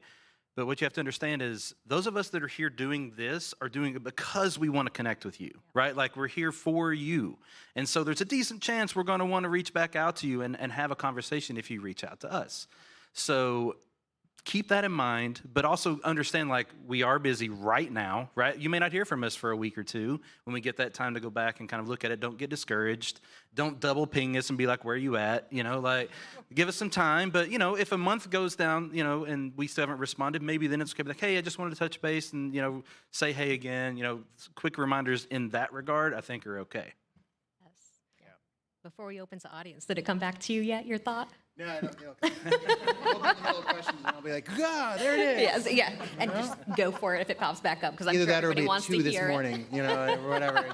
Be after a Yes. party tonight, and I'll be like, oh, man. Yeah, that's when it'll come back, right? We're trying to go to sleep at night. Let's just kind of recap, and then we'll open up for questions, right? When you're reaching out, do a little research. Find out who you're reaching out to, what they specialize in, so you're not, reaching out to Nadia about level design, right? So do a little research. Be intentional. Think about what it is you want to gain and what you want to ask, so you can have that specific information in there. And remember, it's people talking to people, right? Nurture that organic, natural relationship. And have interest, right? Have some interest in who they are as people and not just what they can do for you, right? Because it's a back and forth kind of symbiotic relationship. So now we'll turn it on over to the audience. There's a lot of hands up already. I thought of the thing that I was Nice. Hold those questions. Just kind of a funny thing from the industry. A lot of you think that if you do comments on Twitter or some funny spin-off or fan art or things like that, that the people at these companies won't see it. We do. We see everything. So we're there at Pixar, and people make a little Pixar spoof or something, and they think only my friends are going to see this. Everyone at Pixar will send these around to the company to go check out this awesome fan art, check out this funny thing, check out this spoof thing that somebody did, and we will die laughing at it and think it's awesome. Yeah. So everything that you do online is seen by the developers because we're just like you. Anyhow, I just thought that was kind of fun. That's a good point. Yes. Oh my goodness. I saw your hand go up really quick right there. Yes. You're right. My name's Felipe. Thank you guys first for coming out, dropping some gems. I consider myself like a really outgoing person. I have a background in sales, but sometimes I feel as if I'm dominating the conversation. When talking with a potential mentor, how would you guys balance that line of equal give and take? If you feel like you have kind of a dominant personality, I think it's more in your court there, right? Like you have to picking up on like social cues with people is a learned skill, right? Like you're gonna feel vibes, you're gonna notice changes in behavior. If you see someone looking like they're like trying to respond, find an opportunity to let them, right? But I think it's just a really good kind of back and forth cadence is the right way to go about it. And like I said, if you know that about yourself, it's probably on you to kind of be aware of and find that right balance. I'd also say that I think there's this knowledge in the world of introvert versus extrovert. Yeah. I would consider myself more introvert than extrovert, but you might not know it in an event like this. Yeah. Leslie Braithwaite, if you've met him, seems like an extrovert, but last night he's like, I'm not. And I heard something once recently that was like, introverts care more about the relationships than extroverts do, and that's why they're so overwhelmed and don't want so much of it. Mm-hmm. So being able to listen and go, this person might actually, they're very passionate about their field, but they might not like crowds. Like, I don't like the big parties because I don't know what to do with myself. But I do like the one-on-one relationships. Yeah. You know, I love the after this meeting talking with those of you who come up. You know, like I spent more time yesterday after the talk than doing the talk. Spent an hour and a half just talking with 5 people after a talk yesterday, and that was great. I was just going to say maybe be really concise in like the questions or the things that you want to ask, and then maybe that will kind of help you like reel that back a little bit. But yeah, I understand what you're saying. Sometimes, you know, I have also been like, okay, stop. Let me answer the like other questions that you just asked me, and then let's go forward. But yeah, depending on the mentor and stuff, but it might help you to just be like, figure out what your concise or the thing that you want to ask it in a concise way, and then hopefully that'll kind of help you moderate yourself. Yes. We got one back here, and then we'll come over to this side and then take some questions from our online viewers. Hi. I'm in the game design program, but I understand getting someone that kind of is in the same field. But would you also recommend getting ones that are outside your field, outside your comfort zone, areas that you might not have an idea for, but you want to get more improvement in that area? Oh, absolutely. When I graduated, I knew that I was not a technical person, and I knew that I would always have to be interacting with engineers. So my first mentor was an engineer, and I went to her, and I found her at like a random GDC talk actually, and I was like, man, I really loved everything that you said in this talk. Like, how can we connect? I am really like dumb when it comes to engineering in any way, shape, or form. Like, what are ways that engineers like to be spoken to? Like, what do I need to be? Or what do I need to do to be respected by engineers so that when I'm interacting and talking with them, that they don't look at me like I'm some, pencil pusher. I got the Duolingo app of just speaking tech. Yes. I have it too. Speaking C++. No, just kidding. As a designer, one of the best skills that you can develop is empathy. Right, and the reason I say that for designers is specifically because when you're making decisions that are impacting the rest of the team, you need to understand what impact you're making on individuals. And so getting close with someone in the art department, someone in the program department, someone in UX, like those are super valuable relationships because they allow you to be a better kind of person to make decisions that's going to affect so many other people. And I think we already have somebody right back here, and then if we can grab these two, and then online. All right, go ahead. Actually, this is from online. So we have Tayama Smith, who's joining us on YouTube. She's a game art online student. She asks, how soon should we connect with a mentor if we are in the second half of our degree program? As a game art student, what things should I focus on? I don't mind people reaching out early, even because it can start very casual. I mean, even if somebody's in their first year, I've had people just say, I want to explore and I'm interested in what you're doing. Could we just keep this casual relationship for now in case I have a question? And my answer will be absolutely. Why not?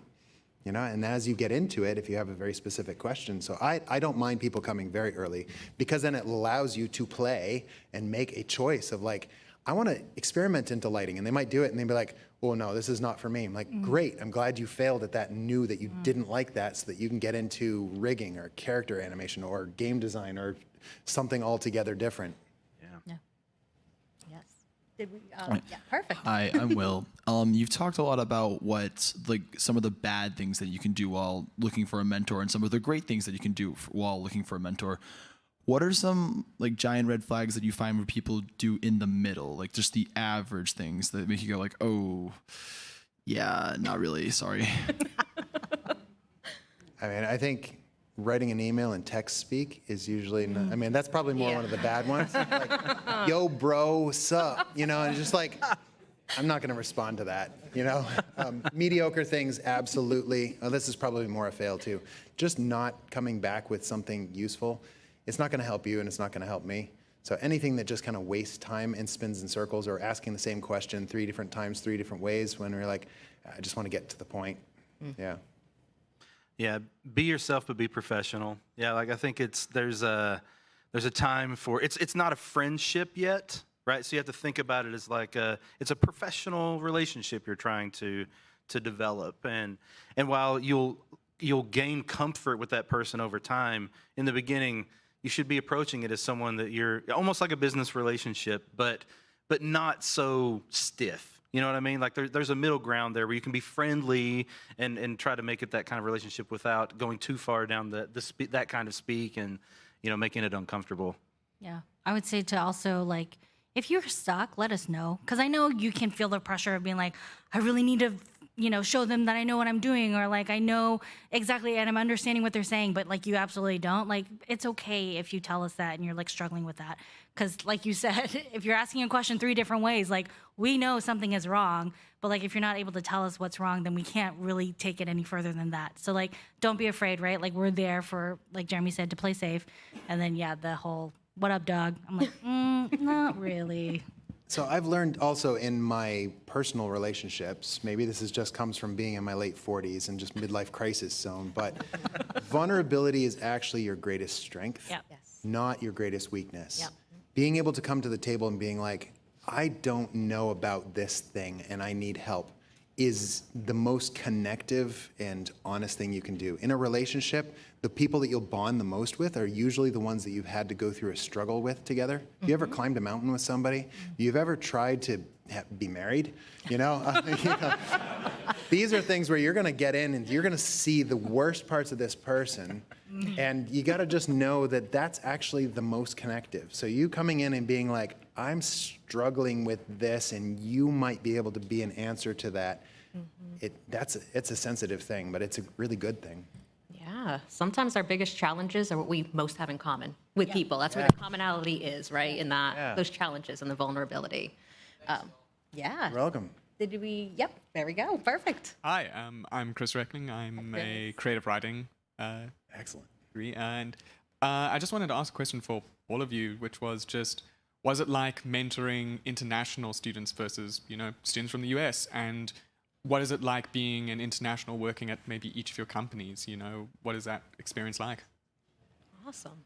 It can be challenging, at least for me, because I don't understand other cultures as much, right? So I think the thing that I try to do in those scenarios is talk about what I know about and then ask questions back. Like, that's the other thing. It's a two-way street, mentorship in general, right? Where you're not just coming to me and I'm just giving you answers to your questions and that's all. I'm trying to develop a relationship in this as well. So it's actually an opportunity for me to learn, because I've mentored people from like Brazil and from Europe, and it's been more like, at the beginning, I can tell you, hey, here's how our industry works here, right? Here's the things that you need to consider. Here's, you know, what I understand about how work visas work, and after your school, how long you have these opportunities. But that's the limit of my knowledge, right? And I don't know very deeply that stuff, but I can learn, and then I can help guide in the right direction and get you in touch with people that can help with more specific things that I don't know how to answer.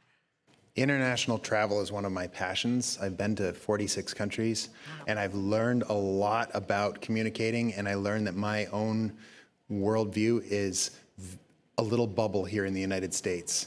You know, and so I have a lot of compassion. Like, I've gone to places where they've never seen white people before. In fact, I saw a kid run and scream because he thought our skin had been ripped off. Oh, no. And, you know, that's good for my soul, because most Americans don't get that. Most Americans just go, this is the way the world is, how it is in America, is the only way we do things. And like, no, we really need to see another thing. And I think that philosophy applies to industry too. So whenever I speak to somebody, I want to learn, I want to get to know them.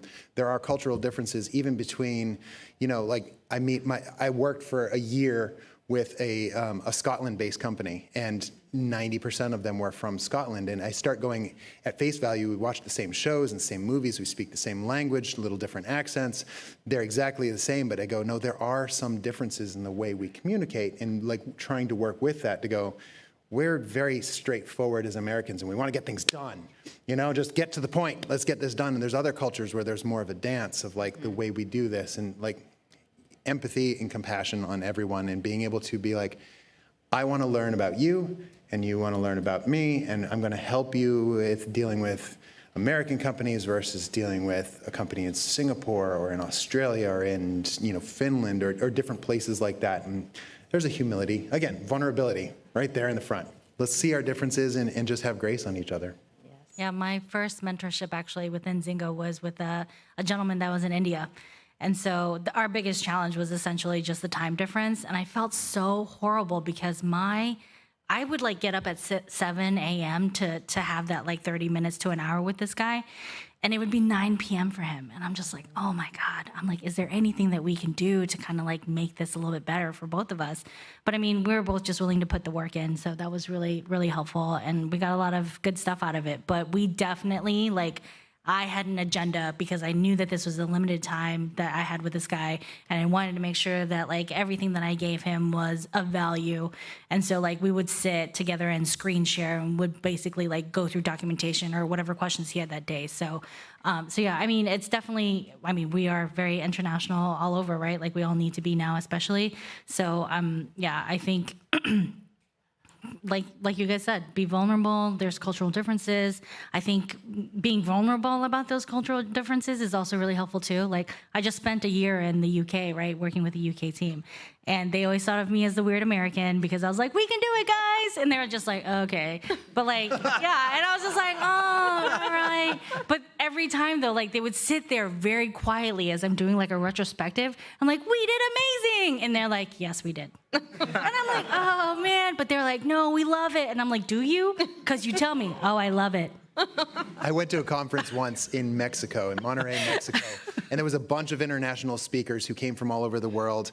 And this guy was like, I give talks everywhere. And like, I went to Japan and everyone sat there very quietly, you know. And then I went to Korea and everyone sat there quietly. And I went to Europe and everyone was, you know, very professional and good questions and very quiet. And we come to Mexico and it's like, giant party! You know, and he's like, this is amazing. Oh, wow, what a difference. And it was just like huge, I mean, like balloons and pyrotechnics for a talk like this. And we're like, wow, cultural differences. Can we relocate this to Mexico? That sounds like Full Sail speed next year.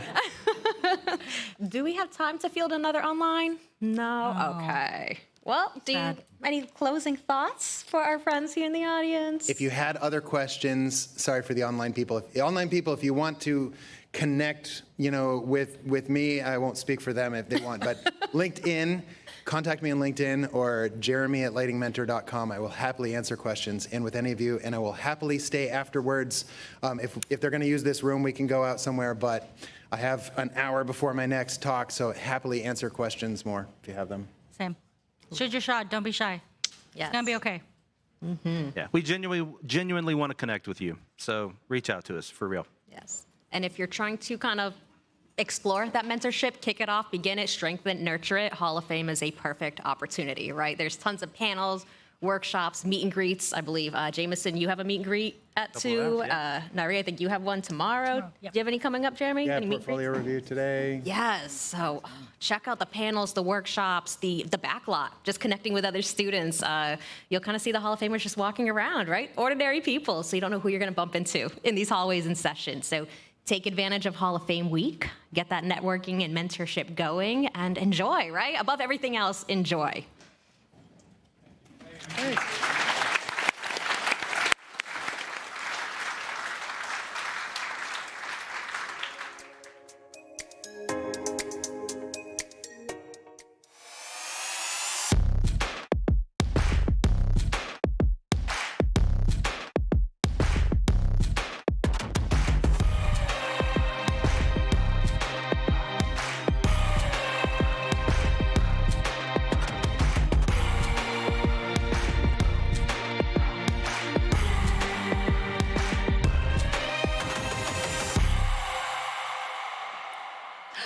Look at that mural.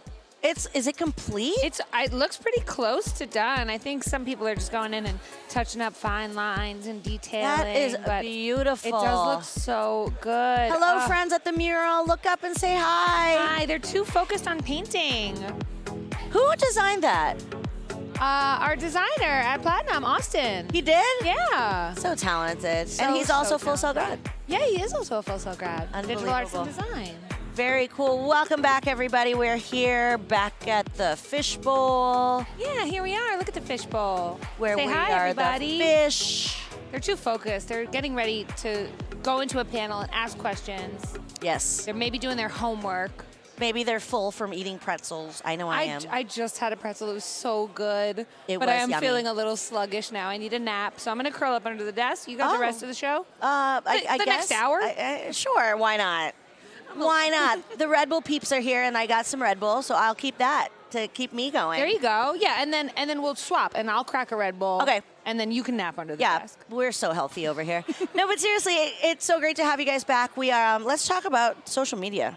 Social media. Social media is a great thing because if you want to be featured here on Hall of Fame Live with us, you can connect with us on social media. Just add us on Twitter, Instagram, Snapchat, and the TikTok at Full Sail. And of course, use hashtag Full Sail HOF throughout this week to see your posts throughout featured live On right the show. here. Right here on the show. I can't speak anymore. We cannot wait to see how you Hall of Fame from home. So speaking of that, let's look at some posts that we've seen recently. I want to see what everybody's been sharing online using the hashtag. I want to see what's going on. Oh, that's a good one. Yannick Moody is sharing a photo with, of course, Leslie Brathwaite and Tremaine. A dynamic duo. The dynamic. I think they're playing some tunes at CX. Okay. Yeah. Yeah, I was just over at the student stage out by the food trucks, and it is popping right now. What is this? We have some video from D-Rose Music. This is from Paragon. Hall of Game Paragon, the event we hosted on Sunday. Yeah, you did fantastic. Oh, by the way. thank you. And that jacket was fire. I just love the Armada community. I think I would do anything for them. One of my Armada grads is here this week, which makes me excited. Oh, look at this. A skateboard. The skateboards Tyler are so Michael cool. got a skateboard deck. Lucky duck. There's only like 10 of them, I believe. Yes, which they're is so limited. So if you got one, lucky. Do not trade it for a pair of sunglasses. It's a bad trade. That would be a bad trade. What about a pretzel, though? Oh, here we go, Paragon again. That's a nice angle. Professor Milo Beasley having a good time at Full Sail HOF. That's awesome. Our varsity teams all won against our alumni. Do not mess with Armada varsity teams. Look, see more from the event. A fun little Oh, look at that reel. I like reels. Oh, I think Emily Ray made this reel from MCBS. Hashtag we are MCBS. Me and Tracy are both media communications graduates. And our director, James Donmoyer, also an MCBS grad, because MCBS is the best. Yes, this production is brought to you by Media Communications. Sponsored by Emily Ray. Anywho. Oh, but... Yeah, yeah. But this year's inductees are a group of truly inspiring individuals. Yep. From taking creative risks to sharing their craft with the world. Their stories are some of my favorites. Let's take a deeper look at the work of dual degree grad Victor Herrera da Silva. The supernatural power that I think I have and that I think everyone can have is the power of being kind to others. I think that is something that within itself has so much power and potential, but that not every... They told me to leave. It wasn't true. Oh, okay. Well, CEO of New Vision and founder and managing partner of Ready Ant Studios. Oh.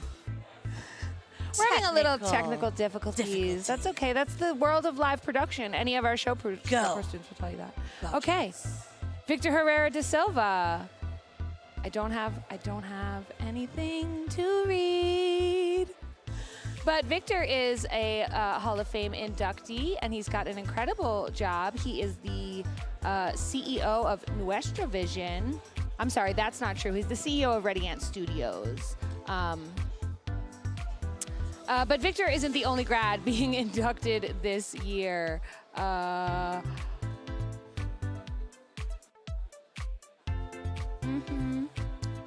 You know, sometimes during live television or live streams, we have little glitches. At least it's not like Justin Timberlake, Janet Jackson level problems. Oh, right? Jess. The kids don't get it. They weren't even alive. Oh, that's so sad. I know. Isn't that sad? I remember my mom like ushering me out of the living room. Like, no, goodbye. We're done. Really? Yeah. She was you like were very still living disturbed. with your parents when that happened? I was a kid. Okay. Okay. So anyway, somebody's upset. Wouldn't it be funny if we were glitching too? Like, I know. Jess, how's it going? Oh, look at the backlot. This is my favorite thing to do. Hi. Hey, are you out there on the backlot? Wave. Look. We see you. Is that Jen Cohen? Is that Jen Cohen? Hi, Jen yes, it is. I Cohen. can tell by the hair. She's so lovely. Oh, and Jen is the best. Just Jen? everybody say hi to Jen. Everyone She's so say hi to Jen. wonderful. Turn around. Look at the girl with the green tips in her hair and wave to her and say, hi, Jess. No, don't look at me. Look at Jess. She's walking there. Everyone say hi, Jess. Jen.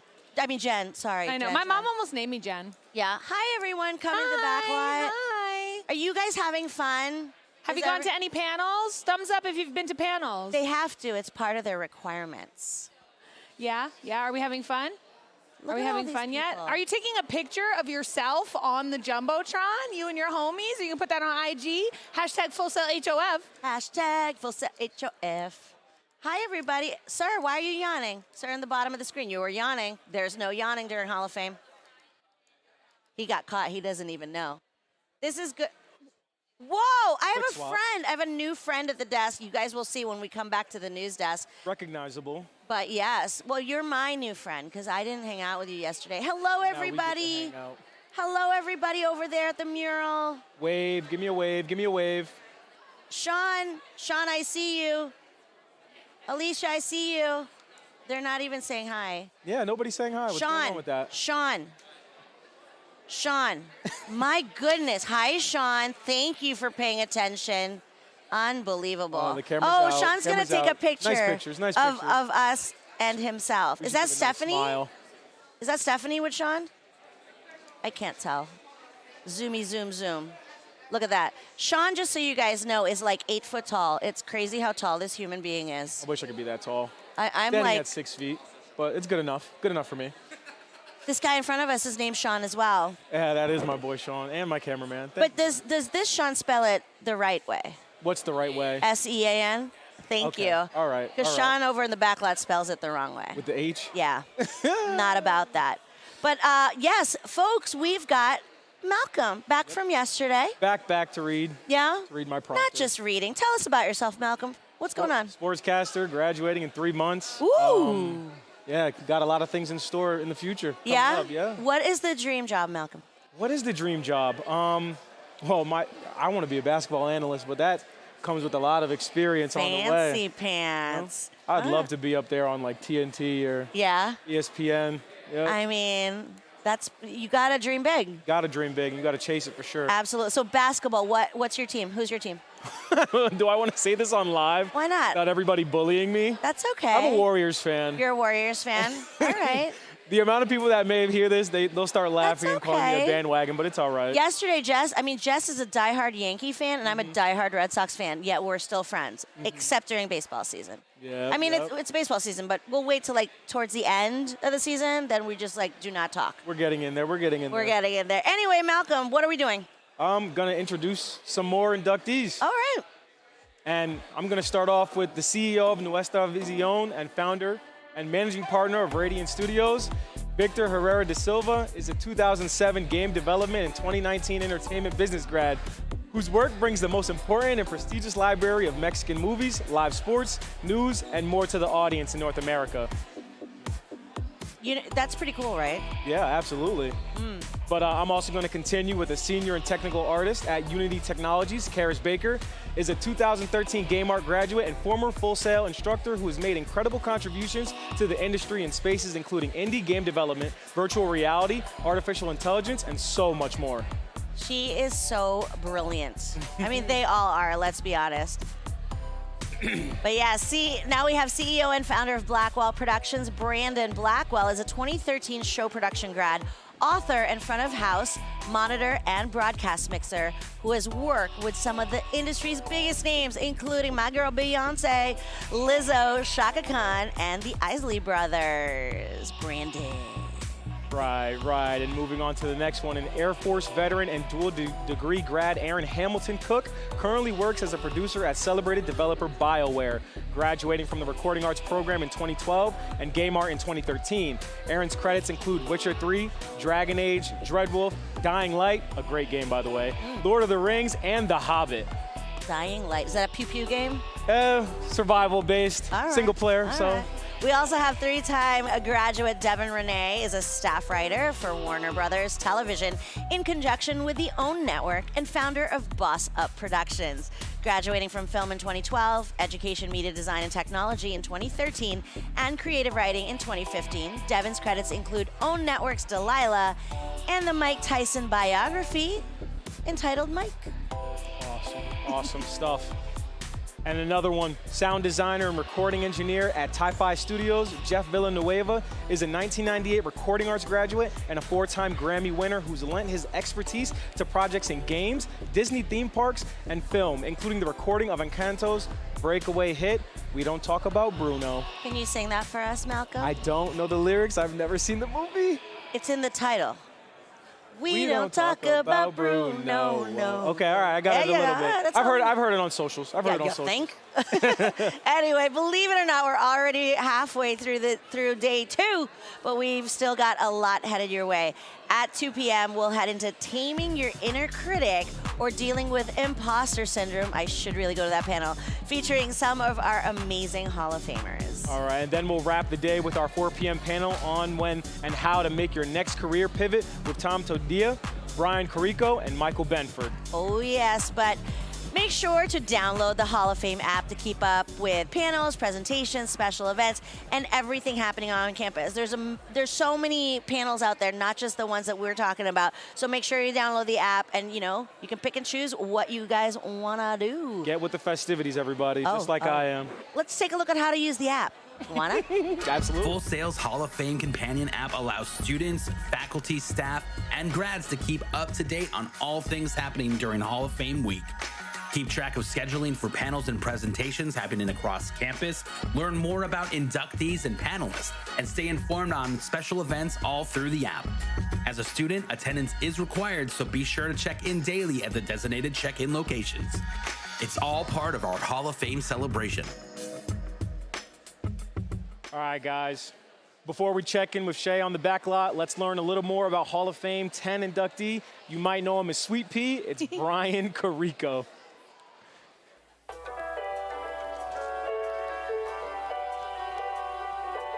Getting to Full Sail was about a 3-year journey for me.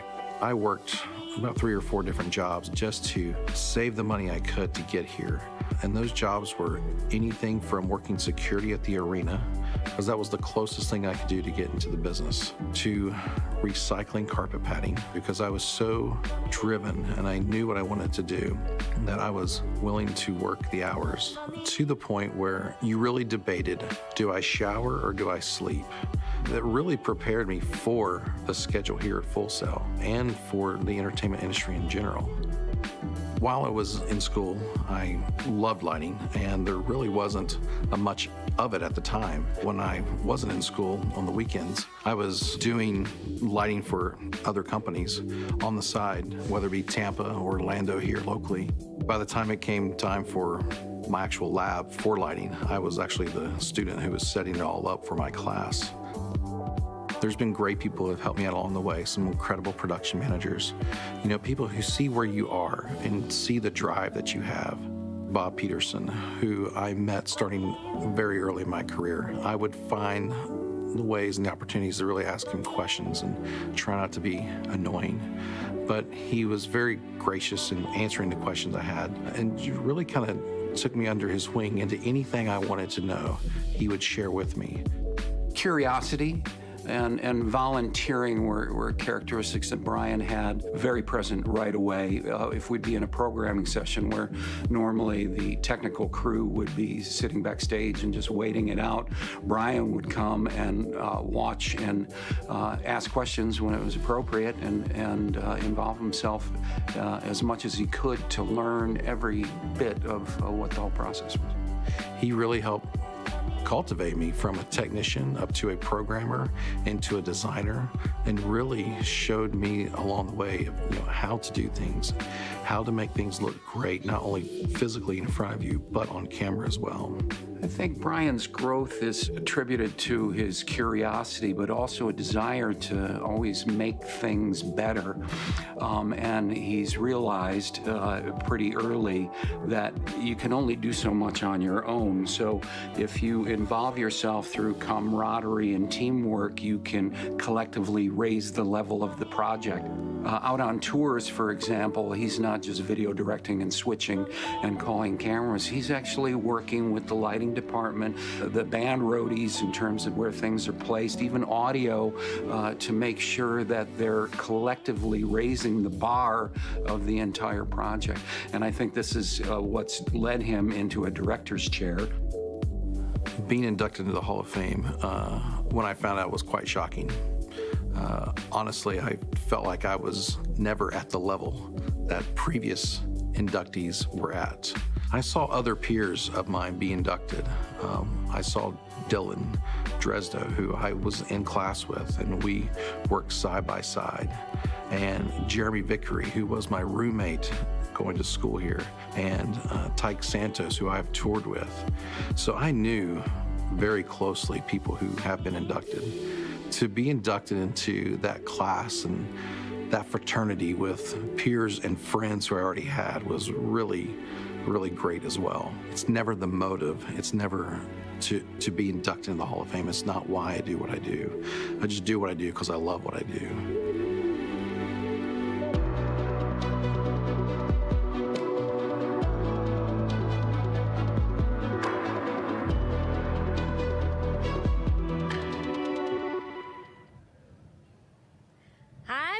How are you today? I'm great. I'm at the happiest place on earth. I full-heartedly agree. Absolutely. This is the happiest place on earth. And we're actually just hanging out with your friend Brandon, who's going to be inducted in this year's Hall of Fame. And you had a special session on Monday with Brandon, and you got to speak to students. Can you tell me more about that? Yeah, it was Brandon, myself, and Justin Rathbun. So all three Show Pro grads. It was great. Show Pro students are always working these events, which is exactly where they should be. So they don't really get a special, event for them. So we've been working on this for a couple years, and it's great to see it come to reality. But yeah, we held a special lab for them, just like they would in their normal classes. It was all done by Hall of Famers. We got to take some time to really work with the band for them to kind of understand our thought process and what we do. We went at a real world pace. It was very fast and quick, but I think it was a great success. I hope it grows to something bigger next year, but it was a success, and I can't wait for next year.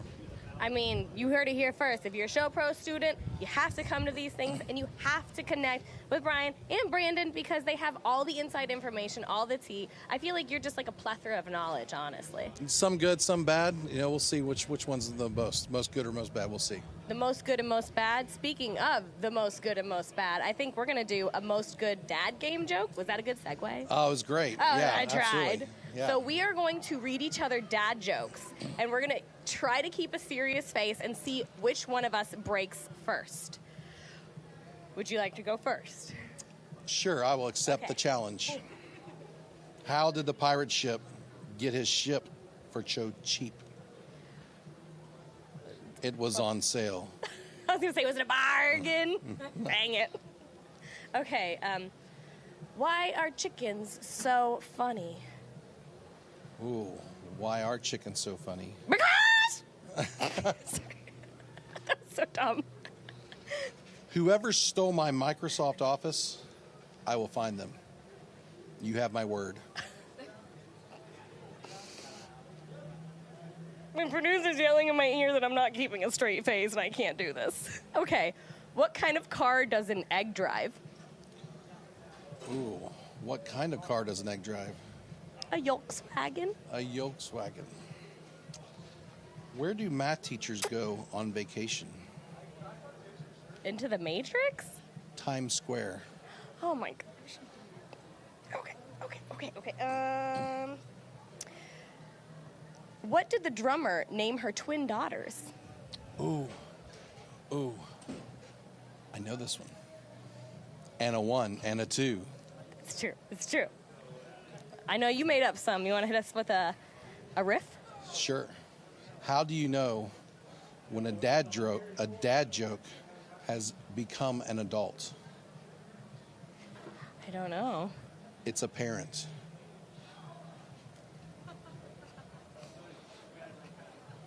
My mouth is not working for this. Okay, I'm gonna do one more, and you've been stoic this whole time, so champion. You do one more, I do one more? Is that how we're doing? Yeah. Or you finish it? Okay. Yeah. How do you organize a space party? Ooh. I don't know. You plan it. Ooh. Okay, one more, and then we'll wrap it up. What do you call a dog with no legs? Lieutenant Dan? It doesn't matter. It wouldn't come to you anyway.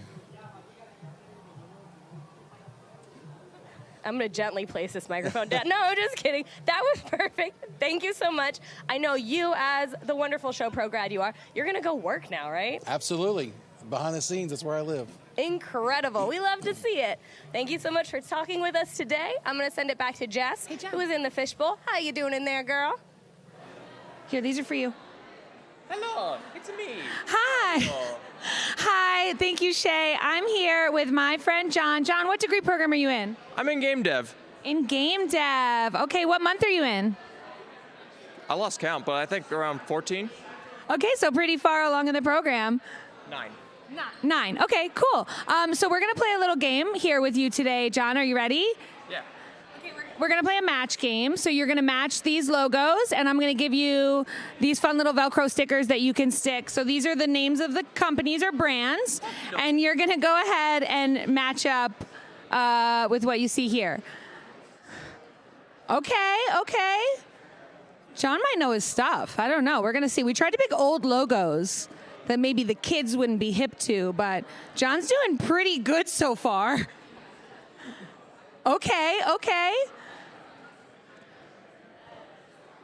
They had me practice this for rehearsals, and I didn't get them this fast. Okay, we're close. You're one off. I think you may have. Why don't we give him a switch? Ding, ding, ding, ding, ding, ding, ding! He did it! Awesome, John. And is this Mario for funsies or?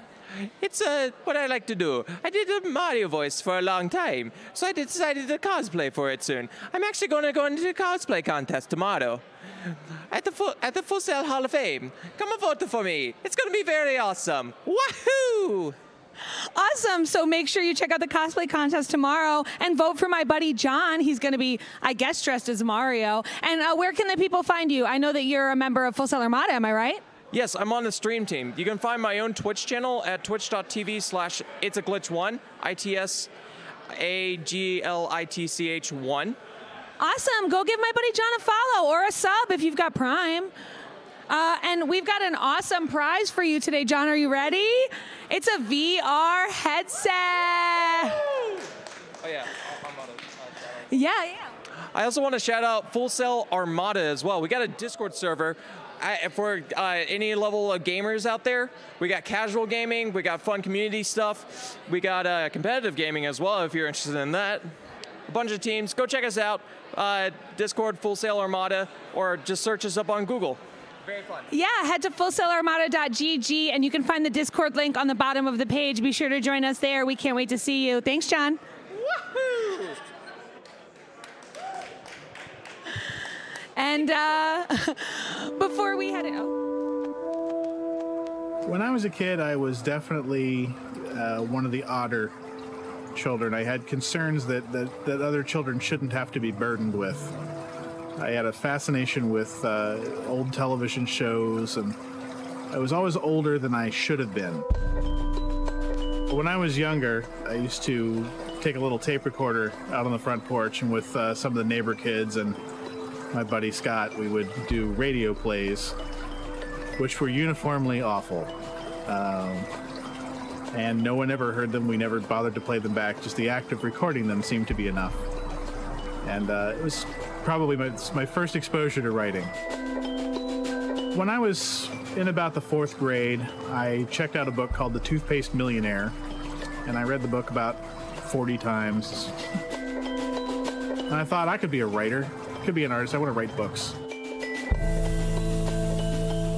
I actually ended up falling over into the comic book arena around the time I turned 10 or 11. And I got fascinated with the people who wrote and illustrated comic books. I would tell you that the defining moment for me when I realized the power of the visual married to the narrative is the work that Will Eisner did on the old Spirit comics was very cinematic. And I started getting that idea of, writing with an eye for, with word balloon placement, where are people going to be in your frame? And comic books, just like TV, end up being a matter of, where you're choosing to frame your action and how to highlight it. So television seemed like a natural extension of that. There are shows like when I worked on Dancing with the Stars, there's quite a thrill about being able to work with certain celebrities that you've enjoyed since you were younger. Every week trying to come up with some place to send George Hamilton, was a real treat for me because I loved the guy since I was a kid. And every week he'd give me flack about where I sent him, and every week when it was over, he'd tell me he had the time of his life. That's the glamour associated with reality television. When we were nominated for an Emmy for Split Ends in 2009, it is the first time that my name has ever appeared on an Emmy nomination. And I can remember when I joined the Academy in 2002, going to my first Emmy Awards and sitting in a room with 10,000 people at the Shrine Auditorium and looking around and thinking every person in that room took the risk to do this for a living. And I thought, how cool is it just to be a member of this thing? And to get nominated for an Emmy 7 years later. I mean, you can't imagine how great that feels. I find no shame in being close to my parents. I'm lucky enough that I have the kind of support system that you absolutely cannot move forward without. My folks were behind me when I wanted to go to art school. My folks were behind me when I wanted to go to film school. If I could think of another thing that is generally less useful, I'm sure they would stand behind me and I could get my degree in Elizabethan poetry. They are behind me 100% no matter what I do, and that's really, I kid around about it, but it's if I didn't have that behind me, I would not be anywhere near where I am now. We always tried to give Troy enough rope to do the things that he felt a real passion for. Sometimes it was really hard, especially the stuntman episode, because the porch was fairly high and away from the ground. But you have to look at each individual and figure out that we're not all alike. People are going to have dreams, and they just have to go for them.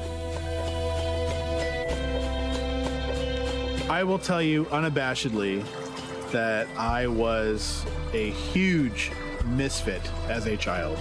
Just nothing about me was similar to anything my peers were interested in. I was a freaking weird kid. And the best part is, all that weird stuff now just makes me funnier and makes the shows better. So it all comes full circle. Embrace being weird.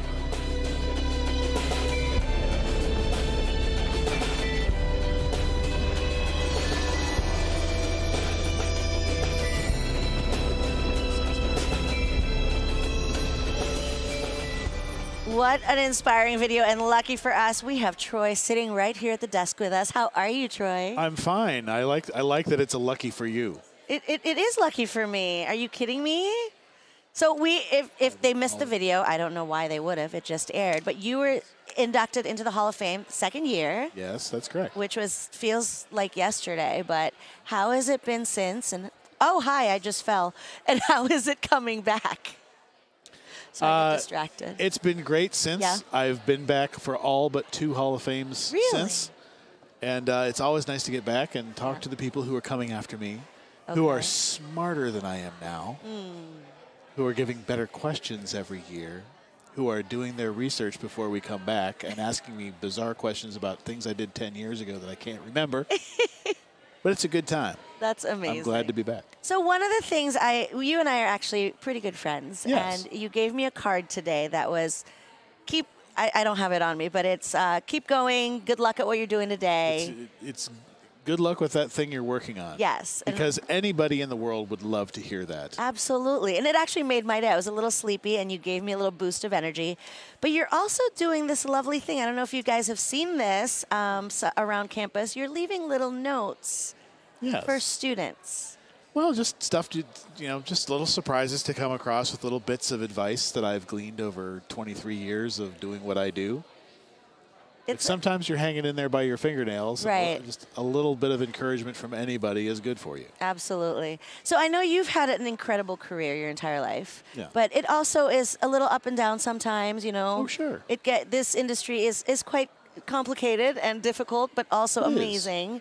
How do you get through those difficult times, and what advice do you have for people who have those times? Well, the first thing I would tell you to do is don't imagine that you've just flown your career into the side of a mountain every time there's a hiccup. Right. Because you will get so into your own head about it.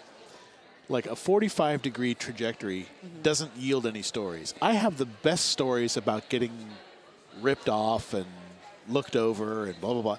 And they're great at parties. I'm fun at parties because I have had the opportunity to fail once in a while. Right. And that really helps. But, so just don't internalize everything. Right. Not everybody's criticisms are valid. Sure. You got to be your own engine. Cliche, cliche, cliche. Well, you are a writer, so Well, you yes. know, it's all about the cliches. Sometimes I take roads that have been traveled. Wow. Well done. Well done. Yes. So, Troy, I know, not just Hall of Fame. You come back often. We spent a lot of time together when you were living in Tampa. I do. What is it that brings you back here? Because you're busy, you have things to do, but you will always take the time to spend time with our students. Why is that? Because I was a student here once, and all of the really great memories I have of Full Sail involve certain people over and over and over again, and the guests who would come back to speak. So I remember Kim Dawson that did the early Teenage Mutant Ninja Turtles films would come back here and talk, and I would just be like, it's a real film producer. Like, I'm talking to a real guy. You had Henry Ehrlich, who was the PR guy for Paramount Pictures, that he had done the PR for the original movie Sabrina with Humphrey Bogart and Audrey Hepburn, and he was doing, while he was back, it was the same time he was doing the promotion for the remake of Sabrina with Harrison Ford and Greg Kinnear, and like guys that have had careers that lasted 40 and 50 years. Full Sail gives you access to, this is not an advertisement, Full Sail gives you access to amazing people. Right. And they basically, like, I developed a lot of friendships with people who came here to speak. I was interested in people who were in fields I had no interest in before I met them. There was a guy named Bruce Swedeen. Bruce used to come back here all the time. Icon Award winner. And I was going to say, I mean, the guy worked with Quincy Jones and Michael Jackson. You didn't just work with him, he mixed Thriller. I know. Well, I try to be general because Well. I know this interview isn't going to be 40 minutes long. But I learned. It's not? No. Oh, darn. But I would listen to things that he recorded with Duke Ellington back when he said back when I had 3 knobs and a microphone, and you could tell where the instrument placement was in the room. Like, it was shocking to me that this is a guy who just had so mastered what he did that every story he had, I was like, oh, okay, well, I'll think about that. And there are weird opportunities that you don't think about where you're like, I'm drawing on like a bit of advice that somebody gave me about audio, or someone gave me a bit of advice, like when you talk about video games, when you talk about any kind of writing, story is story and it all goes together. And Full Sail put us together with those kind of people, and I want to be that kind of person that 30 years from now, some guy goes, I remember when I was in college and I talked to this guy. There's this bald guy with glasses whose name I can't remember, but he was talking about reality shows and this and this and this and this. And I want to be that guy for somebody, and that's why I come back. Well, I love it. And you Hall of Famers are really so inspiring to us. Actually, speaking of inspiring, Brian Carrico, who is Hall of Fame 10, just showed up and now is running camera for Hall of Fame Live. That's right. They will put you to work at Hall of Fame. With Garrett, who is one of our grads, There you go. film grad. But, like, Bonjour. it's crazy. Brian is here for fun. We didn't put him to work. He said, let me work. The man is on That's tour what I mean. with what's his name? Blake Shelton. Oh. Yet he's running camera for us. Well, You know? It's pretty that's cool. good. But no. If you can make me look as good as Blake Shelton, whatever filter you have to snap down, Brian, just He is a very handsome man, and so are you. I suppose. I suppose. No, Troy, it is I really... guess if I have to be handsome, Oh, man, it's so difficult over here. the cross I bear. Oh, stop it. I tell you. But Troy, seriously, I love having you back here. I know we all enjoy having you back here. Thank And you for I all look you I do. look forward to seeing my friend Tracy Wu. Mm. And we will never, ever have cheeseburger sushi again. Oh, my gosh. That is a story for another day. Another day. Not good. Not Oh. good. All right, we're going to take it out to the backlot, see what is going on out there. Thank you again, Very Troy. good. Nice to see you, Tracy. Nice to see you as well. Have fun, everybody. I mean, how can you not have fun around here? Look at that backlot right now. The bridge is just... Look at all those people. Look at all those people doing it. Oh, hello. Thank you for waving, you wonderful human you. We have all these people out there. Hey, guys, look up at the Jumbotron. Hey. Look up at the Jumbo. Look at that person with the beautiful curls. How on earth are your curls this beautiful right now with this crazy heat and humidity? How much product is in there, or is it just natural? No product? Oh, he's just going to walk away. All right, fine. Hi, everybody up there, the top right corner. Look at how much fun all these people are having out. What are you guys in line for? I don't know. I don't know. Oh, we have a caricature. I see the caricature. They're in line for the caricature artists. It is really a beautiful day here. Make sure to check out the app and use hashtag FullSailHOF. Maybe we can feature you on Hall of Fame Live. If you want to come hang out, come say hi. Distract Brian Carrico while he's behind the camera. Let's see how good his skills are. Maybe we can distract him. He's moving things a lot. I don't know what's happening over there. in camera 3, but he's doing a lot of moving and resetting that camera, which is kind of scaring me. But I figure if he works for Blake Shelton, he can do whatever he wants. I like Blake. Do you like Blake? I like Blake. Yeah. Shelton, yeah. You know, it's his last season on The Voice. Really? The last season was his last season on The Voice. But maybe that means he's going to go on tour. Maybe Brian can tell us. Ooh. I would like to know. I want the tea. Yeah. Is it tea if it's positive? If it's like good news, do you still call it tea, or is that just negative stuff? Tea is just like the scoop, yeah? The scoop, yeah. But anyway, so much has already happened this week during Hall of Fame. Let's take a look at some highlights, why don't we?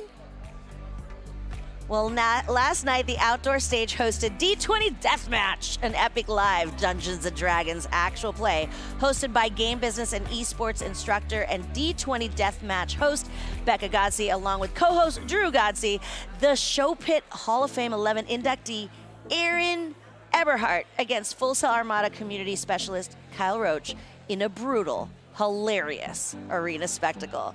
With smoke machines, giant 20-sided die, and heavy metal, D20 Deathmatch transformed the stage into a live D&D Thunderdome, where competitors rolled for their lives. The audience roared for Kyle, playing as Chef, what is that? GPT, as the other players did their best to take down the fan favorite.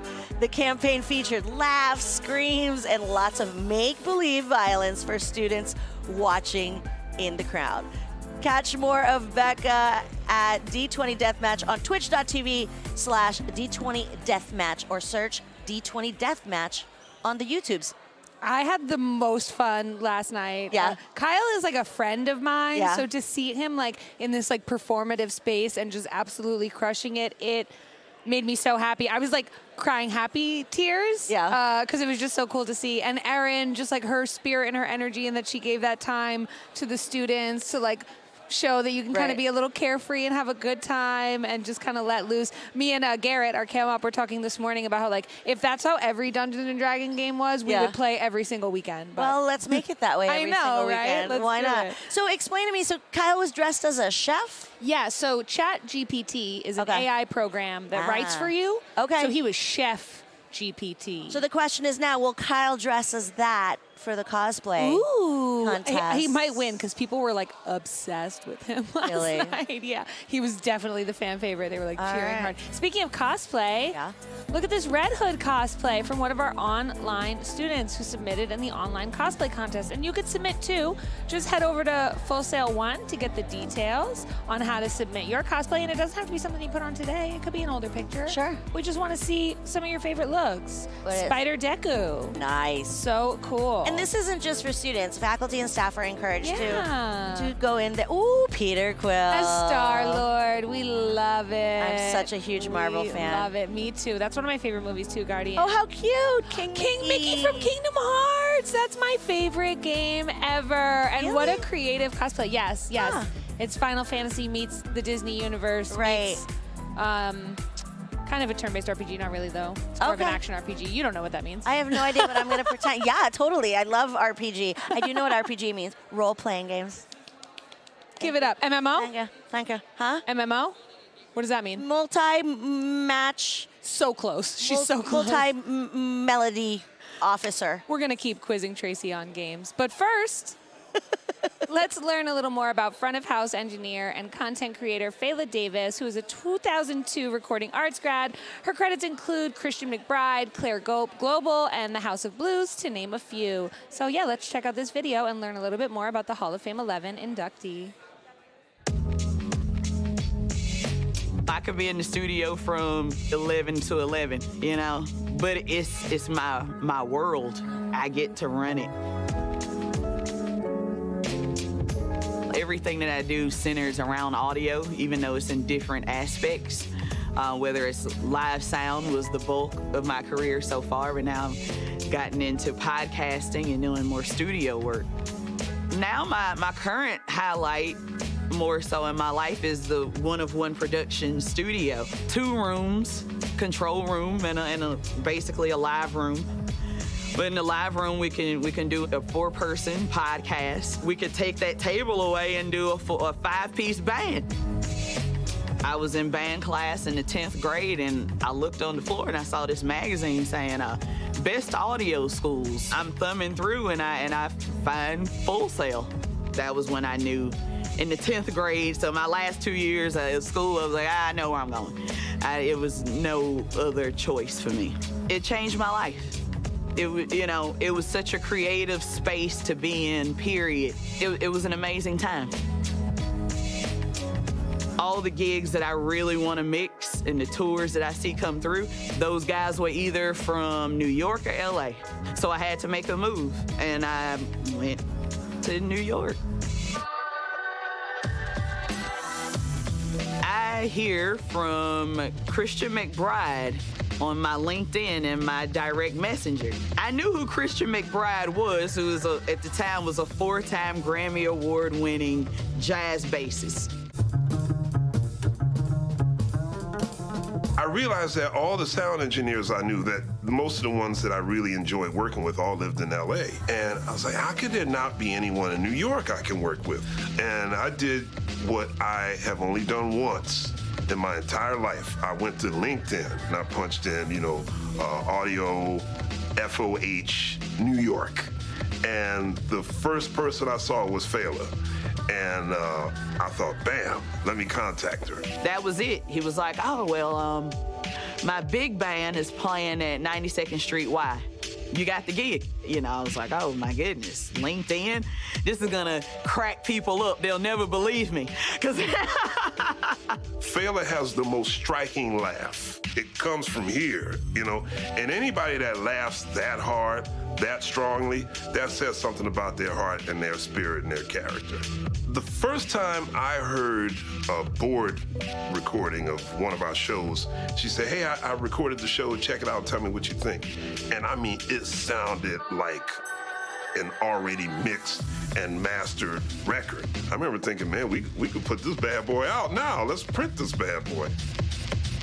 For him to give me the opportunity, I was just like, okay, I'm gonna do stuff that other people aren't doing. And he recognized that. I can never thank him enough for that opportunity. And I look forward to doing that for somebody else as well. When she becomes the big superstar that she is going to become, and I can't afford her anymore, she's still going to be one of my close friends. I just love her to death, and I'm so proud of her. Getting inducted, I had it up on my vision board that I wanted to be in the Hall of Fame. This is just a culmination of all that sacrifice, sleeping in a car in between gigs, everything. It's just the grind. This is the celebration. Now to get to mark off something on the right side of my dry erase. It had been there so long that I had to use alcohol to get it out.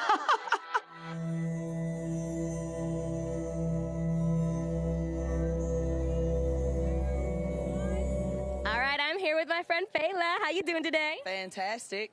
What are we doing? Getting my first caricature. Your very first character. Very first. So, James, I can't wait to see what happens. Now, you've been here on campus all day, hanging out with the students. Can you tell us about the panel you came out of? Yeah, I did an entrepreneur panel about my podcast studio in New Jersey. So, giving people the ins and outs of how to get it started, how I got started, and how they can do it themselves. And you went from front of house to basically like the legend of all podcasts. You have your hands in all of them. Tell me about that transition. Yeah, it was kind of a natural transition, considering that I didn't want to be on the road anymore because the past 10 years I had seen the world, and it was great, and it was my passion, and it was what I initially came to Full Sail for. But then I got into this podcast world. Me and my business partner started one, and it became its own journey. Other businesses asked us how we did ours, and it turned into its own thing. And I love being able to tell stories in that way. I love doing music, but then getting the deeper stories from all of these different businesses or personal stories. It's been amazing. And I know as we get your character drawn for the first time, what are some characteristics of a podcast that really make that chef's kiss? good production. Gotta have good audio. So you gotta hire Fela. Gotta come here for that. But everybody has a great story, so it's no real tips. It's like, and it's more of it's a Wild West situation. You can pretty much create whatever you want to in this space, and that's what's so exciting. If it doesn't work, you could change it the next week. Why not? Why not? I mean, you're pivoting careers. You're pivoting like the whole industry itself. I love to see it. And you got one more panel today. Can you tease that? Oh, wow. I can't even remember what I think it's another entrepreneur podcast. So, yeah. Oh, yeah. Definitely if any students there, it'd be a great time. It'll be in the air conditioning. It's going to be amazing. Exactly. All right. Are you ready to see your caricature? Let's get your reaction. Okay. Dun, da, da, da, da. Oh, my God. Thank you, James. Fantastic. Love it. Showed off for the camera. Perfect. All right. Good luck with your panel today. Thank you for sitting down with us. Thank you so much. Of course. Back to you at the desk, ladies. Aw, that was so Shay. cute. That was so cute. I want a caricature. I know. Can someone take over and we go get? We go.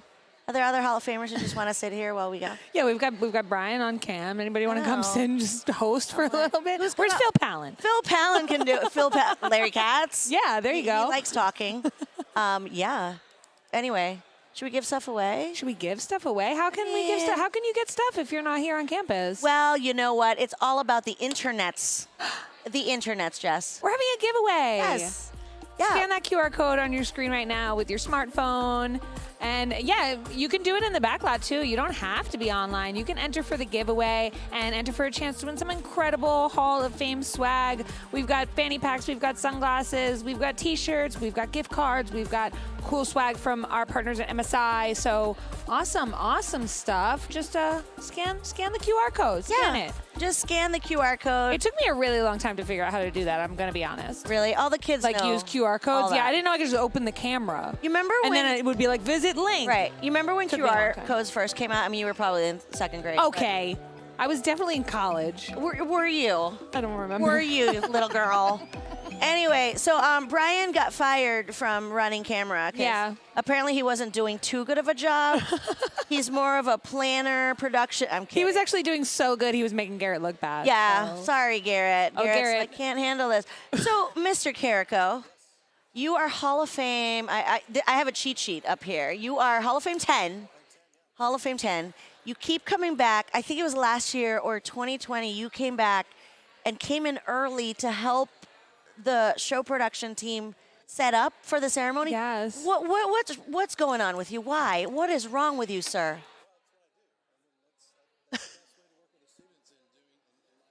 Yeah.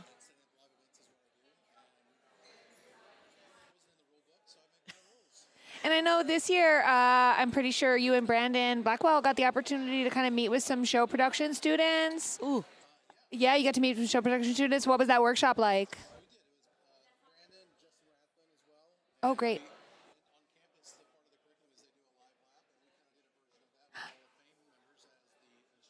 Oh. Oh, apparently we can't hear you. We're having mic problems. Do you know how to run mics? Or do we need Fernando Delgado? Where are you? Fernando. That doesn't work. We're Why having is trouble. nothing working? But we're so happy that Brian is here today and that he cam opt for us. It was so nice. She's clipped to the mic. I thought you work in live event production, There we Brian. go. There we go. Now we can hear Brian. This is why we love live. We don't no rewind in live. So yeah, tell me a little bit about that workshop again. Yeah. So in the normal classroom situation, the show pro students have what's called a live lab, and in that live lab, they set up. They bring in a band, and they do the band. And we did it just a little bit different. We kind of did it on our real world pace of how we do it. We were right there with them, setting everything up. One thing we did do different was the band would play one song, and then we took a 3-minute break and we talked about, they had questions for us, we could give them answers, give them things to change, and then the next song they immediately executed those changes in what they learned. Yeah. So very quick learning, and I think it was successful. We hope it's something we're going to build on. Yeah. We hope it becomes bigger than what it was. I love that. I love that because, I mean, we mentioned it yesterday, but show production students work all week long. They don't really always get the chance to go to panels, to go enjoy the creative experience. And I love that you come and work with us and help us out because it's like in solidarity with them, right? Instead of you kicking it by the pool or whatever at the hotel, you're here working hard, and we love that. We're cuter than, what's his face? What's his name? Who? Blake Shelton. Blake Shelton. Oh, yeah. We're cuter than Blake Shelton. Yeah. But no, it's just a great way. We want Hall of Fame to be a special experience for all the students. We felt like in the past, maybe the Show Pro students weren't getting the special needs that they needed and the special moments for them. So we just put our minds to it. We kind of brainstormed it on this for over a year now. Oh. And it's great to see it kind of come to fruition. Oh, I can't wait to see how it evolves next year. Yeah, I'm absolutely. so excited. Well, let's learn a little bit more about one of Fela's classmates from the Hall of Fame 11 inductee, Sean McCabe. I am head of technology at Insomniac Games. My team is responsible for engineering and IT across the company. And so really what we see as our mission is to make it easy for them. Let these amazing things that live in their mind come out into the games, onto the screen. Final Fantasy VII came out for the PlayStation. And that just really changed the course of my life. Games would give you an adrenaline rush. They would make you excited. But Final Fantasy actually made me sad, and it made me scared. And I remember thinking at the time, I was like, gosh, what in the heck would it take to make something like this? So I ended up picking up this thread, that had been dormant, picking up this thread of making games. The thing that really got me about Full Sail when I first visited was it was an entire, community of people that were like me, that wanted to make things, that wanted to create things. My first job was with Interplay Entertainment Corp. They had just done extraordinary work, and I was a huge fan, and was fortunate enough to get a job with their new console division. And so I actually started my career working on the PlayStation 2. I applied to Naughty Dog and Insomniac at the same time, which are two of my favorite companies. I just decided to say, screw it, maybe I am, good enough to do this. Insomniac did give me a shot. And that was in November 2003, and I'm still there. Insomniac had more opportunity than we knew what to do with. From that came this idea of, well, why don't we open a new studio?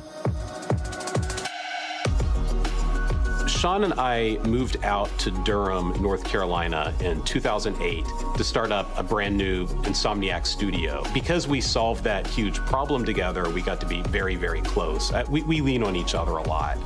In fact, we sit right next to each other, even now.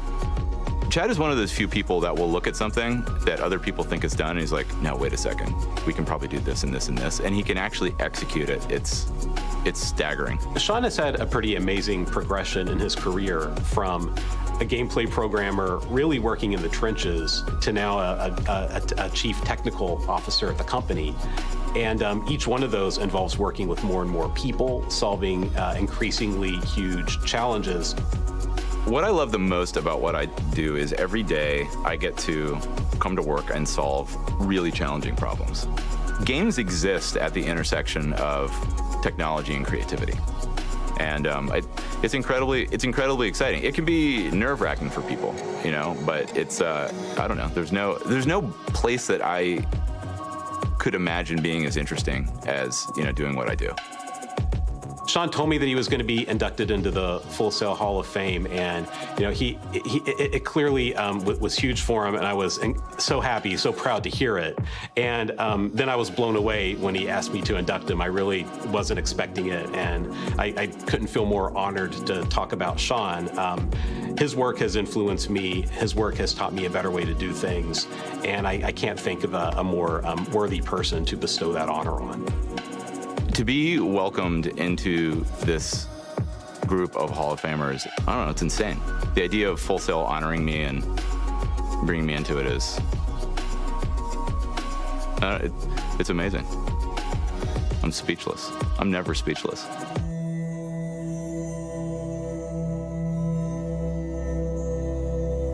Oh, Sean McCabe. So much talent. But folks, in our next panel, we'll highlight a topic almost every creative struggles with: imposter syndrome. Hear from grads Lori Brugger, Jason Whitmore, Margaret Hague, and Troy DeVolld on how they overcame self-doubt and negative self-talk in taming your inner critic or dealing with imposter syndrome. But first, let's learn a little bit more about one of our next I don't know, I kind of like to think of myself as a bubble boy when I was a kid. I just kind of was in my own little creative bubble. I kind of did what I wanted. I made all kinds of little worlds and dressed kind of strange. And now looking back, I think my dad kind of, you know, bit his tongue a little, but he just wanted me to be who I was. Both my parents just said that whatever you want to do, you can do anything, and that nothing was too great, that if I wanted to put my mind to it, I could always figure it out. And that kind of stuck with me because I think, you know, having that support of your family is super important, especially when you want to go out and you want to do something that's out of the ordinary. Knowing that they're there for me is my everything, you know, that's the reason why I can do it, because I know that they're excited that everything's working, that I'm able to do something that I absolutely love.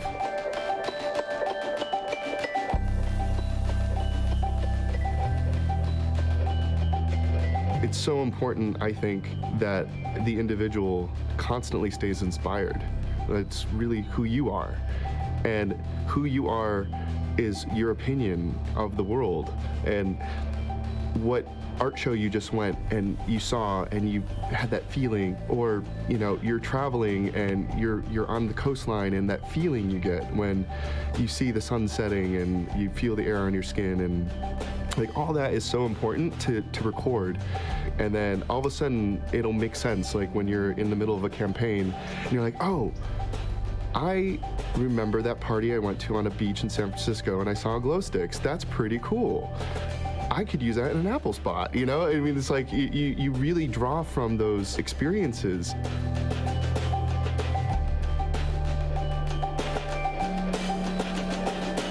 Being in the career that has suddenly unfolded in front of me, it was incredibly unexpected. I thought I was going to be a musician. I thought I was going to be on stage. I thought I was going to be performing.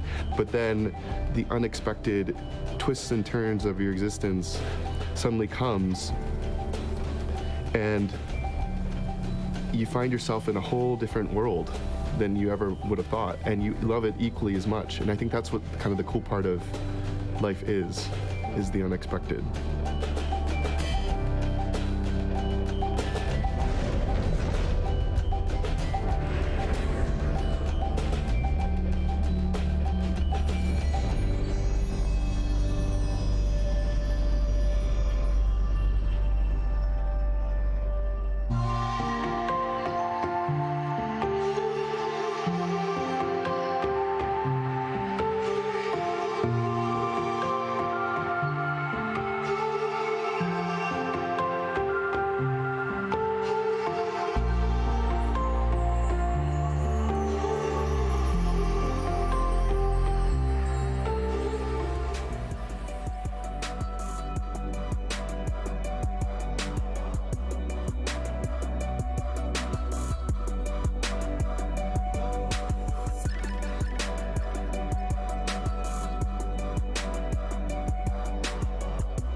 All right, put your hands together for your host, Shane Proctor.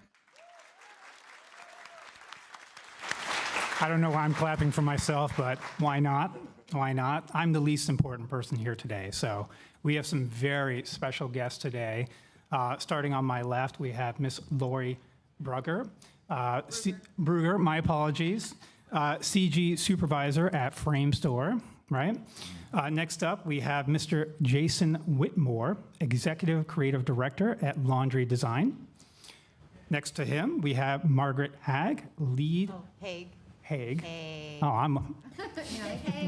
I'm doing poorly already. This is good. Lead for mobile graphics at Invite. And finally, Troy DeVolld, executive producer at Big Picture. Please give them a quick warm welcome.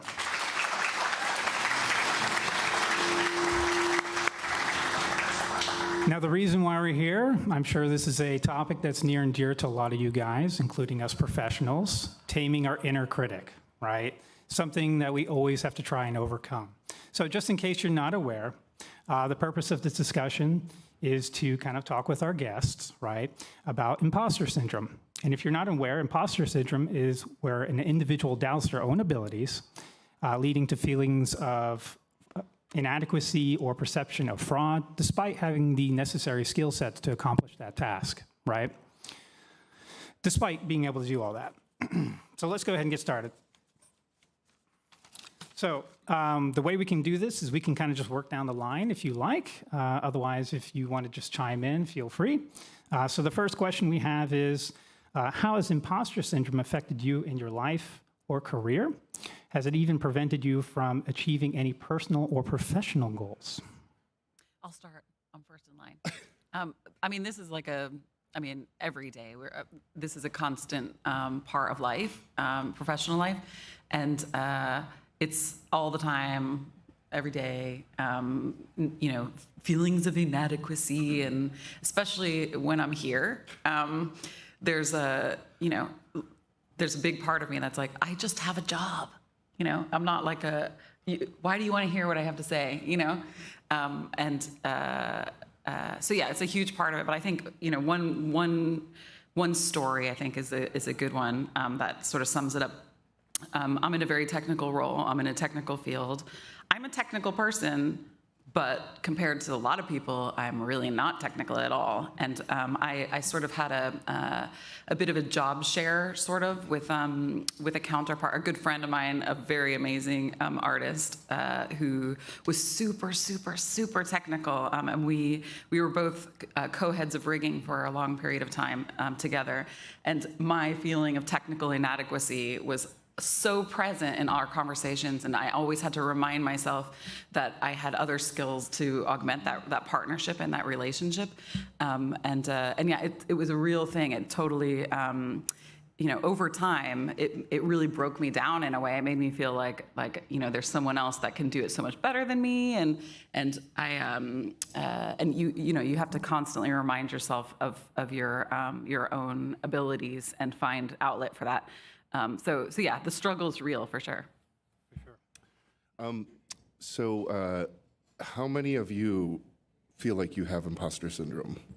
Just curious. Oh yeah. Oh yeah. Well, welcome to the club, because it's all of us. So I've been in the industry for 25 years, and I still struggle a lot with imposter syndrome. And here's why.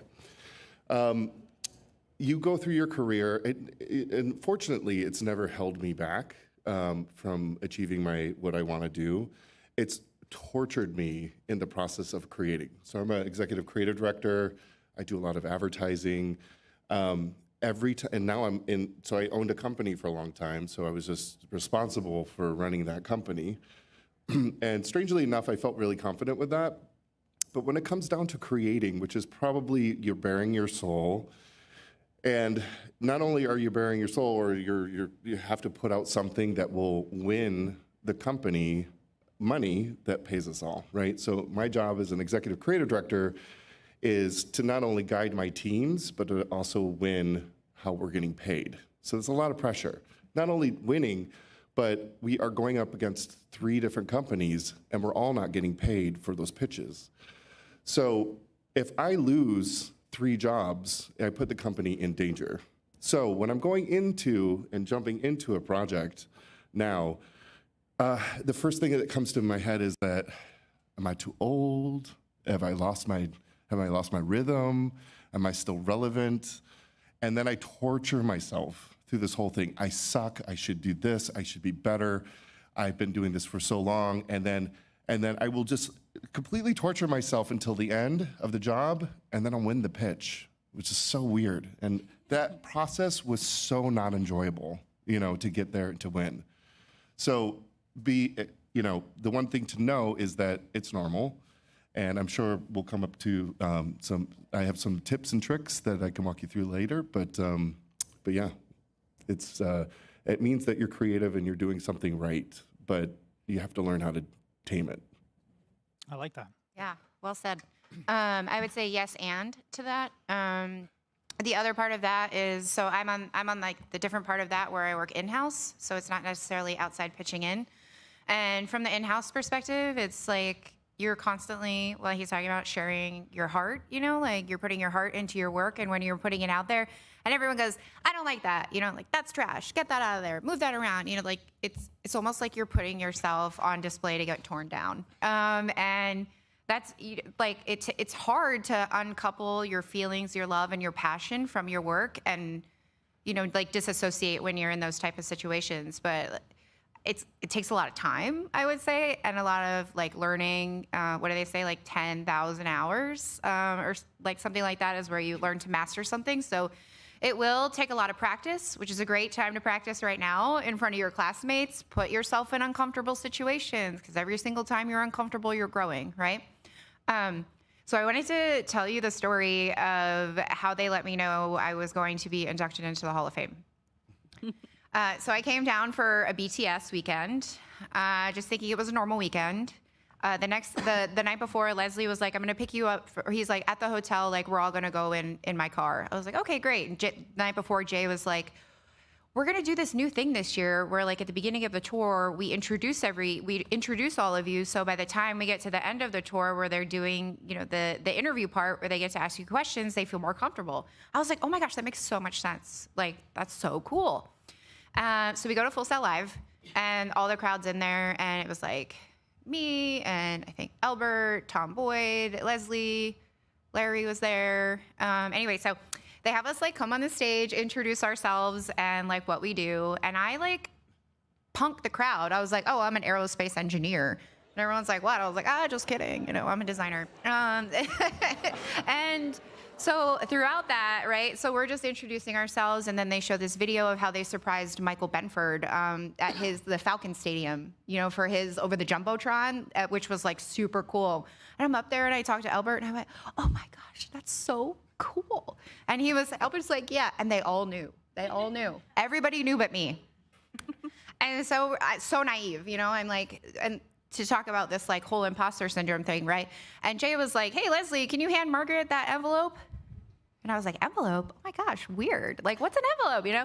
And they handed me the envelope, and then I looked at it, and it said Hall of Fame, and I just started going. And he was like, open it. And I was like, what if they're just asking me back? And what if I freak out? And they're just like, we'd love for you to come back next year on panels. We love having you. And then I was just like, are you sure? And he was like, can you just say it? And I was like, I can't say anything at all. You know, and like, I think that's, like that was true actual feeling.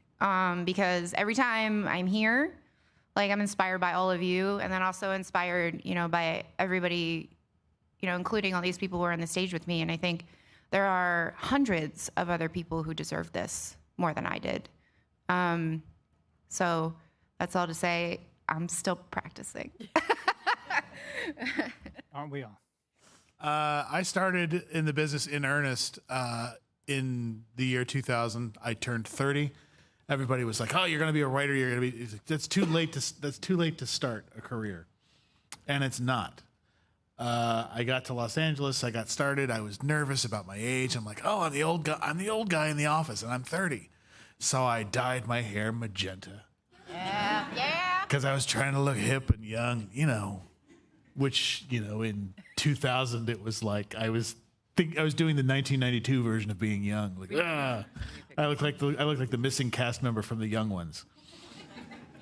And I went to lunch and it was hot out, and I sweat, and I looked like I'd been shot when I got back to the office because the magenta hair dye, temporary hair dye, I couldn't commit to anything, running down my face. And it's the first time I met the executive producer for the show, who was in the office. And I was like, excuse me.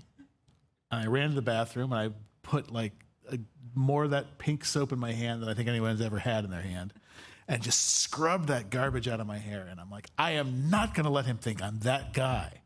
I was so incredibly insecure, not because I didn't think I could do it, but because I also, when you first start at something, you think that you're supposed to inherently have the knowledge of how it's done.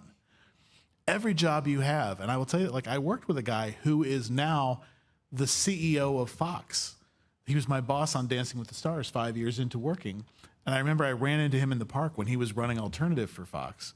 And I said, how's the new job? He goes, it's great. I have no idea what I'm doing. And I was like, I am going to remember that forever. There's Rob, like, I don't know what I'm doing, but I'm doing it. And that's the thing. It's you feel like a fake because you feel like you're supposed to know how to do everything already. You're learning as you go. I'm learning as I go. 23 years into my career now. I mean, 30 since the first thing I did for television. I did all the commercials for Woody Woodpecker's 50th anniversary for Universal on a fluke. And it's just, yeah, you know, and now I have what I call the Shecky. I am no longer Troy DeVolld. I am the Shecky version of Troy DeVolld. I am on all the time. I am full of myself. I am fun. I'm entertaining the people from network when they're sitting in the control room. Everybody's having a good time, and I'm just on. I don't know who that person is, because underneath it is this guy who still has to do everything, who knows he's still learning how to do stuff. There are things I just don't understand how to do. I can't interface with people who create graphics because I have no understanding of what you do. But that's the nature of creative industries, right? It's like pretty much. It's like and technology industries. It's just the nature of it. There really isn't like this set way to do things. Like, it's non-linear. Like, everybody does it slightly different. I mean, like, the fact that so many people can communicate at all just shows, like, I find that amazing that we can actually understand each other, considering how our brains, like, are so mysterious. Everyone is so different, like, and the fact that we can communicate at all is amazing. And these processes that, like you said, expecting that you're supposed to know, like if somebody asks you a question, like I used to hire junior artists quite a lot, and that was the first thing that I would always say on their first day. I don't expect you to know everything. I only expect you to learn. Like I'm expecting that from you. Is to ask the questions and to be vulnerable in a way of like not being afraid to, like, if you get stuck, I want you to ask me, because otherwise you're going to be stuck, and I don't need that. I don't need you to be stuck. I need you to, like, be, you know, inquisitive. Stuck sucks, for sure. But we can help you through. Very good. Thank you. So next up, we have what are some common situations for you guys that tend to kind of exacerbate the situation? Something maybe that happened on the job for you or at home? I mean, for me, it's losing that really exasperates. If I lose 2 pitches in a row, I'm like, okay, am I done? You know, winning, I feel great. You know, when I'm on a winning streak, it's amazing, and I think I'm the top of the world, and everything's awesome. Even, you know, it's so interesting because even coming back here with all of my peers and fellow Hall of Famers, it's looking at everybody's career is so inspiring to me, and hearing all the projects they work on. And, you know, my projects are cool, but my projects are, you know, they're on the commercials or advertising, and people may or may not see my campaign, or I'm doing a lot of work, you know, direct with clients and all that stuff. So it sounds cool, some of them. But then, I was sharing with Lori, I was having like a little bit of imposter syndrome this morning, and I feel like I got it under control. I didn't expect that, feeling like, oh, my career's so little. But then I was like, no, wait, I've done some really cool stuff, you know?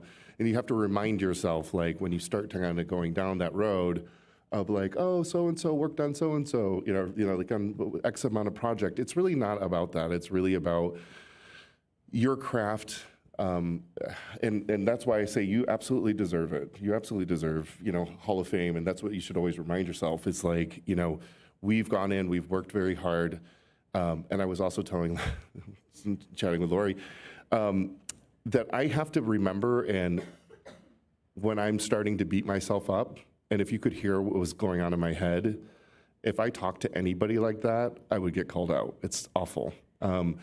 And I first heard of this term. I mean, I had heard about it, but my boss at Laundry had just come back from a design conference, and they asked everybody, who suffers from imposter syndrome, and over 90% of the audience did.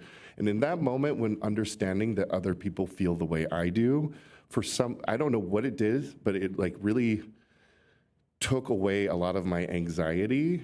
And since then, I've been able to cruise through pitches not tortured or as tortured. I mean, I still get a little tortured, but but not as tortured.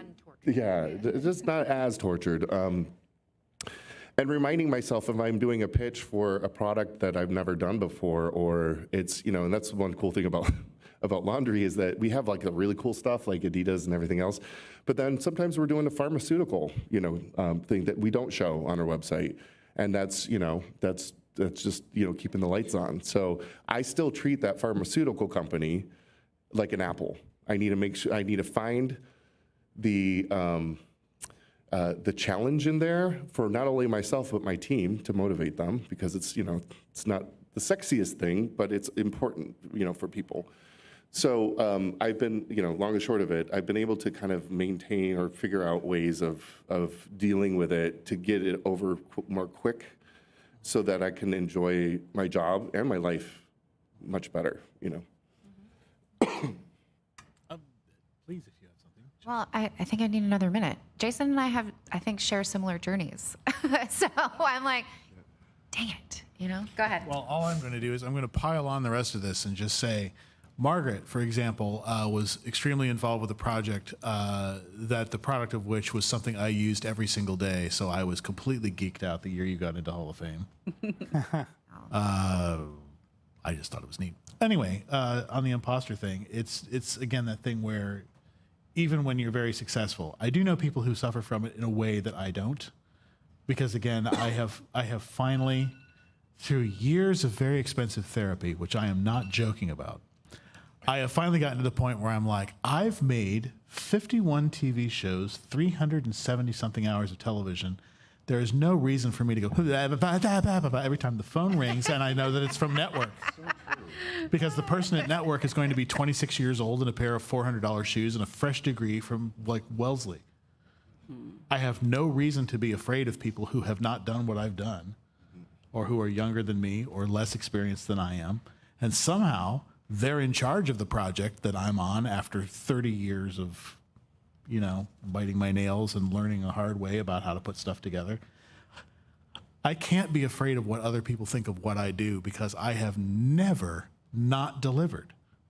I have never failed to deliver, because I will just beat myself against the machine until something happens that seems to be acceptable to me as an end product. So why am I going to fight with imposter syndrome? And I'm like, it's funny because I feel there is a greater than, less than that I've had at Full Sail for a long time, where there's some people here that I admire so much to come back for Hall of Fame that I just go, well, I'm never going to be that guy. And it's okay. It's like, I'm not going to mix any records for Beyonce. I'm not going to work with this huge artist in this capacity and receive this much adulation and this many Grammys or this or that or the other. I'm going to enjoy what I do for a living, and I'm going to have a great time, but I'm not going to be like, pow. Like there's no jazz hands surrounding what I do for a living, because it's reality TV, which is fun to hate. But I'm not gonna make myself feel crappy about something that I love and that I really excel at, and that helps to kind of abate that. I think I'm ready now. Is that okay? Were you gonna ask him something? No, I was going to ask if Lori wanted to contribute, maybe like a daily or something that you've experienced that probably didn't go quite as planned. I'm looking at you guys right now because I have a lot of stories from like later in my career, and to me that's really relevant right now. But actually, I remember when I was in your position and just feeling like I was going to get found out. Like just feeling like the first job, like they're gonna know, they're gonna be like, why aren't you able to do this? You really need to. Like I remember that feeling like so well, and it's different now. I don't get that feeling anymore. I don't feel like I'm gonna be found out in the same way that I did when I was starting, because I have more experience to provide. So even if I'm like lacking in one thing, I can compensate another way. But also I think it really motivated me. So in a way, you can sort of turn it into a tool. You know, like if you feel like you're your own worst critic, you know what your strengths and weaknesses are. And if you are afraid of getting found out for your weaknesses, then you kind of, at least you've identified them and you know what could make you feel better, like to work on those things that's within your power and control to do that. So like it is a very motivating thing too, to feel like other people are better than you, I guess is a very rudimentary way to say it, but you can definitely use it like to your advantage. And in my daily life, this is interesting. So I'm an asset creator. I know that's a language a lot of people understand in this room by trade. So like I was a rigger for characters for most of my career, and only in the last 3 years I took a position as CG supervisor, and now I supervise teams across the whole 3D pipeline, some of which I've never interacted with at all in my entire career. So now I'm supervising these teams of people who I don't even really know what tools they're using, like what their workflows are, like what are the hard things, what's really easy to do and what's really hard to do. I have no idea, and I think and that happens a lot, but that one I know, I'm aware of that, and I was put in this role for a reason, right? So like, it's not because I know everything, right? It's because I know how to use the people around me to get the stuff done that we need to get done. That's what I'm good at, right? So I have, and what I found is that when I tend to try to be really honest about what I understand and what I don't understand, because it's faster. Right? I mean, that's the short answer. It's faster for me to say, I really don't understand. Like, you need to explain this to me. The only time most people are very receptive to this sort of communication. The only time I ever get any like, sort of thing is people who really, they've got some insecurities of their own that they need to deal with. Most people are like, oh, cool, she asked me. She wants me to know, she wants to hear what I'm saying. Like, it gives them an opportunity to be good at their job. So yeah. Fantastic. Thank you. Can I chime in now? Absolutely. Sensational. Okay. I was like thinking of what strategy I could take here. So I don't know if y'all relate to this, but I have what I like to call crippling anxiety. Like, I get paralyzed by it, which is hard for me, to work through. And I'm currently in a situation actively real time, and I would love to talk about this with y'all, but are you familiar with what the word retaliation means? Generally? Okay. So if anyone is in the audience who doesn't have an understanding of what retaliation is, it's when someone in power uses that power over you, right? Basically. So I'm in a situation like that, and the situation started October, November of last year. And when it happened, initially I went to, as if I don't give myself enough criticism, that am I smart enough? As everyone's saying, am I good enough? Can I do this? Knowing the confidence, I have confidence in my skills, Generally, I have a lot of confidence in my skills, and I'm to the point where I can now give that gift to other people to help achieve their goals, through management and leadership. However, in this instant where I'm under this situation and someone is using their power over me to project their own insecurities, I was in a really dark place where I didn't think I could do it. And for 2 months, I was thinking to myself that I wasn't even worthy of my own job. And it was hard to go to work every day. And when I mean go to work, it's roll out of bed and get to the desk, It's not very complicated, but I still didn't want to do it. And then there was one moment, when they talk about taking a step back, taking time away. I'm here with all of you beautiful people right now. Had a nice long Christmas break where everything goes quiet for about 2 weeks. And it was kind of when Stella got her groove back kind of thing. It was at some point my mentality changed, And it wasn't about no longer I'm not worthy. It was they're not worthy to have me, you know? Like I thought someone else's words were going to affect the rest of my career, when in fact I affect the rest of my career. You can't take anything away from me, and you won't, you know, that I've done, and this person will not take anything away from me in the future. This is a small moment in time, and you know, like I think at times when we can lose ourselves, like we can always get them back. Yeah. Love it. Thank you. Yeah. So now, coping mechanisms, right? So I'm sure you guys have developed some techniques over the years to kind of help just power through it, if you will. I know as time goes on, experience definitely helps with that, but maybe at a younger stage, what were some of those coping mechanisms? Boxing. Ooh, that's a good one. Yeah. Yeah.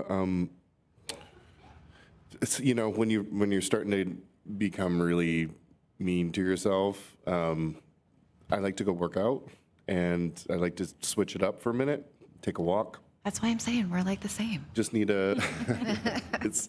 You just gotta shut those voices up there and get back to work, you know.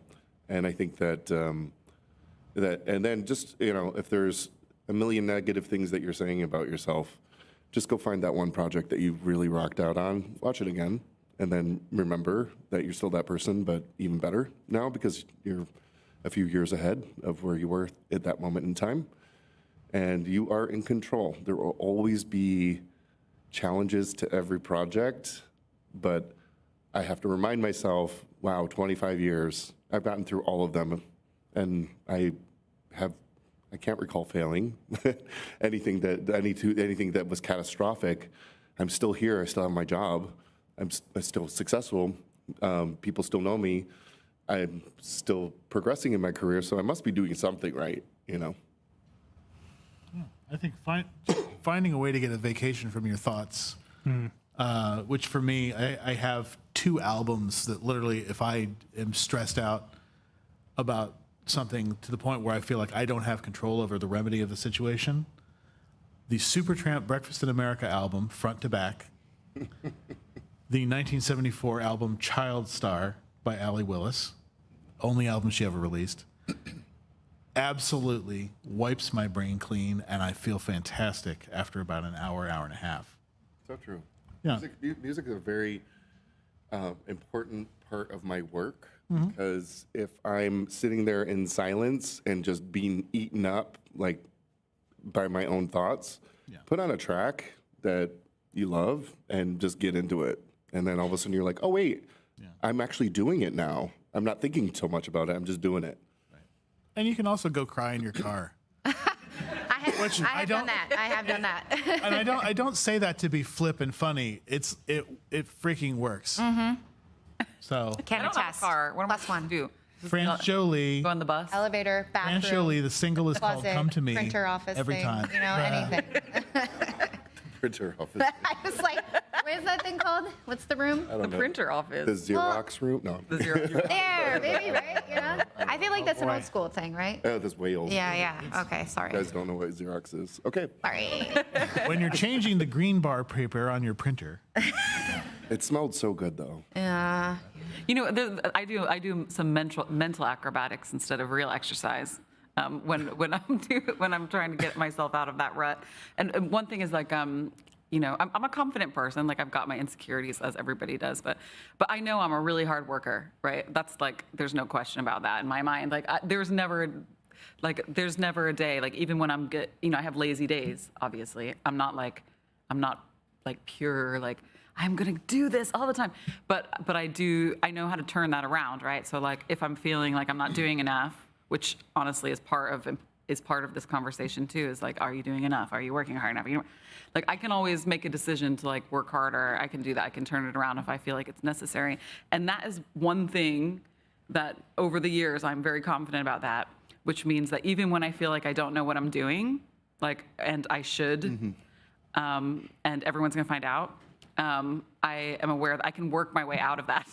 Like I can kind of go, okay, well, that's obviously something I need to focus on a little bit, and yeah, I can sort of just true grit, like work my way out of the situation. Not to say that I then become an expert at them. That's not what I'm saying at all. What I'm saying is that I won't, any problems that are caused by my ignorance, I can solve through problem solving and hard work. Yeah. Sorry. I'm always so awkward. So always. So the way Like your inner critic, Margaret. I know. Don't talk about yourself like that. So the way I like to help people that I lead in this space as well is to, I guess the corporate term would be celebrate small wins. So like not, like no win is too small to celebrate, so we actually like actively take time to celebrate that, because if we're only celebrating big moments, they're far and few between. And these small moments happen, build up to those big moments. So they're also important to celebrate. And I wanted to share with you just a really quick story that happened to me recently, actually last year, where I won 2 big campaigns, 2 big commercials, one for Sherwin-Williams, 3-day shoot, a lot of people involved. And then the following day I had to shoot a new vehicle coming out from Honda. And it was the first time I've ever shot a car. Now, I can have my moments being sad or beating myself up in my studio alone and still have time to get myself out of it. But when you're on a shoot, you have to get out of it quick. And you have a lot of pressure because there's a lot of money. So I had never shot a car before. I've done a lot of CG cars, super easy, right? Always had heard, and we were shooting this Honda on a white cyc, and I had all these really amazing ideas that I wanted to do. And I took a chance on a DP that I love, who had never shot, a director of photography, who had never shot a Honda commercial before, or had never shot a car before. He assured me before we went in, and I really respected his confidence that he could do it. He had all the resources to be able to do it. I'm getting nervous even talking about it right now. So anyway, I'm sitting there, the Honda people are there. I'm like, yay, what's up? Putting my playlist on, super happy. And then I think it was 35 shots I needed to get through in a day, which is a lot. And our first shot took 4 hours. And so why is it so hard to shoot a car? Well, let me tell you guys, lighting on a car is super hard. And anything that is in there reflects off of a car. So you finally get that lighting perfectly sculpted, and one person moves it, and then it falls apart. So I'm sitting here like, I suck. I can't believe I didn't bring in somebody. I'm just like tearing myself down. I'm about to go into panic mode. I have to breathe through. And see, when I get nervous or feel like somebody, because it's my reputation, not his, right? So it sells me a false narrative. I just get real quiet and just real focused. And then after that 4th hour, we did this thing called hose it down, where the car was on a turntable, and we just spun that puppy, just spun it, and just shot a lot of really great stuff. Just kept it going. We ended up going into overtime that night. There was a moment where I was like, I feel like I'm such a failure. My client is here. But even in those moments, they still got us through, and we still figured out a solution, and it still looked amazing. Good. Very nice. Very nice. So another question for you guys. Now that you've kind of reached kind of a higher level within your workplace, right? Do you feel the workspaces can create more supportive environments for this type of condition? Yeah. I mean, just admitting it. Yeah. Or just saying, a lot of times I'll go up to my boss now, PJ. He's amazing.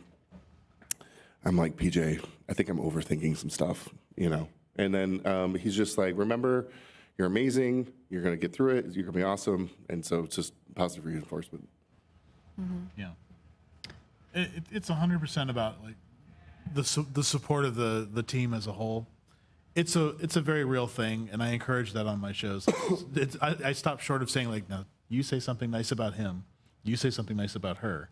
It's not quite there, but every opportunity that I have, in a workplace where I'm interacting with somebody on a daily basis is an opportunity to write a card or a note, and it's little stuff like that that'll keep people put together. You have no idea what like 1/10 of a cent worth of blue ink is going to do for your team. You write actual cards and notes? I write cards and I write fan letters to editors. Aww. Like if I watch a show or a commercial, I'll find out who cut it and just write them a note and say like, I just saw this so-and-so. It's absolutely beautiful. Like your sense of timing is just. But I mean, it's a good point though, because basically you're validating other people's work. You know, you're making them feel seen, and that's kind of what you need for someone to do to you. Give other people the thing that you would have needed to feel good. So I've had certain people along the way, like the first time I ever shot a reunion special in reality television, these things take like 5 or 6 hours to shoot, and they're going to get cut down to 45 minutes. The night before, someone from network called and said, "Oh, I thought of a bunch of questions that you should add to the script." And I'm like, we've like blocked this show already. We've blocked it out. We know exactly how we're going to shoot it. The director has his plan. I've already got everything prompter ready to go the next day. And you want me to make these last minute changes. It is now 11:50 something at night. And he's like, "Well, you know, we're paying you." And like literally that was the response. I was like, "Can we not do this?" And the next day when we went in, I'm looking at the stuff on the prompter. The questions I've been asked to add to the reunion special are literally 2 questions further on the prompter than where he is in the script. Like he hasn't realized that like we've already beat all this stuff out. We've already organized it. There are those chaotic elements that are people that just assume that they're such incredible geniuses that, you know, whatever they say is going to be absolute gold. They have the opposite problem. They have no inner critic. They have their inner, you know, happy grandmother that's like, "You're so smart, Mikey. Petey, you should tell them how to write this." And you're like, "No." PD. But you'll survive that. And it's like I'm up at like 4 o'clock in the morning doing like color coded changes to the script, and I walked in and the director was like, "No, we're done. Like they had 2 weeks to do this. I'm not making changes the day of because of this, because of time, whatever." And we shot it just the way it was scripted, with them sitting in the control room yelling, "Ask him that. Ask him this." And it's like you roll the prompter up and you're like, it's literally 3 questions from now. Calm down. And it made me feel insecure, like I'm not servicing the client, because that's like a big thing for me. It's like I want to make sure everybody has a good time. I want them to feel like they're just going to a taping, like they went to see Everybody Loves Raymond or something. Like just come in and watch this and say, "Oh, this is so great. You guys did such a good..." Like that's what they're there for. They're not there to make the last minute changes. But I let it go, and I don't think that I've screwed up because I feel like pushing back. Which that is the hardest thing for me to do, is to push back, because I still feel like I'm somehow not executing my job by not executing the whim at the last minute. Y'all should come work for in-house people. You can push back all you want.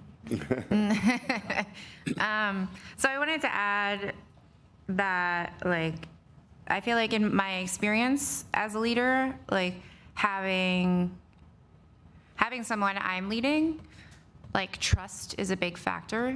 If the person, you know, if we were in the situation where it's me and one of you, you know, like you were my direct reports, like the most important thing for me is between us, like having trust, like essentially like trust that I will have your back always and at all times, and that this is an open and safe space essentially, and that anything, you know, we talk about in the instances where we have one-on-ones, you know, which is 30 minutes catch up a week, that anything you say here is, you know, kept between us, and this is how we can work stuff out. Like where you tell me like things you're struggling with or things you're excelling with or things, you know, like you need help on. But I feel like, and I'm saying all of this to you because like a good leader will allow you the space to fail and tell you how to, you know, like they'll help pick you back up. So I think that's important, like when you go out in the world and no matter, you know, where you end up, like having someone having your back is one of the most important things in your day-to-day. Well, I think in your first jobs, when you're going in the industry, especially if you're working remotely, I think it'll be really tricky because, and yesterday I was in a panel. We were talking about something similar. I think when you start a job, it's very likely that you're gonna feel insecure when you get stuck with something and you don't know the answer and you don't have someone, and especially if you're working remotely, right? You're like, you have to really make an effort to get in touch with someone and take their time to answer your question. So I think one thing that work spaces can do, and something that you should actively seek, is when you start a new job, just ask for someone that you can ask the stupid questions to. Just ask your boss, is there someone that I can just like be on chat with and just ask them the stupid questions? Because one thing I'm a huge believer in is the 10-minute rule, which is you need to try to figure out things yourself, but if it takes you more than 10 minutes, then start thinking about the time you're wasting. That's a great rule. Like being afraid to ask someone for help. Again, when you're junior in a role, we really don't expect you to just come in and get everything done perfect. That's just not reality, So but you need someone that you feel comfortable with, you can develop a relationship with in a new company, that you can just ask them the thing that you wish you didn't have to ask them, but you do because you're stuck. Thank you.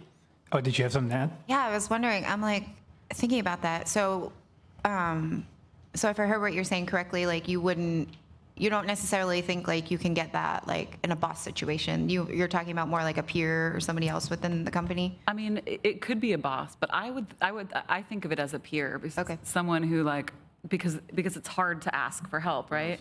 So just having someone who maybe was in your position a few months before, or and you could provide that support later in your career to someone else, because your boss, everyone has different leadership styles, and I'm sure there's a lot of bosses out there that would happy to be, maybe they'll say, I am your person. Yeah.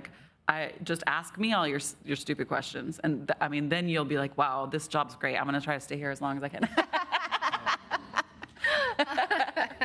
The dream. Yeah. So we're coming towards the end here. I have a couple more questions, and then we're going to take some audience questions, so start thinking about those. Do you think imposter syndrome is something that will ever fully overcome? No. No. No, it's here. Imposter syndrome's here to stay. Mm-hmm. It's just you have to be able to tame it and calm it and, control it. Yeah, it means you want to do a good job. Yeah, I mean, there is something nice about feeling like, it's a fine line from anxiety, imposter syndrome, to having the drive to do something. Because a lot of times when I was self-hating during that process, I was actually pushing myself forward. It just wasn't fun. Yeah. But if there's a sense of urgency, that's good. But telling that voice to shut up is that's the part that Full sell. But I heard the part in my head, Jason. Hey. But yeah, so we want to shut it up. So it's important because you have to become one with it, right? It's not going away. Well, it comes from the place of having the heart after your work. Yeah, you care. The thing is, you want it to be good. What's actually happening is you're identifying what's wrong. Yeah. And you're blaming it on yourself. Yeah. You can just get past the part where you're blaming it on yourself or telling yourself that you're not worthy because you can't solve this thing without involving some level of thought. Yeah. Gotta let that go. My old boss told me this once. He was pumping me up when I was going through some crisis. And he was like, I was like, but I see all these issues and I don't know how to fix them. And he's like, but that is you can see all the problems. Yes, that's cool. He's like, you can see them. He's like, not everybody can see them. And I was like, oh, so true. That I am great. Yeah. That's called professional development. Yeah. That's a good thing. Mm-hmm. That's good. Yeah, find that compliment. Yeah. Mm-hmm. That's important. Any last words of wisdom? And I'll just make this super quick. I started a company in 2007 and ran it for 12 years, and my relationship changed with my business partners, and I had to leave, and that was super hard. I had to give up my company. I got paid. I got bought out, made some money, which is nice, but it was very hard to say goodbye to the thing that I made, and it really was. I brought those two in to start the company. So it really hurt my ego a lot. And when I left, I had gone down so far down a path where I was not creative that I lost who I was. First time in my life. I came back to Full Sail in 2019 feeling like I was a complete fraud and I probably shouldn't be here, and I lost who I was. But what was amazing is that by going back out, because I thought I needed them, I thought I needed their skill set to be successful. What I realized is I didn't give myself enough credit, that I didn't need them. And I never really took a chance because I was too afraid. So now I had to walk that plank and jump in and swim. And it was super hard at first. It felt like a broken bird trying to flap around, and everybody was like, "Oh my God, you're so amazing! You know, oh, we're so lucky to have you here." And I'm like, "I can't fly. I don't know what I'm doing." You know, because my reputation is good. It's very good. So, and I'm thankful for that. But you know, under the hood, I was just like, "Oh my God! Oh my God! Oh my God! Oh my God! Oh my God! I just lost again! Oh my God! Oh my God!" You know, and then I don't know. Just 2 years later, something clicked in the past year and a half that I just started winning everything all the time. And it feels so good, you know, it feels so good, you know. And I just started winning, and I was like, you know, maybe at the time I needed my former business partners, but now I can do this on my own. And so those moments when you fall flat on your face, life is going, by the way, everybody here is going to have a life lesson that is going to check yourself. Mm-hmm. You will fall hard, and it's how you pick yourself up and bring yourself forward. And it took me a very, very long time to start loving myself again. Mm-hmm. Super important. I would like to go because I'm actually going to talk about Jason. So when he's referencing the 2019 was the same year I was inducted into the Hall of Fame. And what's really, I think, special about the relationship that I have with Jason now is that I was a student here I was doing the completing of the DAD course when Jason got inducted. So it was the first ever, you know, Hall of Fame. And I was in the room over there. Wait, we're in 3B, right? Mm-hmm. Yeah, the one in the front. We were in there, and I remember watching you give your presentation and all the motion and animation and people telling you, and you telling people what you wanted. And like, I specifically remember you were talking about, show me how good you are with type. You know, I like still remember that all these years later. So it was, you know, I looked at him and I like found so much inspiration, I think, in him. And it wasn't only like through his work, it was actually like who he was as a person. I feel like, I don't know, like the inspiration and the understanding that I could be myself as well, you know, in a world where I thought I couldn't be, was really cool about him. So anyway, you know, I remember your speech. You had said something about me. Yeah. And I felt at that time, 2019, I wasn't worthy. I was like, I lost it. I was like, I was so scared. I was like, oh my God, she's like, that was the old me, and now I'm suck, you know. No, and I really appreciate it. It really, you know, I'm about to say something about you too. Oh wait, can I finish? Can I finish quick, please, please, please? Of course, I don't talk over just Margaret one more Hague. thing. She's really. So all this to say that, you know, like it came full circle that 10 years later, like you were in that room and you were saying you hadn't been back here in what? I was like, destiny, fate. I don't care any way you slice it. You know, like the person I found inspiration in, and I said, I want to do that someday. I want to be just like him. You know, like I was able to do that, and I was able to have him in that audience. And as we sit up here together, being like, you know, I have butterflies in my stomach. I'm sure we all probably feel the same way. It's humbling, and I feel super thankful to have that opportunity. You may. Thanks. All I wanted to add was just the general value of being able to go outside yourself when you need to talk to somebody about something. I had a major professional crisis maybe 8 years ago. I went to lunch with Jason, and I was in such a great mood by the time I got home. I mean, I cannot tell you how important it is to have empathic professional friends that you can talk to when things go wrong, that'll put you back on the track. Because when you're questioning yourself in a way that doesn't make any sense at all, go find somebody who has always made sense to you and see what they have to say. But that, I mean, seriously, I mean, that put the train back on the track for me, that 2 hours of that. So, You make sense to us. I think the big takeaway for me is hang out with Jason. Yeah. You can't hang out with Jason Whitmore. What about Laurie? What are your thoughts? That'll be on a good day. Yeah. I don't know. Parting words. I don't know. I mean, I think. Well, I hope everyone knows that it's like really normal, and like Normal. yeah, Yes. it's just part of being human, and yeah, we were saying like, don't beat yourself up, you know. Yep. Like you can be self-critical. It's great to sort of recognize like areas that you need to grow, but don't beat yourself up about it. Yep. Especially when you're young, like, you know, there's no way that you would be able to know all these things on your own. So true.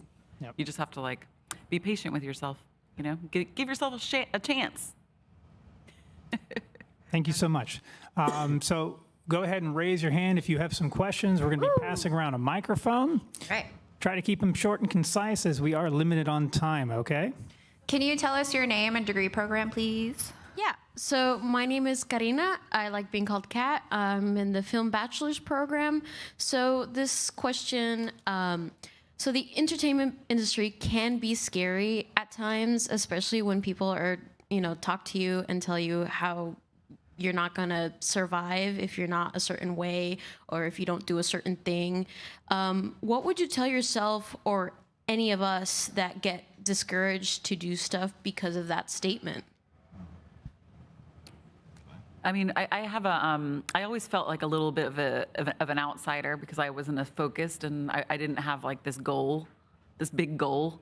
Like I know exactly what I need to do. I know exactly where I'm going. I know, I have my eyes on the prize. Like I'm just not like that, and I never have been. And I would just say there's no one way to do it. I mean, there's like, you could do it however you want. And just because there's a group of people that sort of maybe paved the way in that career path and they all did it in a certain way, it doesn't mean that's the only way, Like there's other ways that it might happen. It's just maybe you're the first one to do it, Yeah. If I could, when you're done. Go ahead. Did you want to chime in? I just wanted to say, Kat, the one thing that I would tell you to always remember to ask yourself, I had a fairly big producer take me to lunch fairly early in my career, and the one thing he said to me, he goes, "Why not you? Like, why do you think you have any less of a chance to move forward as anyone that you've admired, as anyone that you've ever, encountered at all in the business at all? Why not you? Why is it so impossible for you to imagine that 10, 20, 30 years from now, you could be everywhere that all the people you admire are?" And I think that that's for me, that's a big driving thing. And I'm lucky enough that, like, aside from the fact that they're all dead now, I was smart enough to become friends with a lot of very old people who had done stuff for a long time. And the whole deal was always about, like, why not you? Like, just keep doing it. The old Dory, just keep swimming thing. So when you get hung up, just ask yourself, why not me? And I guarantee you will not come up with an answer to why not. I thought you were going to say you phone an old person. If you know an old person. The Any other elders questions? in our industry are a great resource because they all want to talk to somebody about what they've done. True. Hi, I'm Jake. I'm in the simulation and visualization program here at Full Sail. My question is that when it comes to especially applying for these kinds of jobs, there's always this, and I feel it's very prevalent in that search, that there's this expectation that you need more experience than you really have, like the whole 10 years, 20 years experience, for an entry-level job. How do you suggest that we combat that feeling of imposter syndrome, especially if we haven't even gotten into the industry yet? Like, how would you say, is the best way for us to kind of keep our heads held high and know that we still are good enough to get these jobs, even though they seem so impossible? Yeah, I mean, I would just, I remember coming out of Full Sail not really knowing what my direction was at all. I thought I wanted to be an editor at Industrial Light Magic, but that's not where I ended up. But what I would say is I was always very honest with myself and my employer, a potential employer, that, hey, this is my student work. Wow. I'm just starting out. But this is something that I love. And that confidence and that love and that drive is 50% of your interview. And if somebody does not respond to you, I like to call it falling below the line in your email. If you send something in or a question, or if any of you contact me, if you fall below the line, that doesn't mean I don't want to talk to you. It just means I've been so crazy busy. So it's your responsibility. If you really want it, you follow up again. And I'll be like, hey, keep bugging me, and keep bugging me. But sometimes I also will do a little trick, even with clients. That's like, hey, my email is broken. Did you get my email the other day? 9 times out of 10, they'll respond right away. I like that. I was going to say, I feel like the more prepared you are when you're going into an interview, you'll feel more confident. So I feel like less of that. I think the times where I was like more prepared, I had more confidence. For instance, so if you talk to a recruiter or whoever in respective department before you get a job, you can ask them like what kind of interview it will be and like what they expect of you. If they don't tell you, then run. Like you can't decide, you can't make stuff that you think people are going to want to see, right? So they should have like because everybody has a process of how they interview people, same but different some places. So like I was literally on a call this afternoon with a company and the recruiter, and they were prepping me, for like what kind of questions they were going to ask me. So you can honestly never be too prepared. I would say like you don't have a script, but have your points and have your projects and things you can talk about, about conflict resolution, teamwork, collaboration, that kind of stuff. I have something to add to that one too. Somebody told me this a while ago, and I keep regurgitating it to everyone that I meet. And that is when you see the job description and you don't fit it, you should apply if you're 50% ready. So because I can back that up with proof, right? And that is that again, when I was doing a lot of hiring, we'd sort of make our job descriptions that we're hiring with like our ideal candidate, right? That person did not exist, right? No one satisfied. The limit does not exist. It's like the limit does not exist. No. The limit does not exist. Yeah, exactly.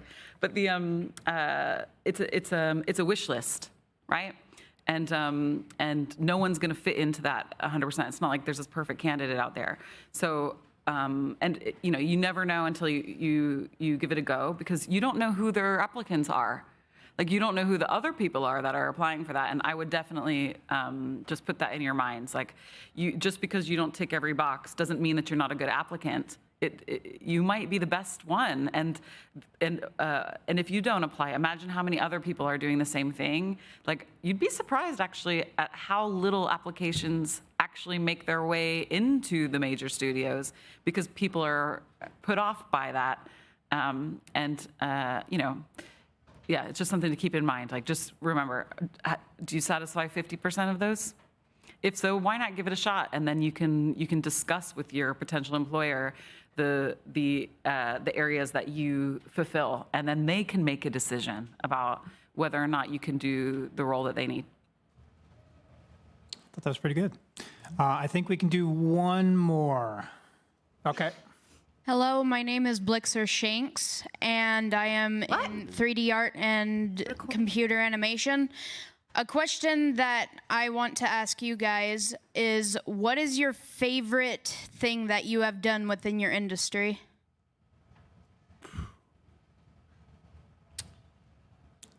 So many. That's a lot. It's a big one. That's a big one. Really epic name, too. You're welcome. I mean, I think probably my favorite thing, that's a really complex question, especially over 25 years, but I think my favorite thing was the time that we had an opportunity to do an Apple commercial, and we were the underdogs, and we stayed up all night and made, this little test animation. And then it went to Steve Jobs, and he saw it, and he made it in the next campaign. I think that was probably the highest thrill I've ever had in my career. That was like a really cool, I was 26, my first big campaign, it was Apple, Steve Jobs saw it. And when the 3 weeks that I was sleeping and eating in the studio, seeing that keynote and seeing Steve Jobs say, "Isn't this cool? Such a cool spot," was like everything. Cool. Amazing. It was cool. For me, it was writing the book on how my process is done. And I still, to this day, it's 16 years since that book came out, and it's still in 52 college and university libraries right now. Wow. Like, if you want to learn how to do what I do, like, you are reading a book that I wrote on how to do it. You have several books. Are we going quick? Okay. Go ahead. My proudest moment was seeing something. So seeing someone take a screenshot of something I worked on and posting it online to say how proud they were of themselves. I saw it in the wild. I still have it saved on my phone. Because I'm tickled, I'm humbled, you know, it's one of those moments. Like my whole mission is like, you know, I love impact and like using tech to help like people, you know, empower people, you know, mission driven work, that's my thing. So my proud moments come from, you know, helping other people. Yeah, I don't know. I work in a team environment, so all of my accomplishments are like completely team efforts. But I think the year that I did Paddington and Rocket Raccoon at the same time was like, it was really hard. It was so hard, and I just didn't want to give either of them up. You know, I was just like totally overwhelmed with work, and I'm like, but no, my babies, you can't take them away. And that year was really fun because they both came out. Those movies came out at the same time, and I love both those movies. So I was really proud. It was a lot of work. Awesome. Well, thank you so much. Please give a nice applause for our special guest. Thank you for everyone here that attended with us. And that kind of brings this session to a close. Thank you. Thank you for presenting.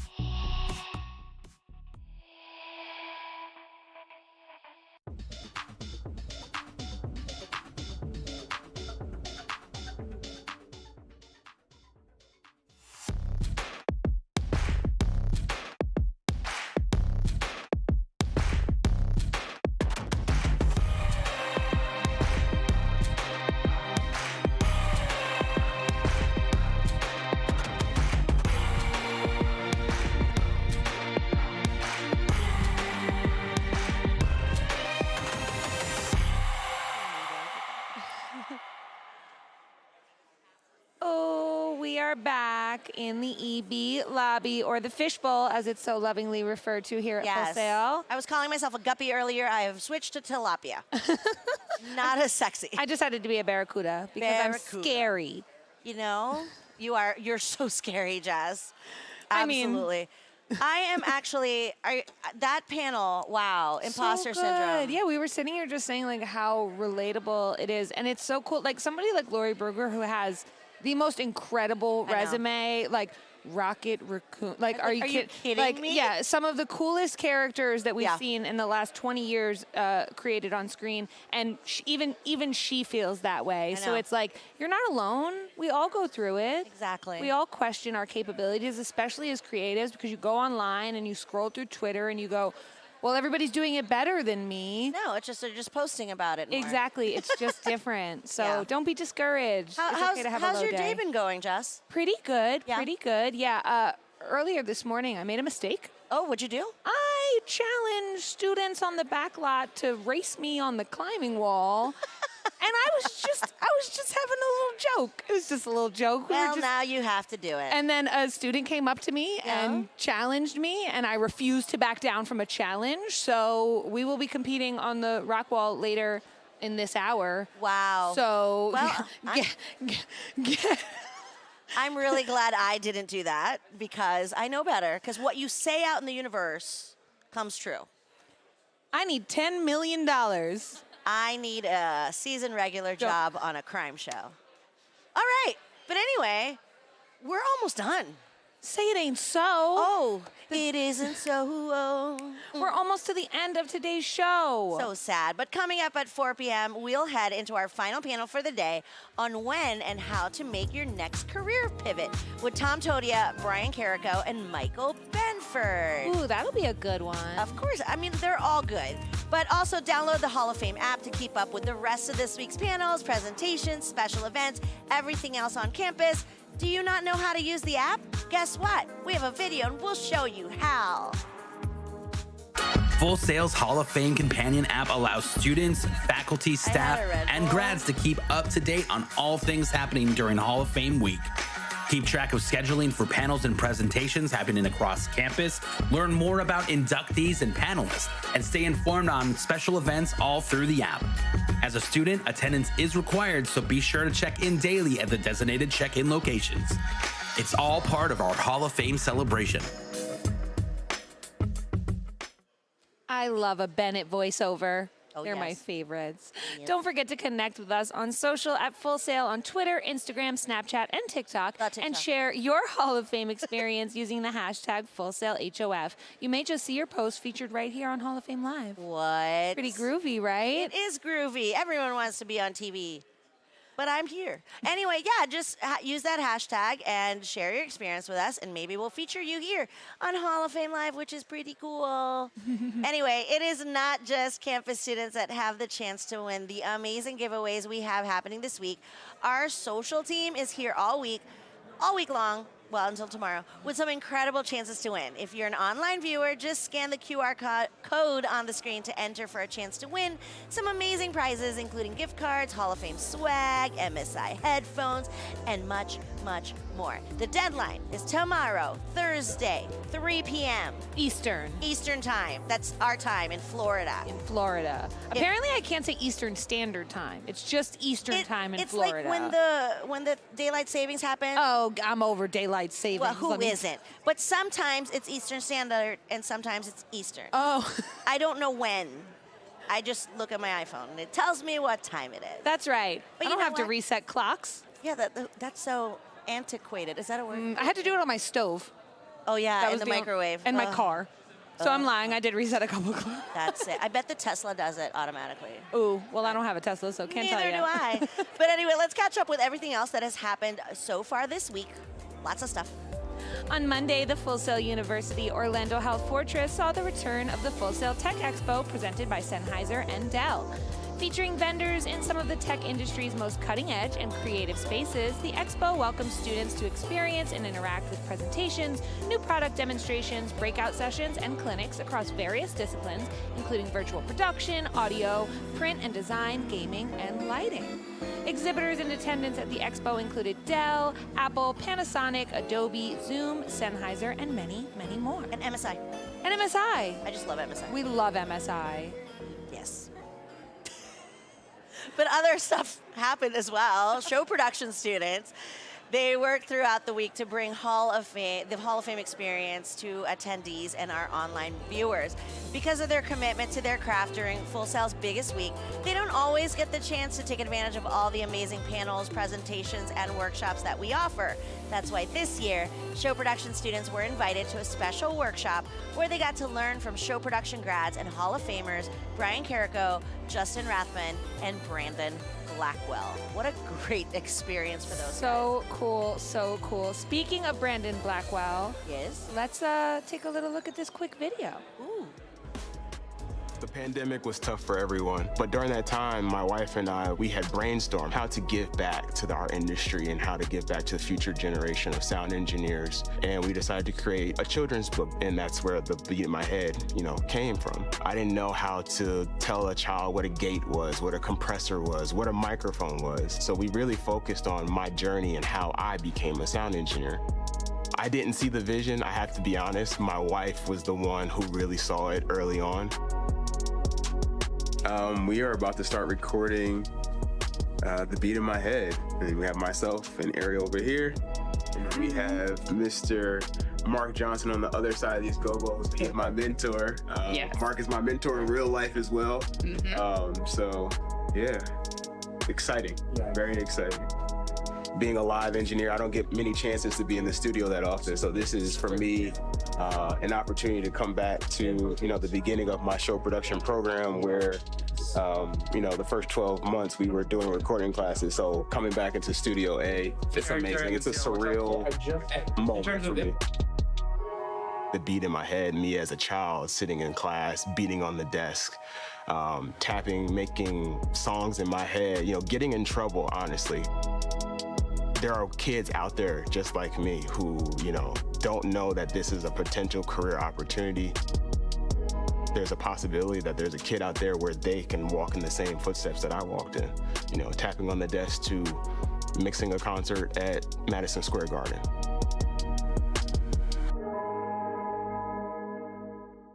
Brandon Blackwell, Hall of Fame 13, scene 2, take 1. Take 2. Oh, okay, scene 1, take 2. All right. Brandon Blackwell, Hall of Fame 13, scene 2, take. Scene 1. Scene 1, take 2? Okay. All right. Brandon Blackwell, Hall of Fame 13, scene 2, take 1. That's fine, let's use it. Was that wrong? No, you good. Scene 1, take 2. Yeah, you said scene 2, take 2. Oh my, I'm gonna do it right. No. Brandon Blackwell, Hall of Fame 13, scene 2, take 1. No, Brandon, what are you doing? Scene 1, take 2. Brandon Blackwell, Hall of Fame, scene 1, take 2.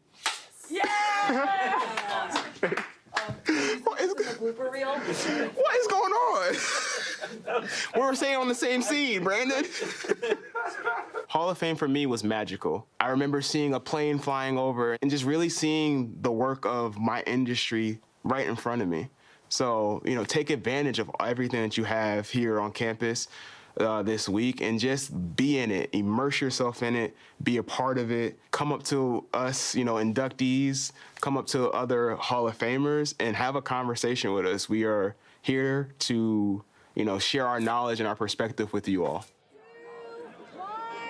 Ooh, things are heating up here on the Backlot, and I have 2 film students here. I have my friend Elle. I have my friend Austin. How you doing, Elle? I'm good. And how are you, Austin? I'm doing well. All right, today we are going to go head-to-head in some trivia. You have to hit the bell for me to call on you, and I have my producer over here. She is going to be counting. I try to make these easy, and if you love Full Sail, you should be able to get these. Are you ready? Okay. What is on the Full Sail logo? An airplane?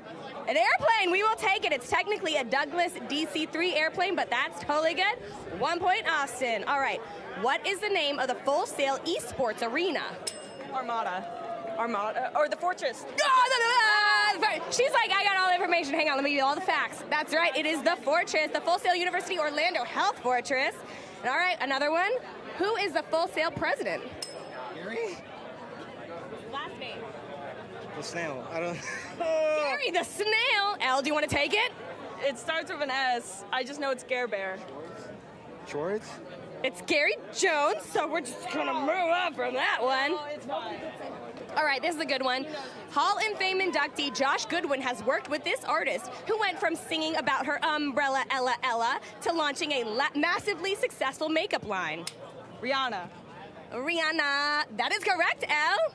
All right, can you name 3 past Hall of Fame inductees?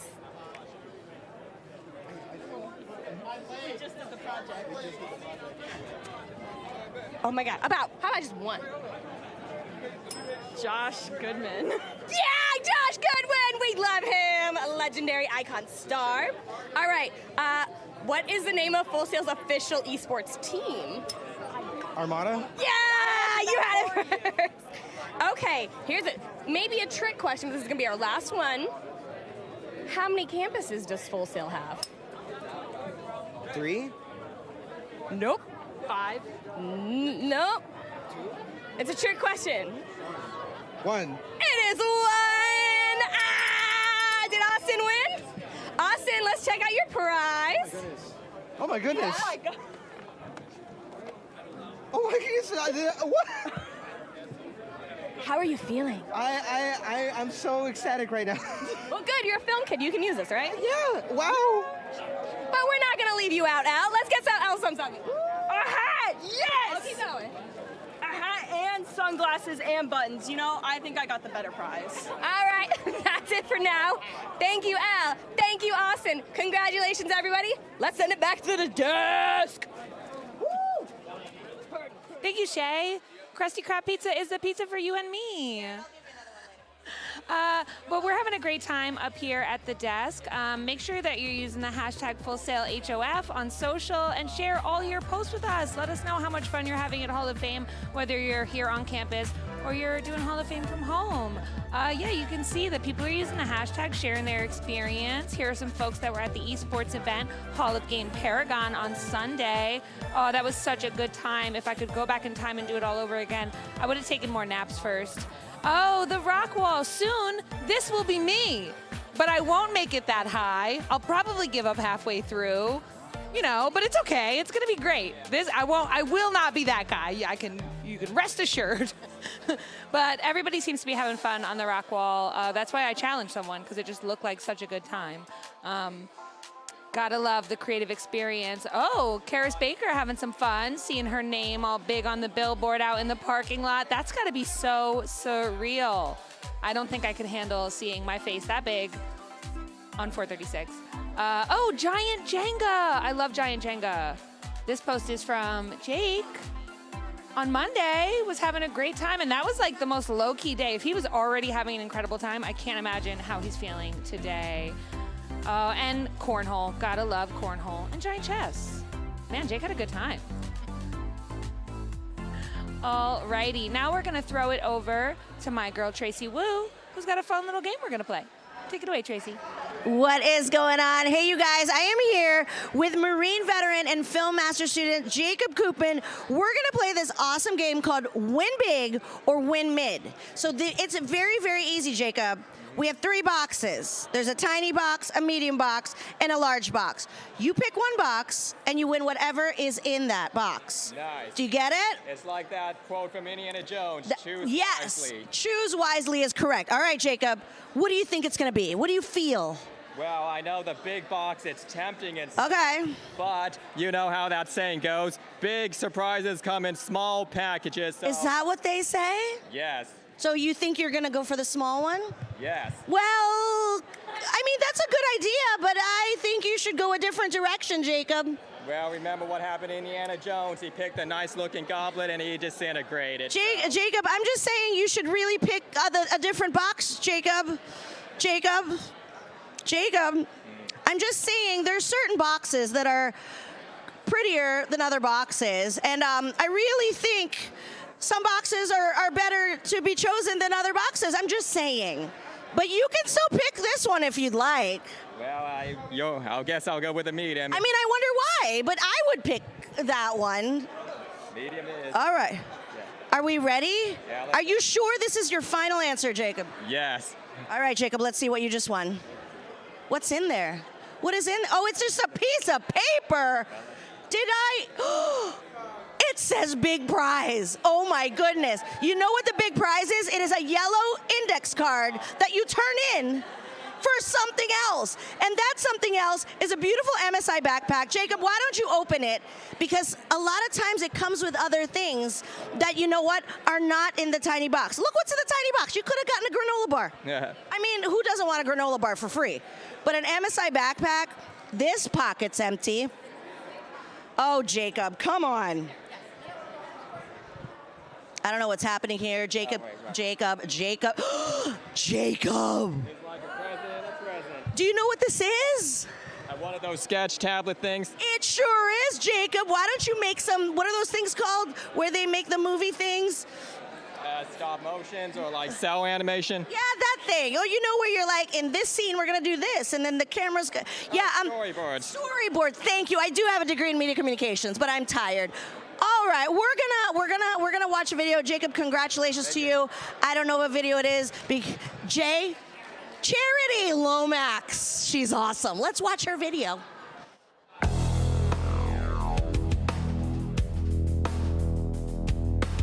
I went to my first concert when I was probably about 6 or 7, and I just loved live music from the beginning, but I think it was when I saw Journey in 1983 that I was like looking out on the floor like, I want to do that. I don't even know what that is, but I want to do that. And I was just figuring out how to get there, how to do it, whatever that was. And then finally, I kind of fine-tuned it, like I wanted to do audio. I knew that's the kind of direction that I wanted to go in. It was literally just finding where to go to school to learn how to do that. I found my way to Full Sail. One day I was listening to 98 Rock, because I grew up in the Baltimore, Washington area.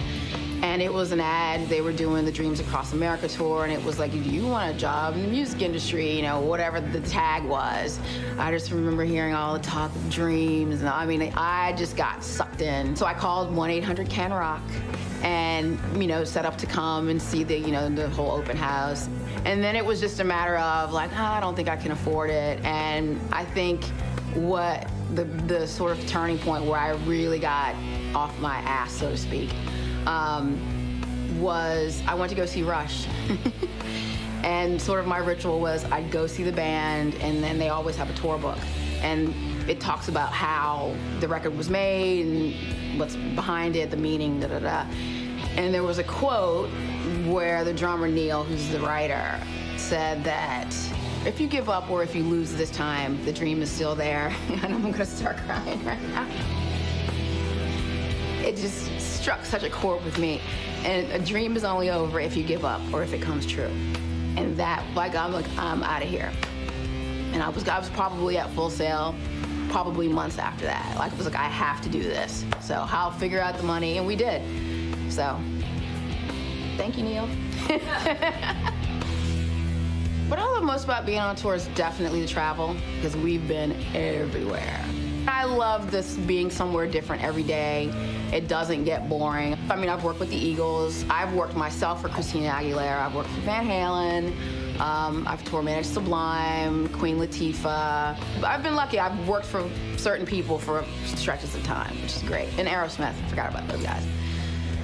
What I'm working on right now, I work for the Eagles. I'm the production coordinator for the tour, so I'm basically the production manager's assistant. We've got one more leg to do next year in Australia, and I don't know what I'm doing after that. What I'd like to do is Rush. That's my dream gig. That's the one I want, and it's the holy grail of touring, because people who get on with Rush don't quit. But that's what I'm hoping for. None of this is lost on me. I still get excited. I love when the house lights drop and everybody goes wild. I mean, that's probably my favorite part of the show, is just seeing the excitement that people have. I'm one of the very few people that what I wanted to do when I was little is what I'm doing. And that's probably what I'm most proud of.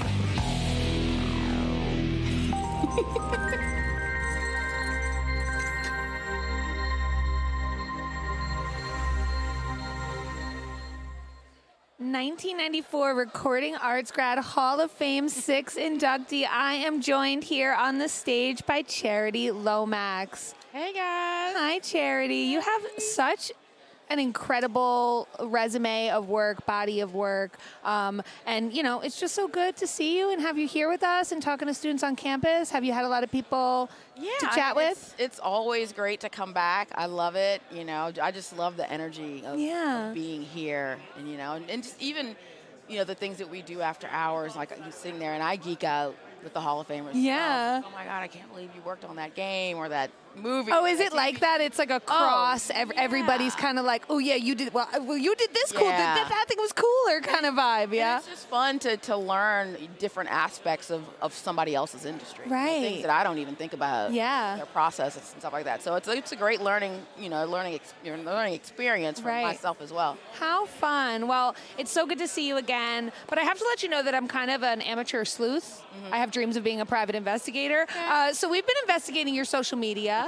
Keeping up with your latest posts, and we have a couple that we want to kind of go through and get a little more context from you. Okay. So we've got this one up here on the screen first. You can take a look at another weekend of birding, cooking, and gardening. Are you big into birding? Is this so? I have become. Okay. So I moved out. Like I live in Nashville. Yeah. And I used to live in Nashville proper. And I moved 40 minutes outside of Nashville. Okay. So I got a little bit of property and all the things. But yes, birds. Like, I love animals. Okay. So I put a couple bird feeders out, and then I was like, wow, I've never seen like that bird before. Yeah. So I'm one of those people, when I go in, I go in. Yes. So, I mean, I've got like the book of all the local The birds. North American bird, Oh, the National yeah. Geographic book. I've got yeah. the binocular. Yes. I've learned all the things. Favorite bird?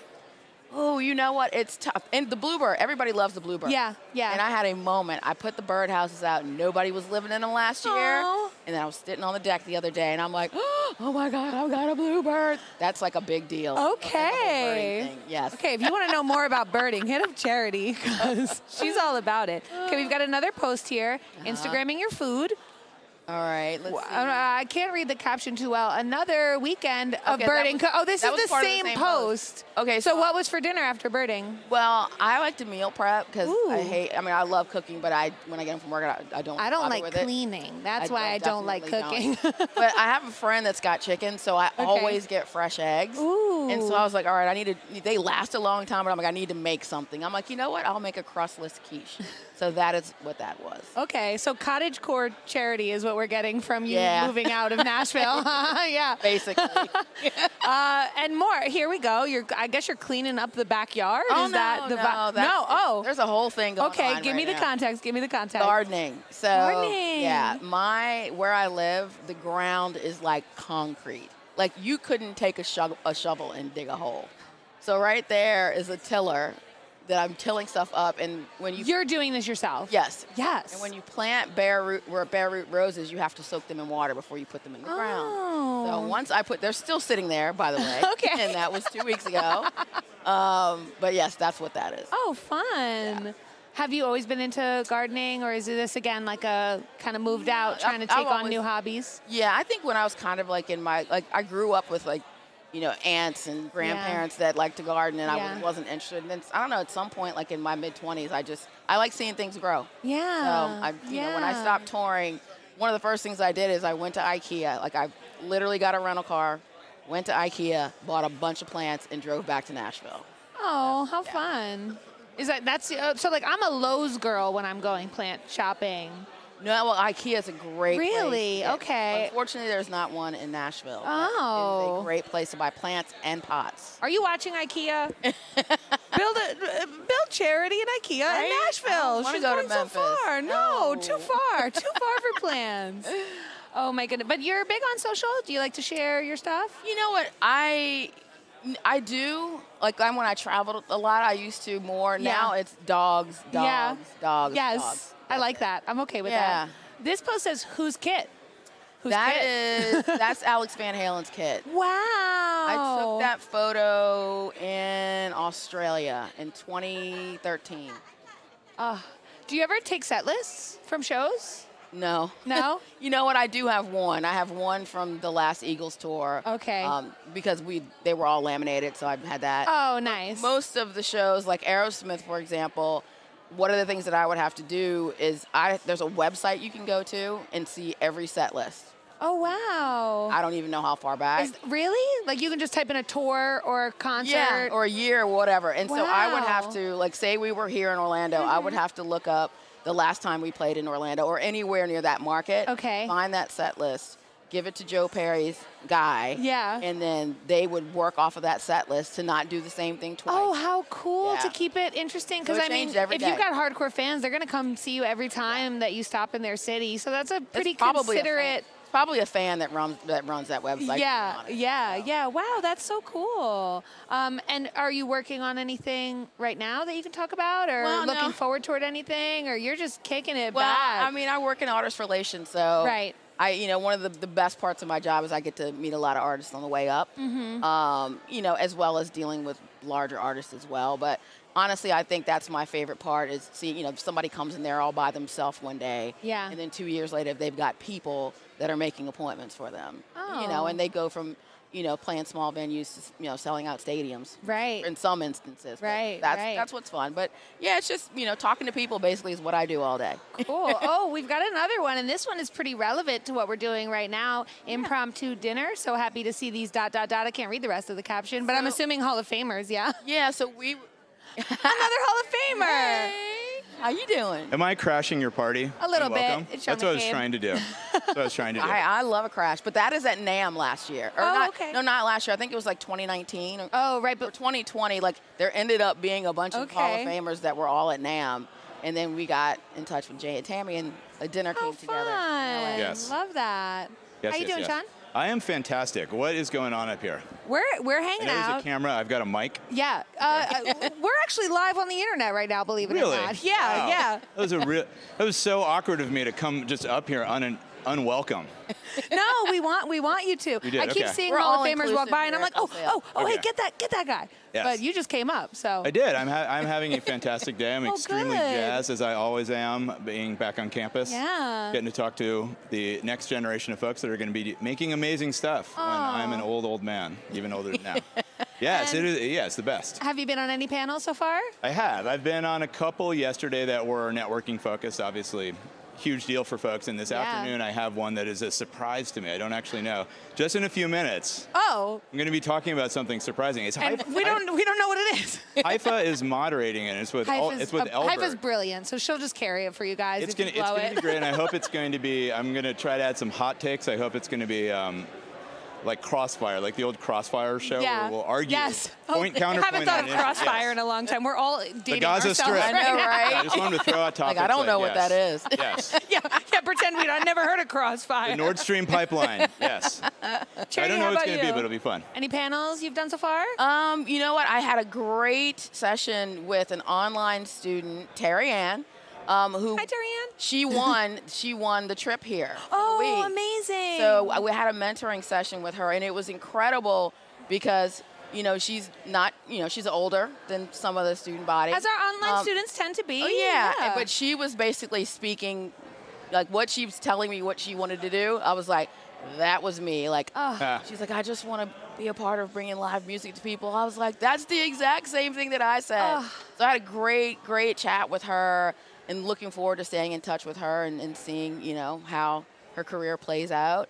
And we did a panel today, navigating the industry while being Black, which was a very, very good panel as well. Awesome. Yeah. Awesome. Yeah. Great. It's important to make sure Yeah. everybody sees that they're represented and that it's not, one type of person that fits in this Absolutely. industry. We all belong in it, no matter where you fall. I mean, and it is essential that we do so because we want to reach a bigger audience, and the best voices to reach that audience are authentic voices, which means focusing on it. And it's a really important area for my company. I'm not an expert, believe it or not, in life experience, being who I am, but I've learned some really wonderful things, and I've seen our company personally grow by bringing in people from different backgrounds. I really appreciate it, and thank you for, educating people. I'm glad that students are going to come into this industry learning from folks like you, and hopefully have a more positive experience. No, I had said today that I didn't necessarily need to feel like I was just that kind of person. I'm going to do whatever I want. Right. But I realized that this generation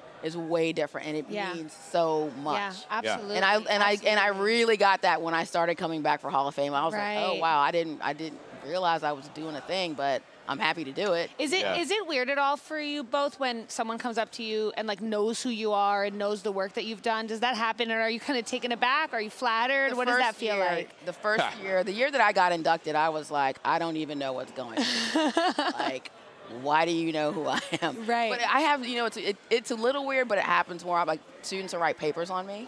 Wow. And so I don't know what class that is where you have to Sure. do that, but I had another online student. She was like, can I call you? I was like, absolutely. So I just sat and had a conversation. Can I call with you? her. You can call me anytime. I think it is unusual at first, and what I try to focus on is Sean 20 years ago, 20 plus years ago when I was at Full Sail, and when developers came in, and talked to us, like the first person, he was like the coolest person I'd ever met. He was unbelievable.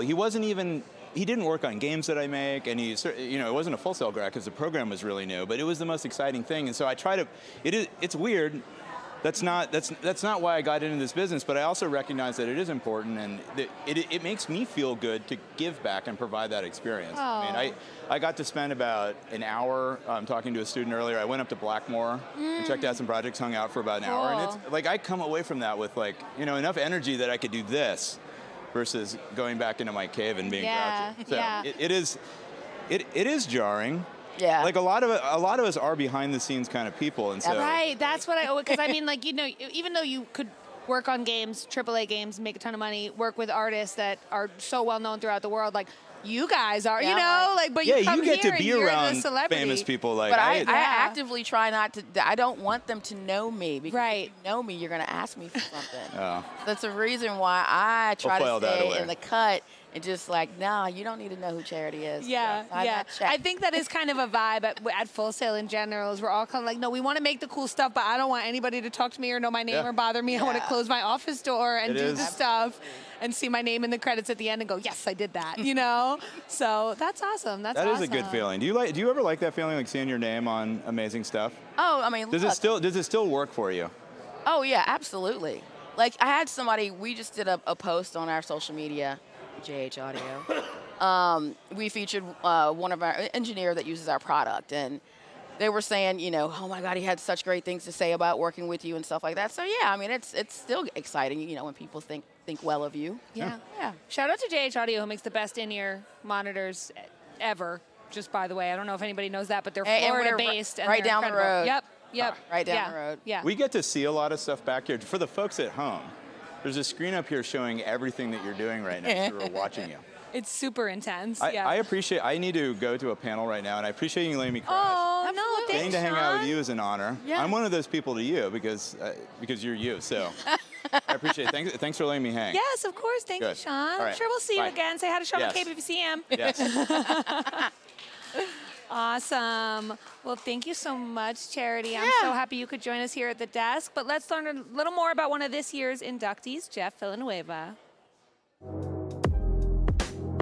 TransCon. It was the biggest boy band studio. Acts like Backstreet Boys, Christina, Britney Spears, all these pop groups were being developed out of this, and it was right in my backyard. There was no other studio that I wanted to be at the time. So I started figuring out, okay, all right, I gotta do something different to kind of stand out of the norm, right? Figured out who the studio manager was. At the time, it was Susan Schearing. I took everything that I had, you know, invested into myself, and rented out the A room. And I told the assistant when she comes in, let her know that the client in A wants to see her.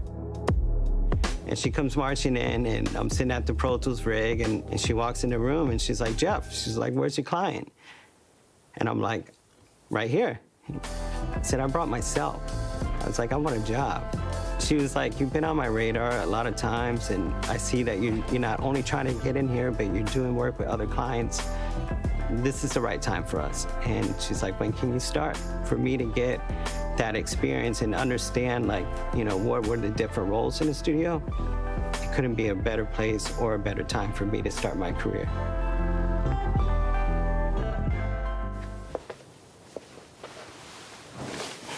Clap, take one. What's up, everybody? It's Hall of Fame week. What are you doing right now? I'm here, you're here. What's up? Let's connect. If you see me, come holler. See you around campus. Come holla at me. Look at that backlot. Hi, guys. I see you. Look up. Look up. Wave. Look. Yes, I thank you. Thank you for waving. Hey, buddy. We love people who going follow on? instructions. I bet she got a 4.0 GPA. Look at this party right. Oh, I know that guy. Hey, guy. Hey, guy. Hey, everybody. Having fun? Are these all my MCBS kids? Hello, MCBS, let's go. Me and Tracy are both MCBS grads. Best program at the school. Let's get it. Yes. Unreal. I love my MCBS peeps. We actually, The Emily best. just walked by, and I I told missed her her again. I told her we were talking about her. She's like, I need that clip. I'm like, okay, we shall find it. So what's going on? Anything exciting? You were hanging out with Charity. Yeah, Sean McCabe came and crashed. We had a good time. I got to know Charity so much better going through her social media. She's like homesteading it up. She's awesome. Outside of Nashville, so I thought that was so fun. Do you know she's a great cook? We saw some of her food that she made. She said she's like too late, so she'll do meal prep. Yep. Cook for the whole week. That's awesome. Which I wish I had the ability to do, but I hate eating the same thing every day. True. But you'll have that pretzel every day during Halloween. Well, I mean, it's the law. It is the law. Hug Gary. Hey eat a guys, keep pretzel. waving at us. Just keep. Or don't anymore because you are not on camera. 'Cause we're no. back. Anymore. But anyway, we have our inductees. Oh, let's talk about them Let's again. talk about them. Why not? Sound designer and recording engineer at Ti-Fi Studios, Jeff Villanueva is a 1998 recording arts graduate and 4-time Grammy winner who has lent his expertise to projects in games, Disney theme parks, and film, including the recording of Encanto's breakaway hit, We Don't Talk About Bruno. I'm not talking about it. Nope. I don't know what you're talking about. I don't know what you're talking about. I'm just reading the prompter.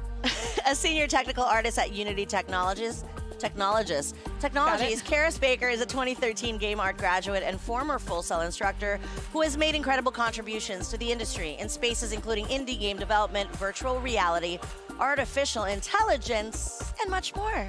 Please come to the lobby and check out Karis's arcade machine. It's the coolest thing I've ever seen at Hall of Fame. I'm obsessed with it. If you say so. Okay. Pretty groovy. CEO and founder of Blackwell Productions, it's Brandon Blackwell, a 2013 show production grad, author, and front-of-house monitor and broadcast mixer. Brandon has worked with some of the biggest names in the industry, including Beyonce, Lizzo, Shaka Khan, and the Isley Brothers. Wow. I know, right? Wow. Air Force veteran and dual degree grad Aaron Hamilton Cook currently works as a producer at celebrated developer BioWare, graduating from the Recording Arts program in 2012 and Game Art in 2013. Aaron's credits include Witcher 3, Dragon Age Dreadwolf, Dying Light, Lord of the Rings, and The Hobbit. He's talented. Yeah, he's super talented.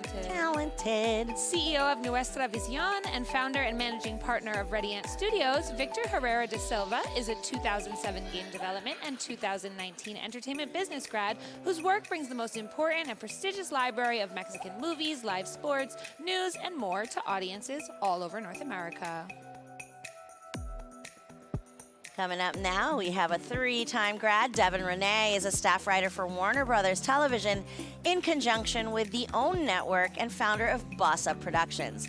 Graduating from film in 2012, education, media design, and technology in 2013, and creative writing in 2015. Devin's credits include OWN Network's Delilah and the Mike Tyson biography, Mike. Ooh, 3 degrees. I know. I can't imagine. I had a hard time getting through the one. I have 2, but it took me like 4 years in between. In this next video, we'll learn a little bit about audio artist at EA Sports and Hall of Fame 7 inductee Frank Schearing. Being able to express yourself in some form of art, I think is really important. To bring someone into the world that the director or the producer is trying to convey, whether it's a documentary on the savannah in Africa or Antarctica or under ocean or whatever, to be able to help bring the viewer into that world is pretty amazing. What I really like to do is take stuff that people have created and kind of mold it into something that goes along with the picture, to create the environment. It's like putting a puzzle together and building something, out of just a pile of pieces. With a nature documentary like Planet Earth, which is just massive, even though they're trying to make it realistic, you still are finding ways to create emotion in the viewer. You've got polar bear pups sliding down the side of a mountain, and the little squeaks and squawks that they make, is totally gonna make somebody be like, oh, or whatever. All I did was mix the US version, but when I first started working on it, we had no idea what it was gonna become. But as you're working on it, you're looking at this going, well, this is stunning. Of course, I'm super proud to, have been a small part of it. I don't know that I'll ever have another miniseries like that is going to be that phenomenon, But I hope I do. That would be nice. I decided to produce this film called Blood and Steel Cedar Crest Country Club. There was literally a country club, golf course, tennis, horseback riding, all that. And then tucked away in the woods on the property was this massive steel half pipe. It became this kind of magnet for skateboarders and punk musicians from all over. My experience from back in the day going to Cedar Crest, that was where I was introduced to heavy metal. And it changed my life. It was hair metal, glam metal, Bon Jovi before, and then all of a sudden it was Metallica and Anthrax and Slayer and Megadeth. Pulling the music side in on this film is just huge because it's all these really cool bands like that I listened to back then, Minor Threat, Fugazi, Scream. And so it's kind of weird, having that stuff into a project that I'm creating, because it was such a huge influence on my life, which led me eventually to go to Full Sail, which led me to getting into a career in audio post, and then now it's all just right there in one little package.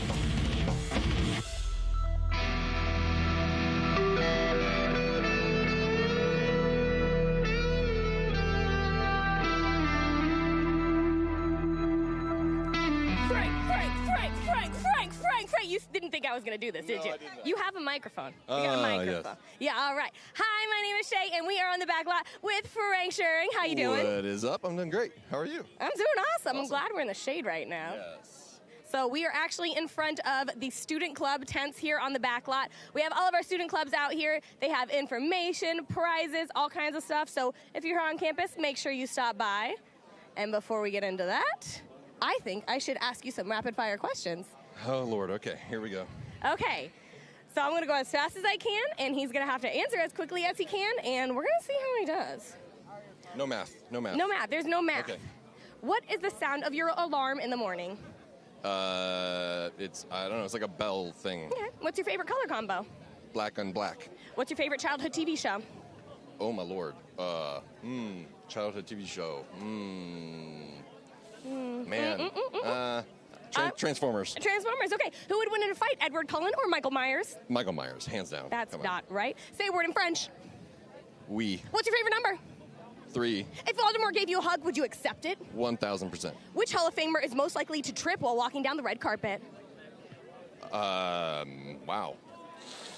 I gotta call someone out right now? I was gonna say me. It's gonna be Frank. Name one of the Super Smash Brothers characters. I don't know any of them. Okay. Yeah. That's my favorite one. Godfather or Star Wars? Star Wars, every time. Who are you gonna call? Ghostbusters. Absolutely. On a scale of 1 to 10, how good are you?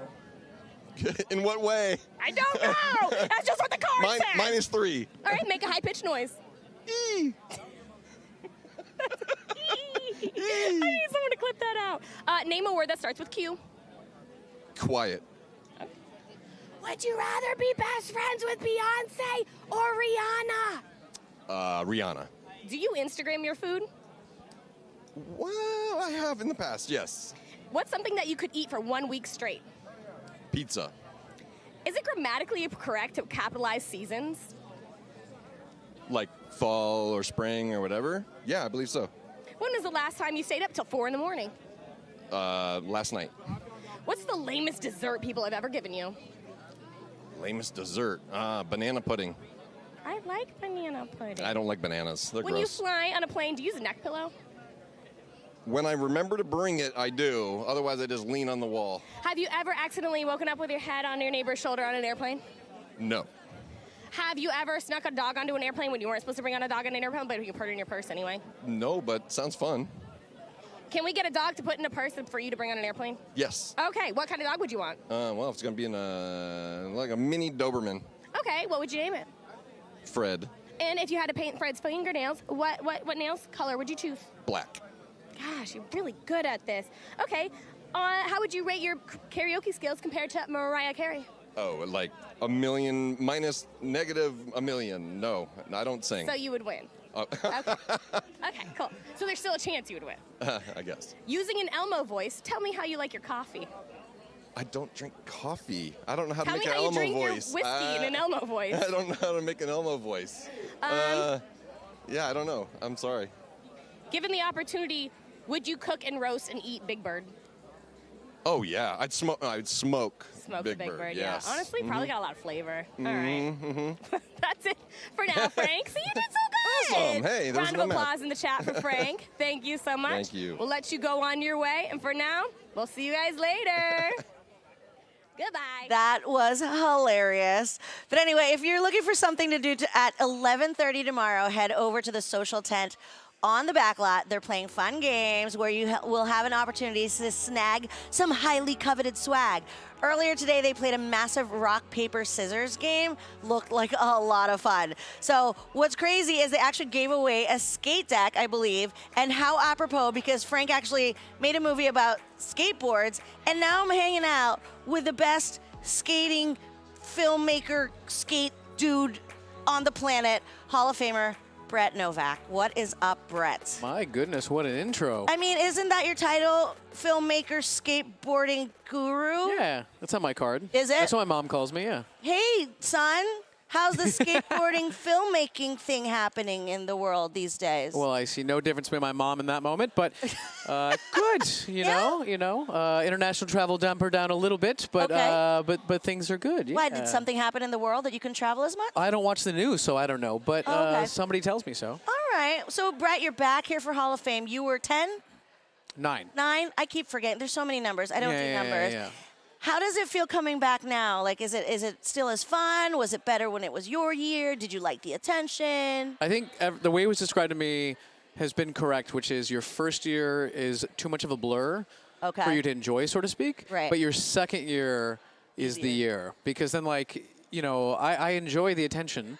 But it's nice that you can actually have a moment and relax while everybody else is stressing out and sweating and caring about what they wear. So Very it's cool. So you actually just came back from Coachella. that is true. That is true. I know a lot Forgot of our about- students are huge fans and would love to go to Coachella. Any advice for first-time Coachella attendees? Wear a mask. COVID aside, wear a mask for dust.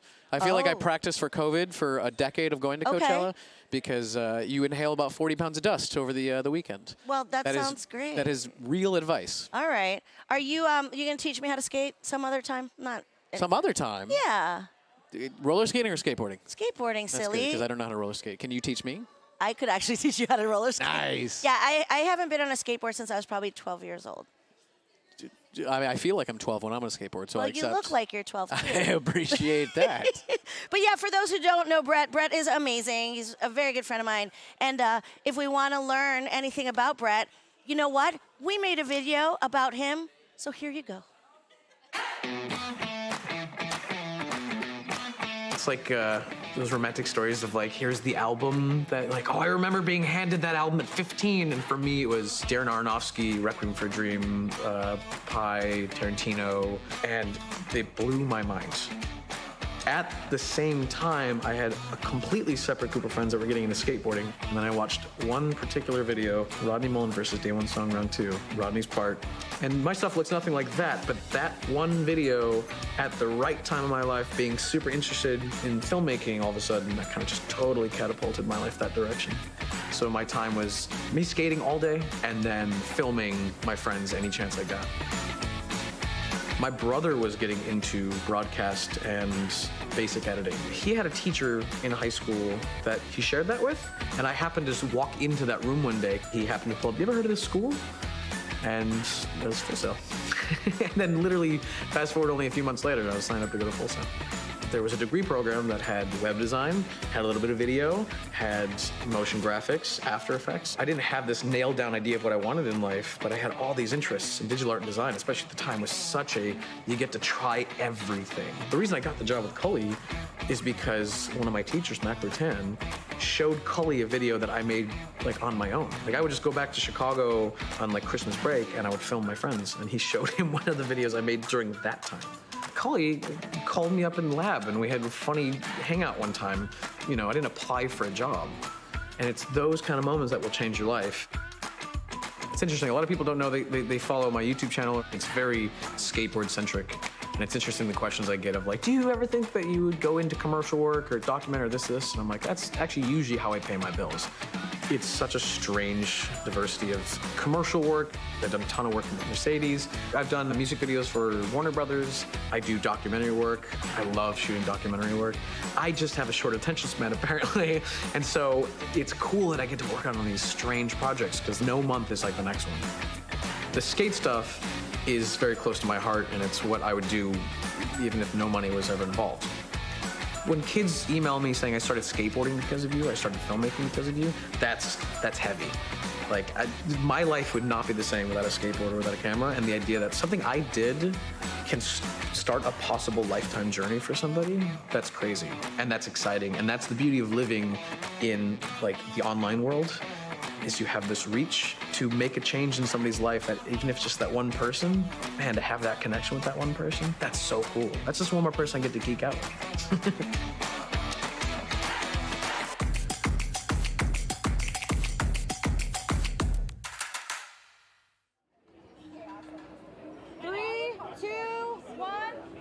Listen, my best friend had the audacity to sit there on camera in front of everybody and say, no one could beat me at the rock wall. So we have our friend Ileana here who's going to be challenging Jess Ryder. You guys, ladies, ready? Yep. Sure. All right, I think we're going to count them down, and I'm just going to yell questions up at them, and you can yell your fear and also answers. Okay, 1. Wait, go on 3, okay? Okay. 1, 2, 3! Here they go. Go, Ileana! So how you feeling about your time here, whole thing? Jess, I think she's going a little harder than you. Okay, Jessica. Oh, wow, I thought you liked the Yankees. You want to do them proud? I guess not. Ileana is the illest in the building. She's the winner. I'm so glad she did it, so I wouldn't have to. We got some prizes for you, my love. Thank you so much for participating. I'm really glad that I did not have to do that because I like standing on the ground. But for now, we're going to head inside, which is also grounded, to a panel called Chasing Jobs, featuring Tom Todia, Brian Carrico, and Michael Benford. Let's see what they're up to.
All right, guys, welcome.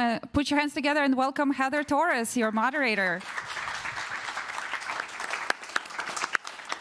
Thank you guys so much for being here today. I love seeing all your faces here at Hall of Fame. It's such a magical week, right? I hope you're having fun.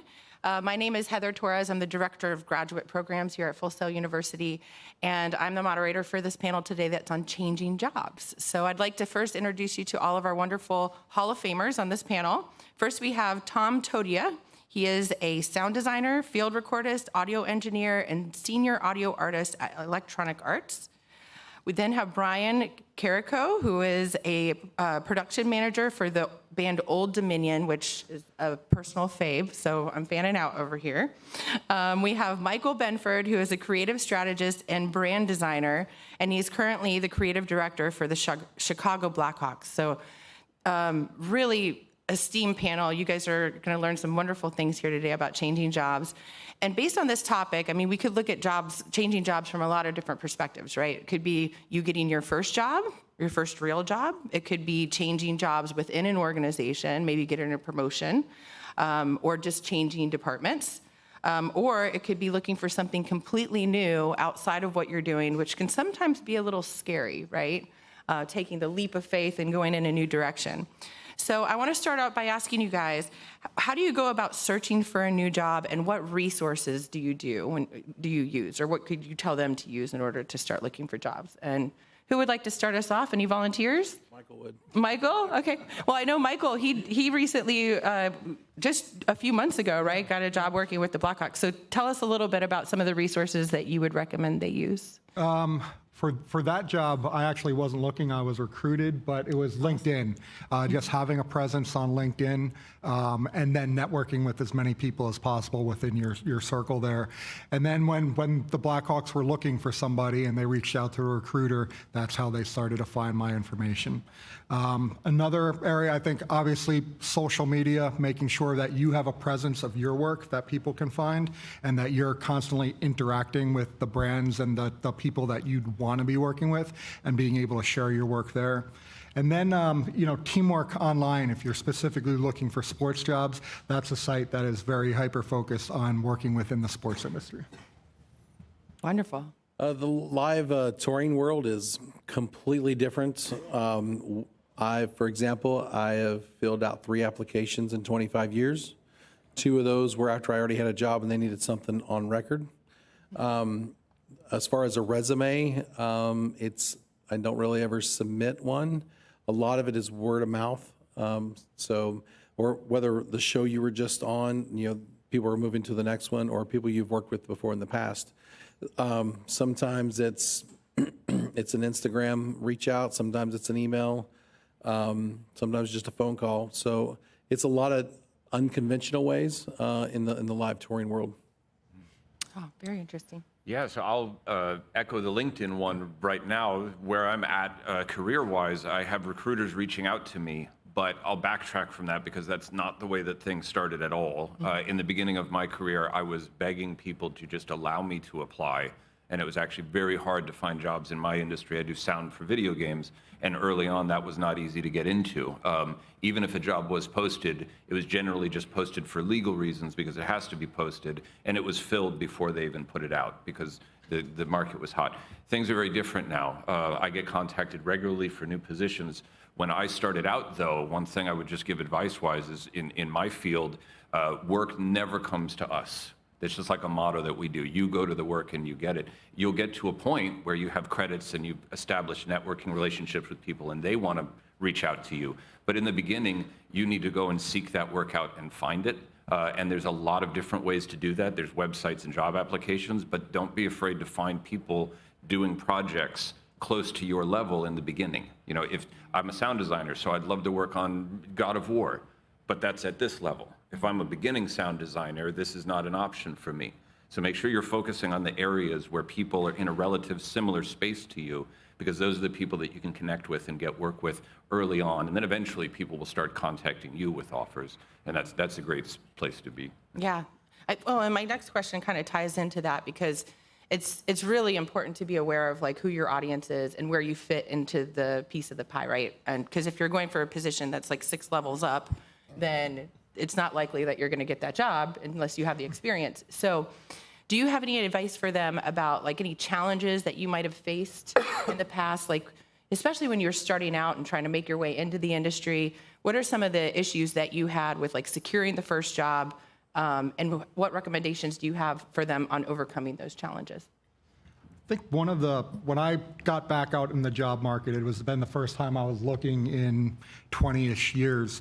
And I found that now everything is, you've got to submit everything through an online portal. And what's happening there is a lot of times it's AI that's scanning your resume to even determine if it's getting to a person to review.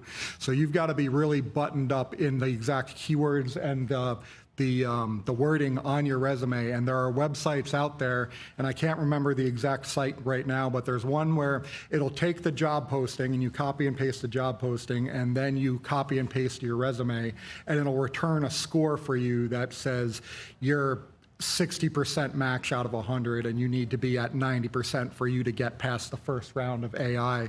And it'll work with you live where you start updating, and it'll say, hey, the job posting references this keyword 10 times, so it's heavily weighted. You need to have that heavily weighted in your resume.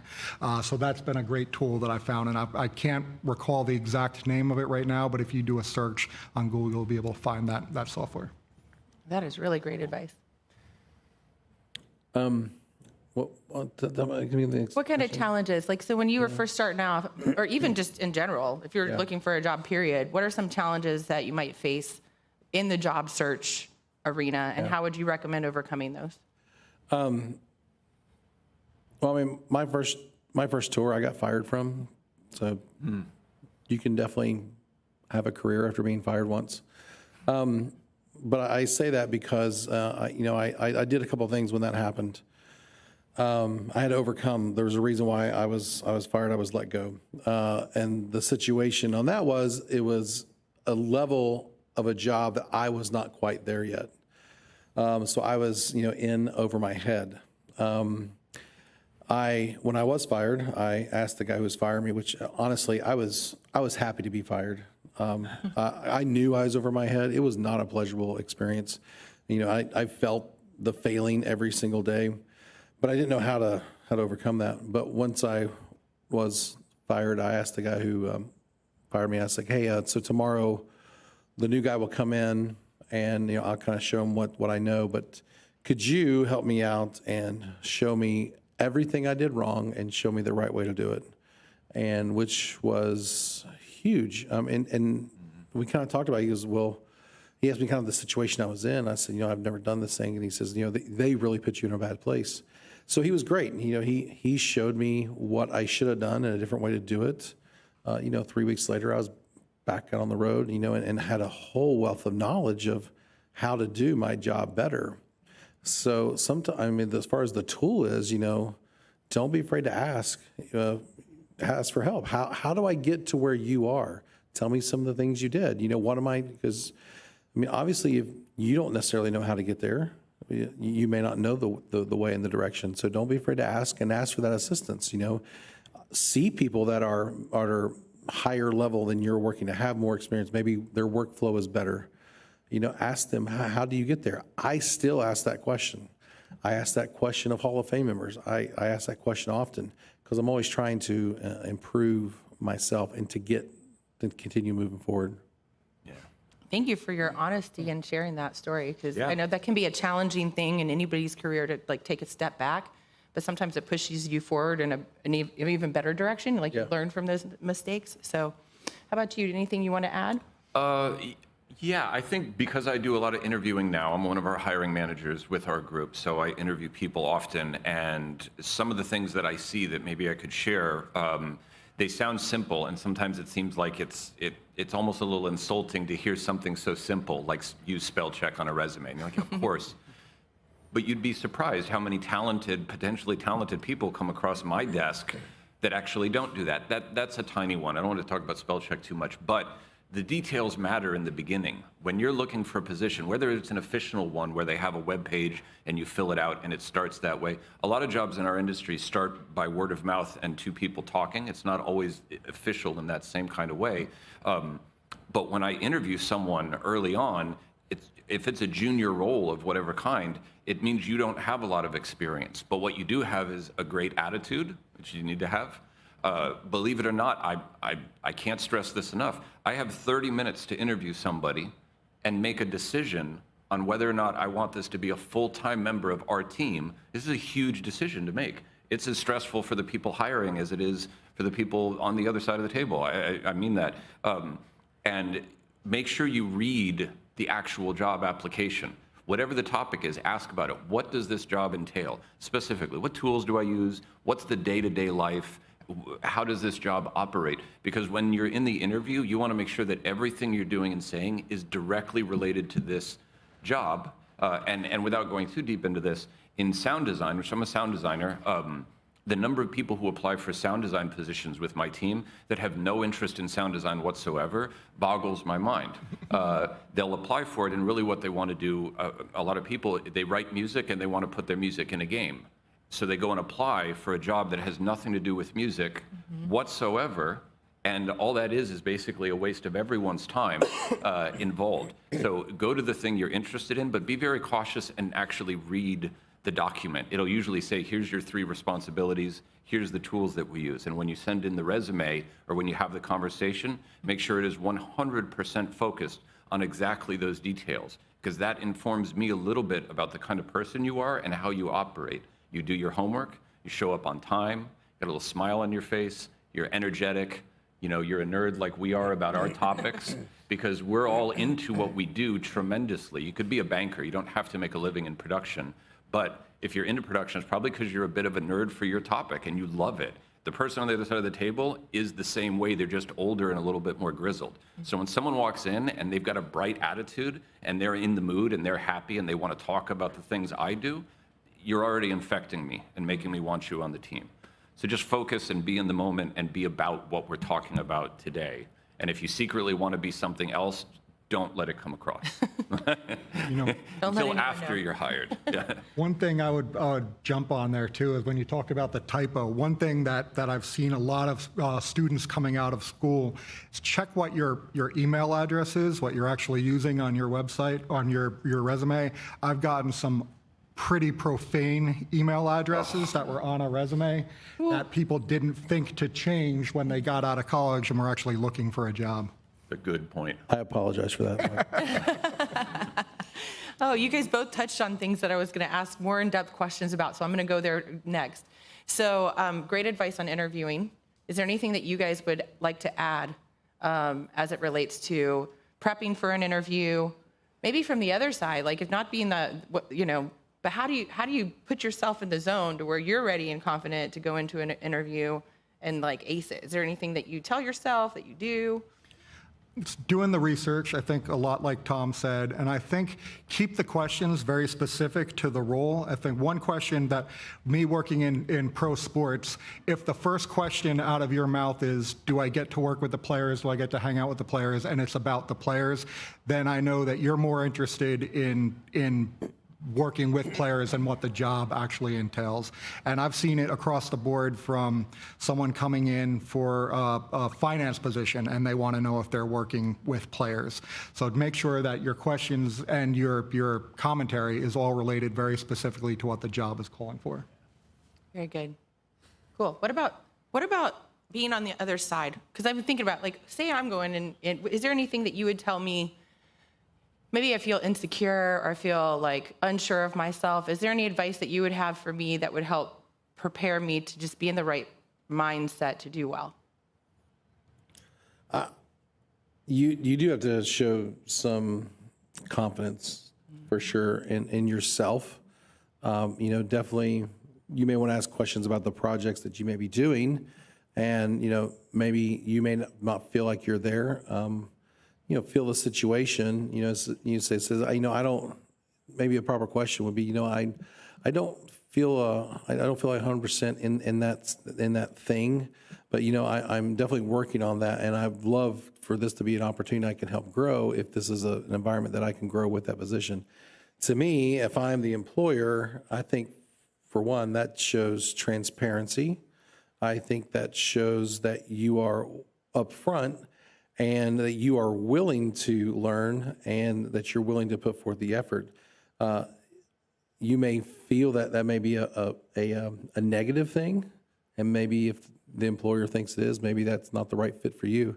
But I think no matter what position you're in, you should be going for a job that you are going to grow with. I think you should always be learning in any job that you're doing. And I think from an employer standpoint, I think they want that as well, because especially in our business, everything is changing, equipment's changing, gear changing, industry's changing. So that's going to happen regardless. And the fact that you have someone that's saying, I'm willing to learn and to keep up, that's the kind of person I would want. Yeah, and I would also add to that, because you mentioned confidence, and letting people know that confidence is important is itself extremely important. But the problem is, if you don't have confidence, how do you possibly gain it in a resume? And one thing I will say, having done a lot of interviews, is that there are some people that are incredibly talented and bright and skilled, but in the resume and interview, it just does not come across. And that's terrible. That's really sad. For some people, you might be an introvert. You might really not enjoy communication between people. Some of the smartest people I know are not socially aware. They're insanely in their zone, and they're important, and I want them on the team, but we have to get past the interview first before we can get to that level. So you need to find a way to have some confidence. Body language, things are important. You mentioned confidence. When you get the impression the person on the other side of the table from you is a deer in the headlights, you're just so scared you can barely talk.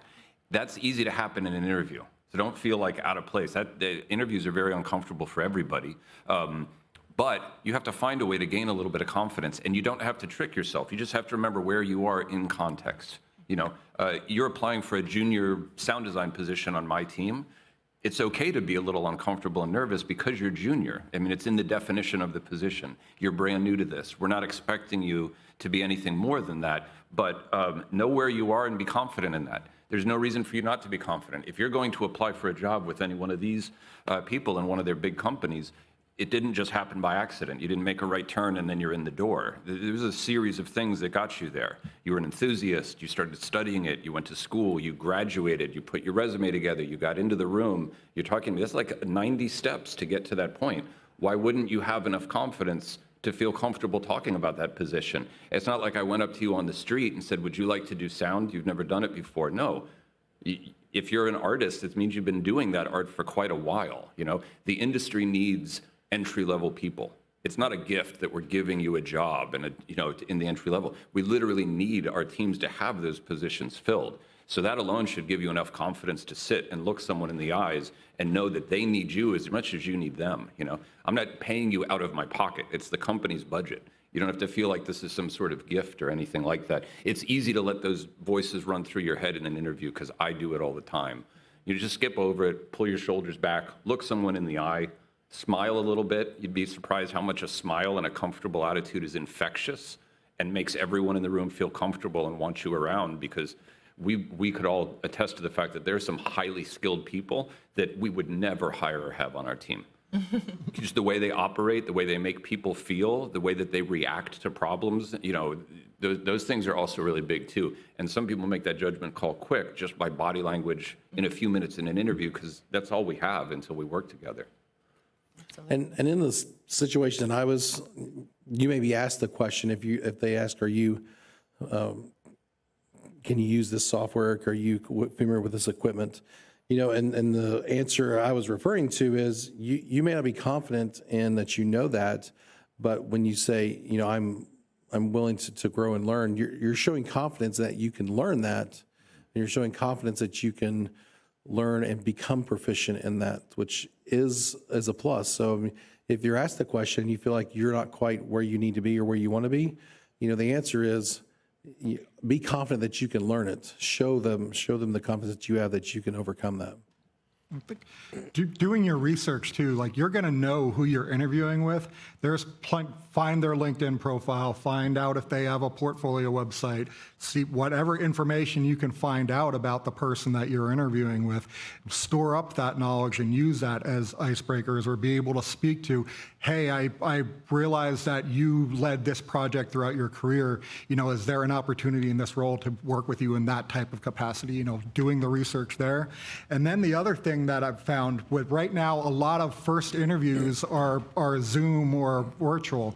So you can have little Post-it notes and memos to yourself. Like when I was interviewing on Zoom calls, my entire monitor was covered with little Post-it notes of, if they ask about this question, these are my triggers that I need, talking points that I know I need to talk about. Or when they ask about my background, these are the things that I want to make sure I hit. Because when you get in the moment, a lot of times you can tend to ramble or start talking in circles. And if you've got that ability to have little hidden notes, or even if you're in person, having your notebook with some of your notes in front of you is perfectly acceptable to reference your talking points. Yeah, it's great advice. Yeah, really great advice. Yeah, we're in a different world now with Zoom, right? Like where we have so many things. You could even put like a self-confidence Post-it note up there to help boost your, you are awesome, right? Yeah. So a question related to something that you mentioned, resumes, portfolios, that's a big part of changing jobs, right? So, excuse me. So when it comes to updating your resume or a portfolio, what are some things specific to your industries that you would be looking for in a candidate that's looking for a job? I could start that way. We do a lot of portfolios. Portfolios and demos. There's the portfolio of your work, whatever it is. It might be graphic art, it might be writing, it might be music, you might be a producer, you might be a sound designer. There's a lot of different fields here probably in the room. There's your personal portfolio, which is what you should always be working on and updating. The things that you find interesting, that you think is your best work. But then you go and apply to a specific company, and that's not exactly what they're looking for, what's in your portfolio. So you could show that to them and say, this is my work, the culmination of the things I find to be really good. But a lot of times you have to redirect a portfolio so that it's specific to the role.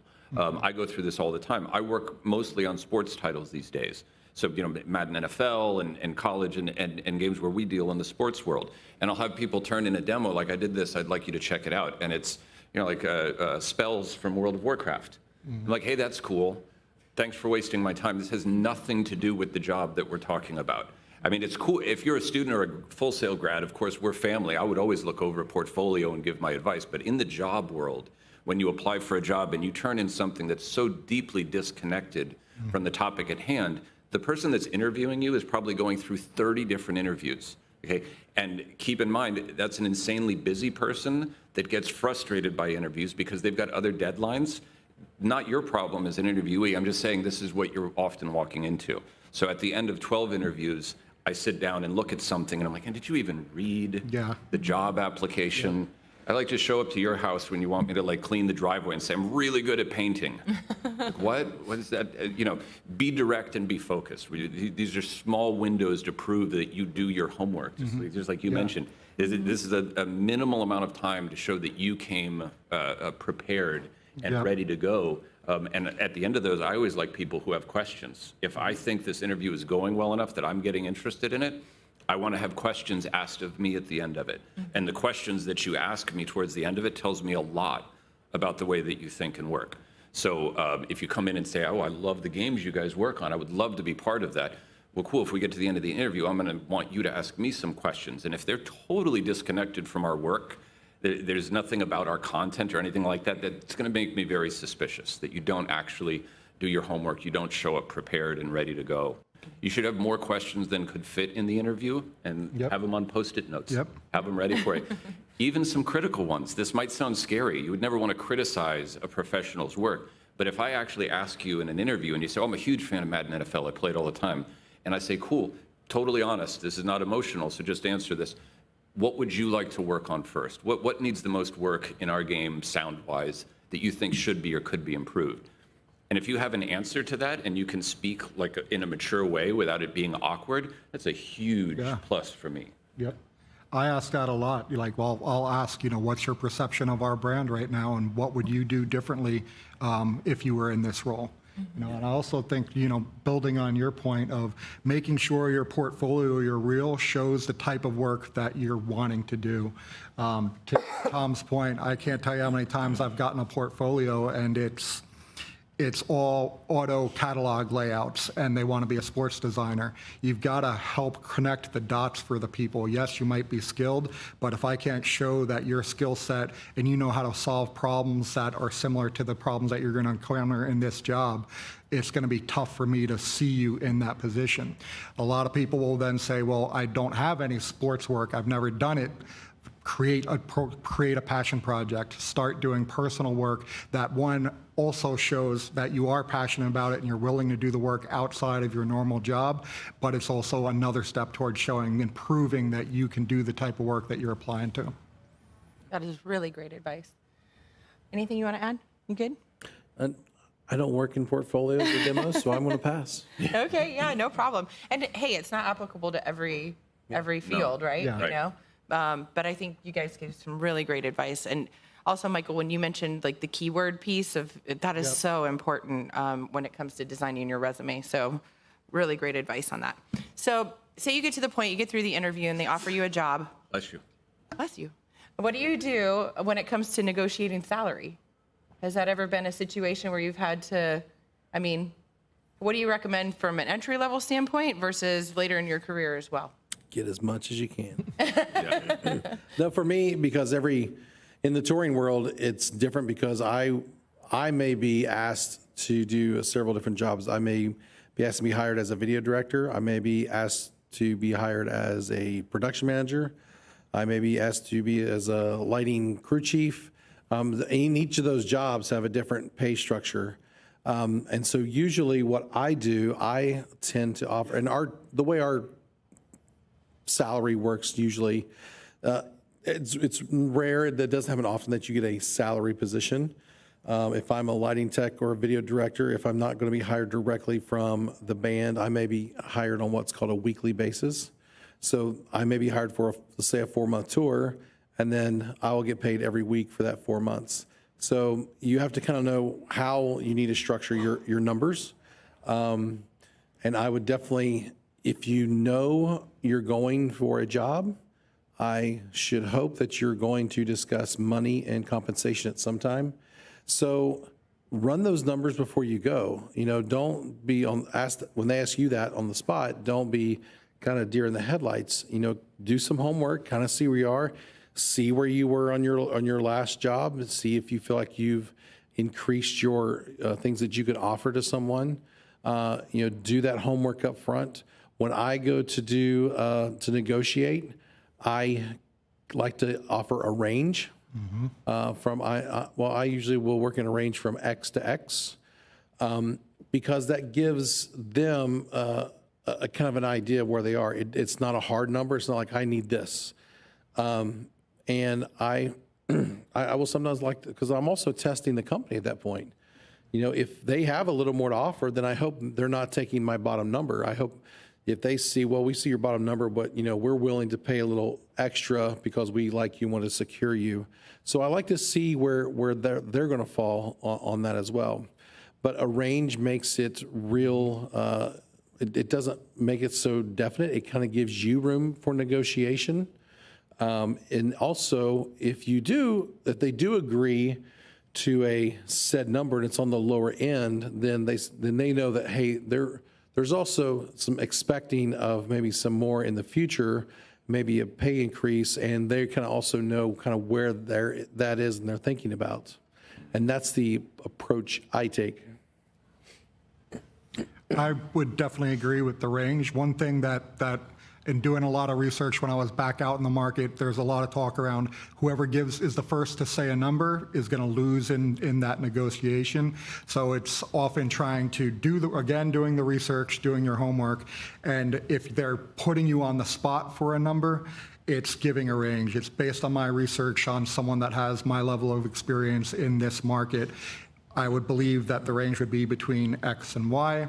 Is that where does the budget, you know, fit within this range? Or a lot of times, if I can get to the question first, I would ask, you know, what is the budget range for this position, and get them to give the number first. Yeah, and this has so much to do with the field that you're going into, because all three of us are from different fields, so there's a wide range of how these things operate. I've done a lot of freelance work with a side business that I own, and then I also do in-house work for electronic arts, and those are two completely different things because there was almost no negotiation with my in-house job. There was a salary. It was already determined when I got there. We argued over bonus structures and a few other things that can happen, whereas in the freelance world, it's up to me to decide what my number and my value is, and it's one of the most complicated things to figure out if you allow it to be complicated. You have to think also of context. If you are just starting out, if you actually don't have any professional credits of any kind, if you have a graduation and gumption and maybe some demo work or something you've put together, that's where you're starting out. And if you are working with a team of people that don't really have a whole lot of budget, you can come up with any number you want, but it doesn't really matter if they can't afford it. And you have to think about that structure, but eventually you get to a point where there might be freelance work that you actually turn down. The first project my partner and I turned down when we were working, we went out and celebrated and had a very nice steak dinner with our wives. And I remember they asked, what are we celebrating tonight? I said no to a contract. And they thought that was weird. I was like, I could finally afford to say no to something. I've never said no to anything. It would be $10, I'll take it, let's go. And that's a really nice place to get to. But it's difficult to find a number, but there's so many ways to actually figure out what makes sense for you.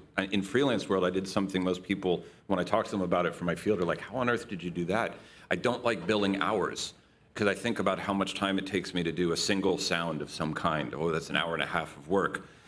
When I work way more than I should, typically. So if I'm looking at the clock and invoicing in an hourly rate, there's going to be these crazy hours, and why did it take you so long? And that's not their business, that's my business. So I prefer to work with retainers freelance, where I'll say every month, this is the paycheck I would like from you. And during that month, you have my time and attention. Sometimes there's a lot of work, sometimes there's less work, comes in waves, but this is what makes it easy for me to do the work at the quality level I think. And I haven't had anybody say no to that. It was strange with a few of my clients early on, but they actually got interested in that as well. And just know that there's lots of ways to make money in the media business. Some of it is salaried in a large company like Sony or Warner Brothers. They're not interested in negotiating too much. They have a job position and a budget for it right away.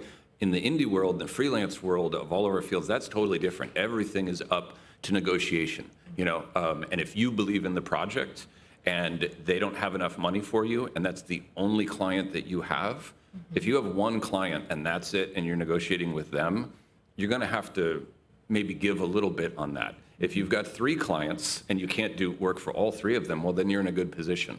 You don't have to take the one that's lowballing you. So it depends on where you are in your career. In the beginning of my career, I worked for free multiple times for people because nobody was hiring me at the time and nobody knew who I was. So I did the work to network. One of those free jobs turned into a 15-year-long very good relationship financially between me and a producer.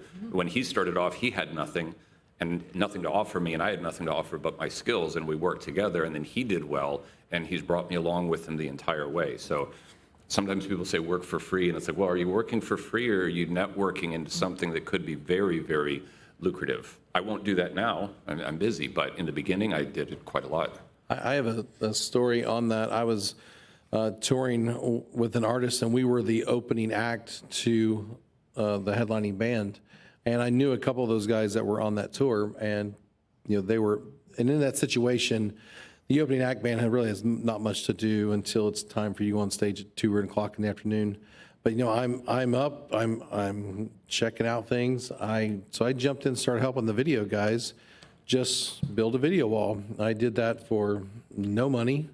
I just did it because one, I was bored out of my mind, but two, I wanted to make connections. Well, the owner of that video company, we began talking. I did that entire tour. I helped those guys out, every day I could. I was expecting nothing financially out of it, but what it did lead to, it led to 6 years working with an artist named Blake Shelton. No big deal. It worked out, but a lot that all stemmed from. Was that working for free? No, I mean it paid off later on down the road. Yeah, absolutely. And sometimes even like you guys had mentioned too, if your resume's not where you want it to be to get that next big break, sometimes you got to do those things for free, because that's helping build your experience. It's building your network, and you never know when that's going to lead to like a new opportunity. Yeah. Have you guys ever been in a position where you've had multiple job offers? Like, so you've been on the job hunt, and all of a sudden you got a few offers come in. How did you evaluate those offers and figure out which one was the right one for you? For me, I always look at two things. One, the financial, which one is greater. Now, that's not always my deciding factor, but is one thing I do consider. Secondly, I look at longevity. How long is this a 3-month project, or is this a 3-year project? You know, that may play into that. Third was going to be, who am I working with? Who are the people involved? I'm fortunate enough at this point in my career, I get to choose. I don't have to take, like Tom said, I don't have to take everything coming at me. It's in a great place to be. So, you know, I look at those 3 things are the big part for me to start whittling down to choose which one. And it does happen. It happens a lot. Sometimes too, you know, it's a matter of overlap of time. And you can reach out to whoever's hiring you, say, hey, you know, I'm not going to be available for this last week. And then some of them may say that's fine. We'll find someone to take over the last week. So you can be upfront, you know, have the conversation. Don't be afraid to speak to those 3 jobs at the time. You know, all you have to do is just say, man, I apologize. I'm not going to be available to help you out on this one. I'm already going to be taken somewhere else. There's nothing negative with that. It's just a matter of availability. I tell people, I'm not a MasterCard. I'm not everywhere you want me to be. All right. So I just got, sometimes you have to choose and you have to say no. I always say yes until I have to say no. I think there's a lot of different variables, you know, obviously financial, where's the location, but I think the big one for me is who am I working with, particularly what's my team look like, and then who am I reporting to. I think a lot of, you know, there's the saying, people don't leave jobs, they leave bosses a lot of times. So understanding who it is I'm going to be working with, is it somebody that I feel we're going to get along, we have similar visions, or are we going to be like oil and water, or are we going to be able to have healthy debates that are going to make us sharper and stronger together? And as long as I understand kind of what that relationship, that's a lot of what my interview process is about, is trying to understand what that working relationship is going to be like. Yeah, great advice. And this is a new thing for me because for most of my career, I went to the work to get it. Very rarely did I have work come to me. Some people do that. Some people are so well known, they're hot, everybody wants them on the team. I'm not going to pretend that that's me. It never was. I've always gone towards the job to get it because the work doesn't come in, at least in my field, in that way until the last couple of years since COVID happened, because our industry that I'm in went work from home, remote work, almost overnight. And we resisted that in our industry really hard for a long time. And then we realized we didn't miss deadlines and we still shipped our games. So we could do this. Suddenly there was an explosion in the workforce because you don't have to be local. I have team members now in Vancouver, LA, Shanghai, Madrid, Romania. Like it's a global team now. And when that happened, I started having recruiters reach out to me on LinkedIn for the first time. In the beginning of my career, that was not anywhere near the case. And now I get actually contacted quite regularly, sometimes with job offers that pay more than what I'm making right now. But the reason why I don't actually take them up on that, because I'm happen to be very happy with the job that I have. My parent company treats me really, really well. And even though they don't pay the highest in the business, the stability and the work-life balance that they offer me, I never had in other parts of my career. So sometimes it's nice when you get to a place where you can say no to maybe a little bit of a money increase. I was not there for a long time, but once you get there, you have to think about what you actually enjoy and how it actually affects your life, because money isn't everything. It is when there's no gas in the tank, but later on, it's not everything.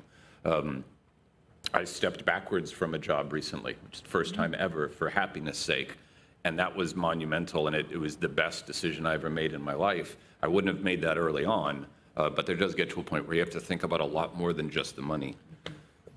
The work from home versus in office is a big thing now, especially since we've changed over. I've actually, You know, in my last role when I was hiring and building a team, it was challenging hiring because we had, you know, we were even a hybrid. It was 3 days in the office. And a lot of some of the top talent that I was trying to recruit outright said, under no circumstances, I will never work in an office ever again. From now on, I'm full-time remote. Yeah. And they were at that level where they had enough work where they didn't have to go into an office. So for them, that was a bigger factor than the financial, just the fact that they wanted to work remotely. Yeah, having that work-life balance is a big deal, big deal.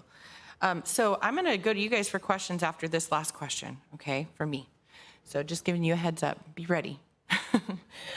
So my last question for you guys. So you get the job, you accept the salary, there's that transition period where you're going from one job now to the next job. What do you recommend for them on how to handle that transition period? Is there any etiquette that you should take into consideration? I think, well, if you're a freelancer, you get fired about 12, 14 times a year. All right, depending on how long your project is, because you're going to go on to the next one. So that's just the nature of it. I always try to be professional and going from one job to the next. If I'm leaving because of negative issues that happened, I try not to make that my most recent social media post. You know, you want to be respectful of that. A couple of reasons why is, you know, you have to remember if you're in a toxic situation, a toxic workplace, not everybody there is toxic, but there's going to be other people that's going to be leaving, and they may be the ones that's going to hire you at the next position or your next job. So you want to just kind of keep everything where it's at. You definitely want to take care of yourself. You want to defend yourself if for any reason, you know, maybe you felt you were, you know, not treated correctly. But I always try to leave and burn no bridges. And it's possible, you know, even I had that experience, you know, this year. I was leaving one artist, going to another artist. I was leaving one artist who is an absolute first-class person, first-class act. You know, and a lot of people I worked with. I really did not want to leave the people I was working with, but I was offered, you know, an opportunity that, you know, I wanted to take advantage of, and if I didn't, I would have had regrets. And I was very transparent and very open with everyone on that when it happened. I mean, for example, there was going to be a training period of someone new. I held no secrets. I put all my files in the cloud. I handed over, changed passwords on whatever that the new person needed to grab. You know, I was first class in helping that transition on them as well. Sometimes that helps us in our world. I've been not able to do something and had to back out, but I usually will try to have a replacement ready for them so that they don't have to go do the finding, the hunting. You know, that's another way that you can kind of help that situation. You help take some of that burden off of them. They may not choose that person. You know, you may say, hey, you know, I'm going to have to leave. But, you know, I feel very confident there's a person I know that's going to be available. If you choose to take that, I can put you in contact with them. So that's all ways to leave, not in a negative place. You're trying to help out the situation on both ends. And it's very successful, works out very, very well. The departure does not always have to be a negative thing. Yeah. Yeah, when you're known as a professional problem solver, that's about as good as things can get. All of our industries are much smaller than you would think, even though there's a lot of money in them. Everybody knows everybody at some point, and word gets around really, really quickly. Sometimes a job doesn't work out, to Brian's point, for one reason or the other, and you're moving on to the next one. But always remaining a class act is incredible. And anytime you can solve a problem for somebody, like recommending someone else, even if they don't take that, that shows that a humility that's actually quite impressive. There's a group that I'm a big fan of out of Austin, Texas. It's a collective of sound designers that do really good indie work. And I met the guy who was in charge of this, and I thought he had this giant team. And I asked him, I said, no, it's just me. And I said, but the collective, there's other people. He's like, oh no, we're all independent people. We're not a team. And I was like, but you work on these projects together. He said, no, I'm one person and I have way more work than I could ever handle. But when someone comes to me with work I can't handle, I don't want that client to disappear forever. I want them to remember me and keep coming to me as a problem solver for them. So if I can't handle the job, I want to put a really good person in that job, recommend them, and now it stays in our family, right? Because it's a group of people that share things back and forth that can rely on each other. And then over time, hiring managers know, even if you're not available, you're the person I want to communicate and talk with and remind of the positions that are open, and now you're on the inside track. Anytime you can be a problem solver to a very busy manager of any kind, that's about the best thing you can possibly be, because we all love people who don't cause problems but solve them. It's about as good as it can get. Yeah. I think these guys hit the nail on the head in terms of exiting another role.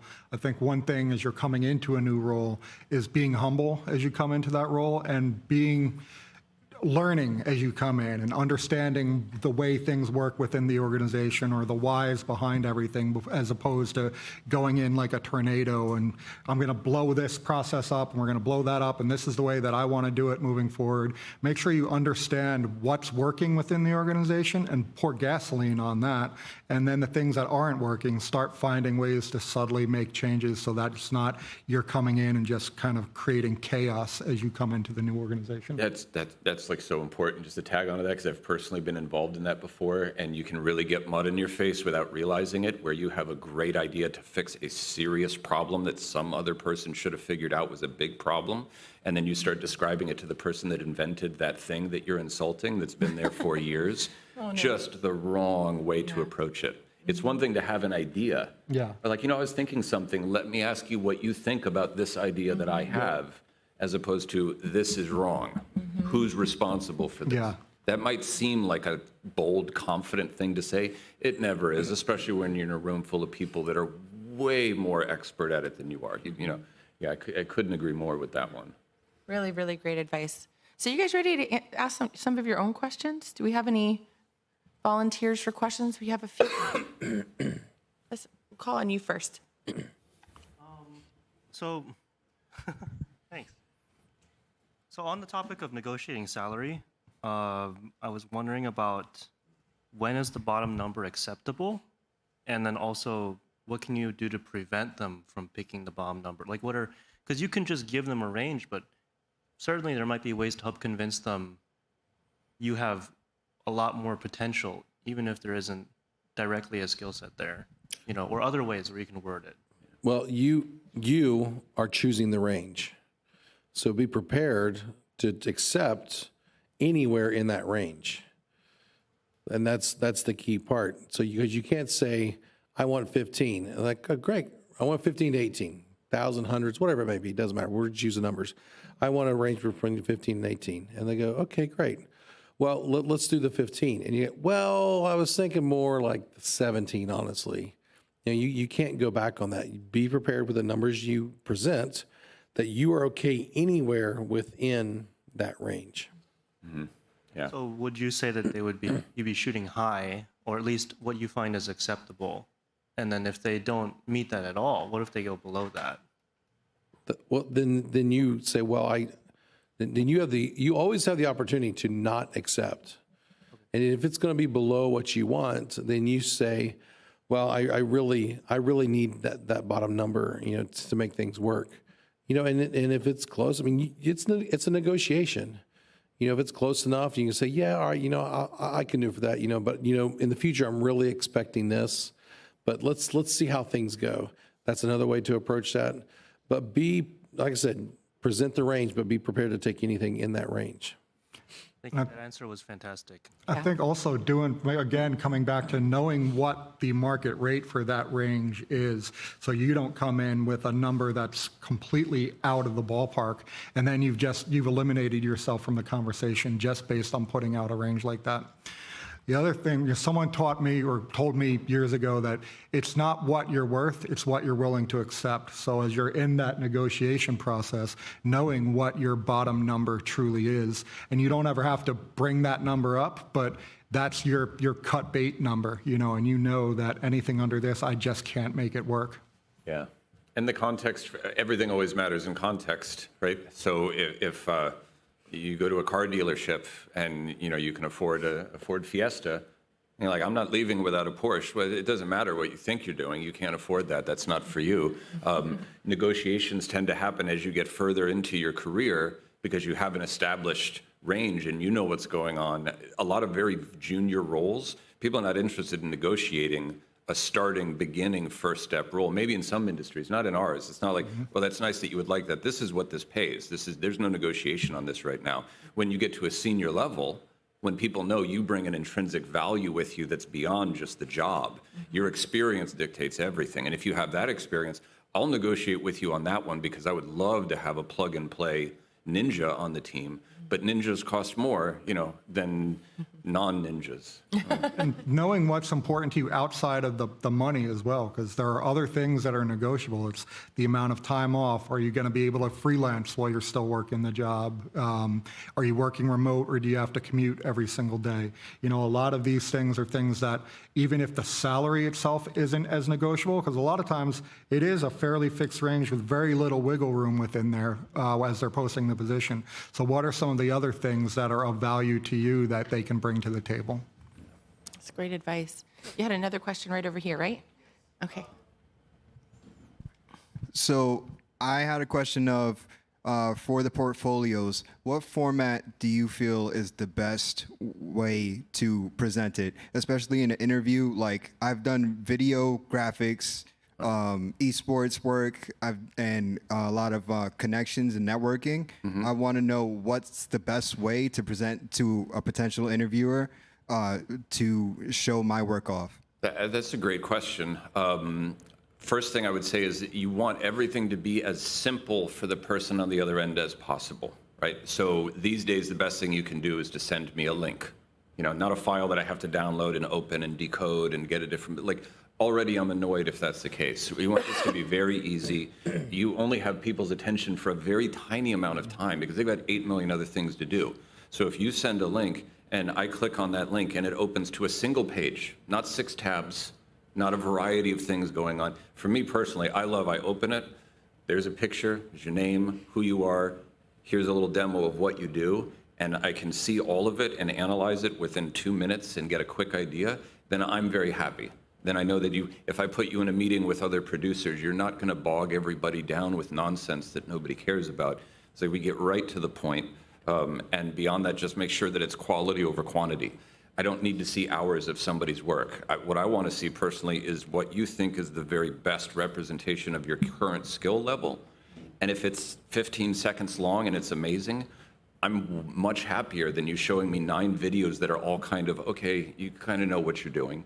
Because that little bit of speeding things up and getting right to the point and making it easy to navigate informs me a lot, not just of your skill set in the demo, but how you produce things and how you take other people and the audience into consideration. Yeah, I completely agree that less is more. You've got to leave me wanting more.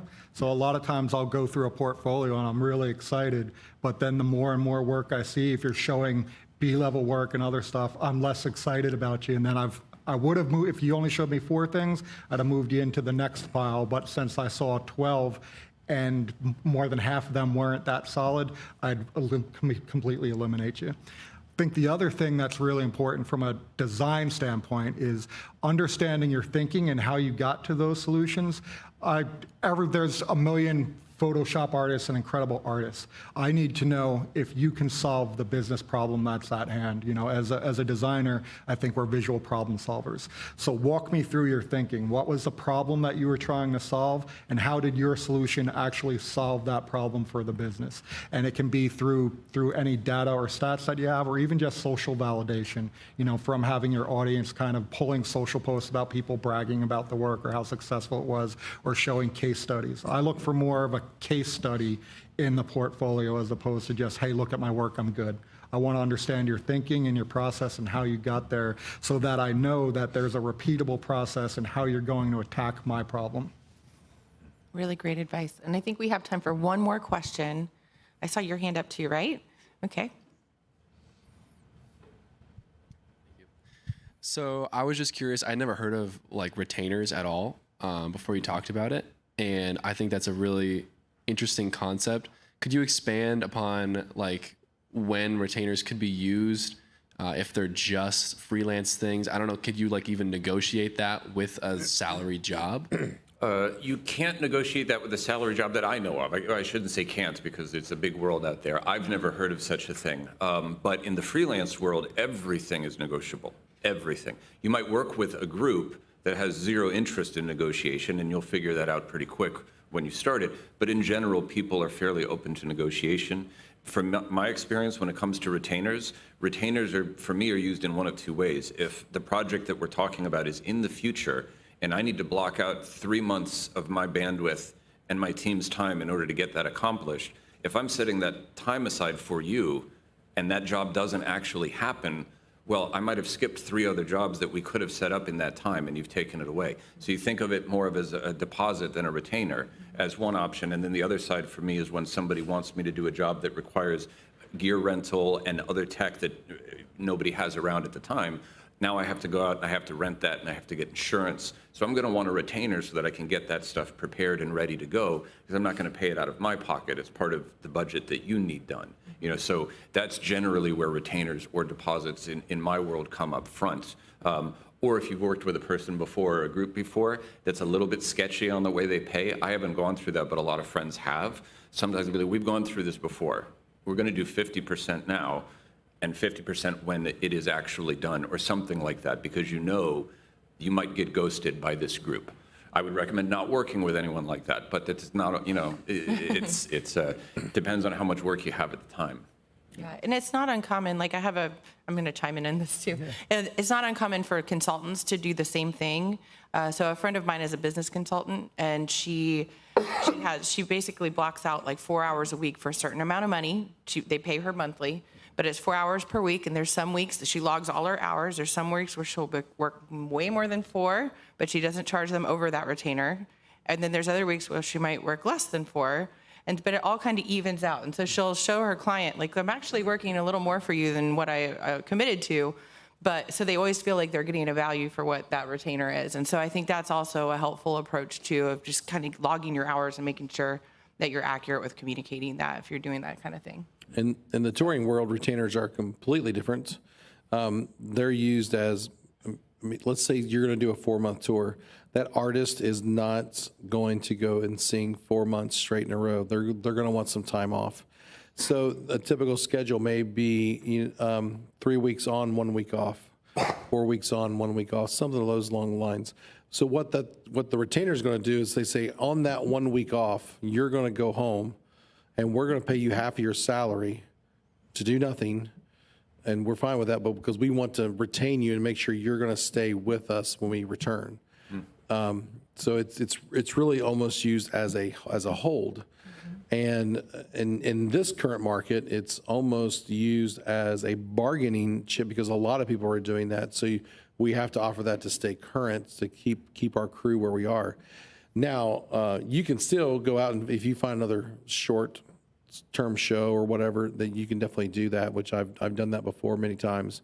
But that retainer is kind of it's holding you, saying we don't want you to go anywhere else. We're basically giving you at that point, literally, it's a paid vacation, and that's kind of how that's used. Just a quick clarification. Is there a certain point in your career where you realize that your skills are worth the retainer? And like before then, if you were to ask for it, like just starting out, your skills really wouldn't be at the point where they're going to allow that? Oh, sure, yeah. Early on, my confidence was nil. I had the imposter syndrome, just like most people do, and you just feel like if you give me $1, I feel like I'm winning, getting paid for what I'm interested in. One thing I will just say to that, because I don't have a direct answer for that, is that we need to stress how important it is that you are your brand. So no matter what happens with negotiation or money, there are times when you are making less than you should have because that you didn't negotiate it quite well. You always operate professionally and finish the gig that you're on, no matter how awful it is.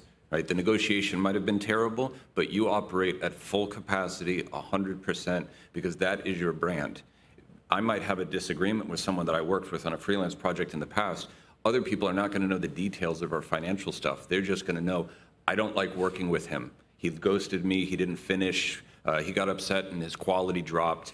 That is who you are, essentially. So no matter what kind of mistake you make, always be the person that operates at full 100% capacity all the time, because that's the reputation you get.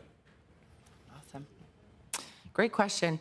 So I want to thank you guys for your questions today and for being here. I want to thank you guys. You know, Tom, Brian, Michael, you guys are superstars. We appreciate you so much, and you gave such great answers to our questions today. So let's give them a round of applause, guys.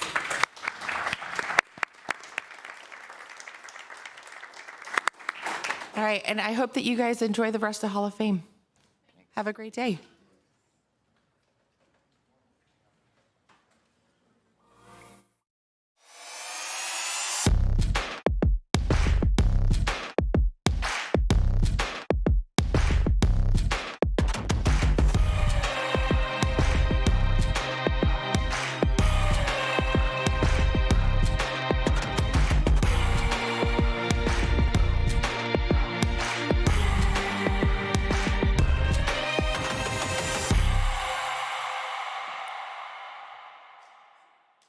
We're back. Hi. But it's the end of the day, so we're actually back, and then we're going to leave soon. But we've got some housekeeping stuff. And Shay's here. Hi, it's me. Last time you saw me and Shay in the same spot, it was when I was terrified and climbing the rock wall. Yeah, I think you did. I did okay. So let me just explain for everybody who's watching. You see these nails? Do you think that these are for climbing rock walls? They're not. They're not. That's not what they're for. So I almost broke a nail when I first started, and that's why I lost my footing on that. Otherwise, I wouldn't have beat Ileana. She crushed it. But I can't turn down a challenge. But Chris Isles recommended that I no longer challenge people for the rest of the week. And if you do want a close-up of Jess's nails, which are on Hall of Fame branding, you can go on #FullSailHoff. Check it out. Like, we got all kinds of like detailed pictures of like people's outfits, the nails, like all these little things in like the hashtag. That's my favorite part. Yes, if you did anything fun, like a makeup or something, share it with the hashtag. And if you're an online student or you're here on campus, you can enter for the giveaway. Yeah, how does that work out? Scan that QR code that you see on the screen. Follow the instructions to be entered for a chance to win some exclusive Hall of Fame swag. Look at that stuff. Take your phone out right now. Well, just kidding. Like, it would be put away in the first place. That phone, you can open the camera button and then you scan that QR code. The branding this year is absolutely gorgeous, super natural. Purple's my favorite color, so I'm like living for this year. One day we'll get a pink Hall of Fame though. I mean, I think we did. I think 9. 8 was like 8 was holographic. Yeah, it had like the neon. That was when they had the neon numbers, right? I think 6 had like hot pink. Ooh, okay. I wasn't here for that. I mean, I would love to see like that, and then Hall of Game would just be cozy gaming, and it would just be all kawaii and cute and fluffy. Okay, and we all just play Animal Crossing. Yeah, in we like wear big comfy chairs. Well, we're planning way too far ahead in the future. We're planning for next year's Hall of Fame and Hall of Game. Let's get a little bit closer. Yeah, what happens you can just tomorrow? tell how much we love Hall of Fame. Yeah, we've got a lot coming up. Wait a minute. Don't panic. Don't Hold panic. on one second. Hi. Can we get a microphone for our friend? Step up. Yeah, you're not going to break the chance, and it's Grant. You guys can stand They're up so there. tall, they do not have to come up here and make me look tiny. Hi, That's friends. okay. How are y'all? Me. What are we talking about? Well, we're actually talking about ABBA. ABBA. Yeah, you were just singing ABBA. Coincidentally. What a coincidence. What a little can we plug that was? Can we plug our game? Absolutely, please. Everyone on the internets, open your Instagram and follow Martial Arts Tycoon. Martial Arts Tycoon. .com. Who are these guys? Who are these guys? No, gooddogstudios.com. You want to tell everybody who you are .com. and why you're important? I'm Grant Schonkweiler. I'm Chance Glasgow. I made Call of Duty, all of them, by myself. I made Doom with Carmack in his garage. This is supernatural right now. I don't know how y'all switch bodies. Have you summoned any demons Wait, yet? did you guys have a Freaky Friday today? Freaky Yeah. Friday. That what happened? You woke up in each other's bodies? Yes. Slay. Yeah. Love to see it. Yeah, it's good. Yeah. When is the game out yet? When does No, the game it's come out? we haven't announced a date yet. Will there be a demo? I don't. We haven't announced the demos game yet. anymore. I just announced it live. Congratulations. This is Actually, the announcement? It's happening yeah, live. we haven't Oh my announced gosh. it publicly at all. I need someone to clip this out.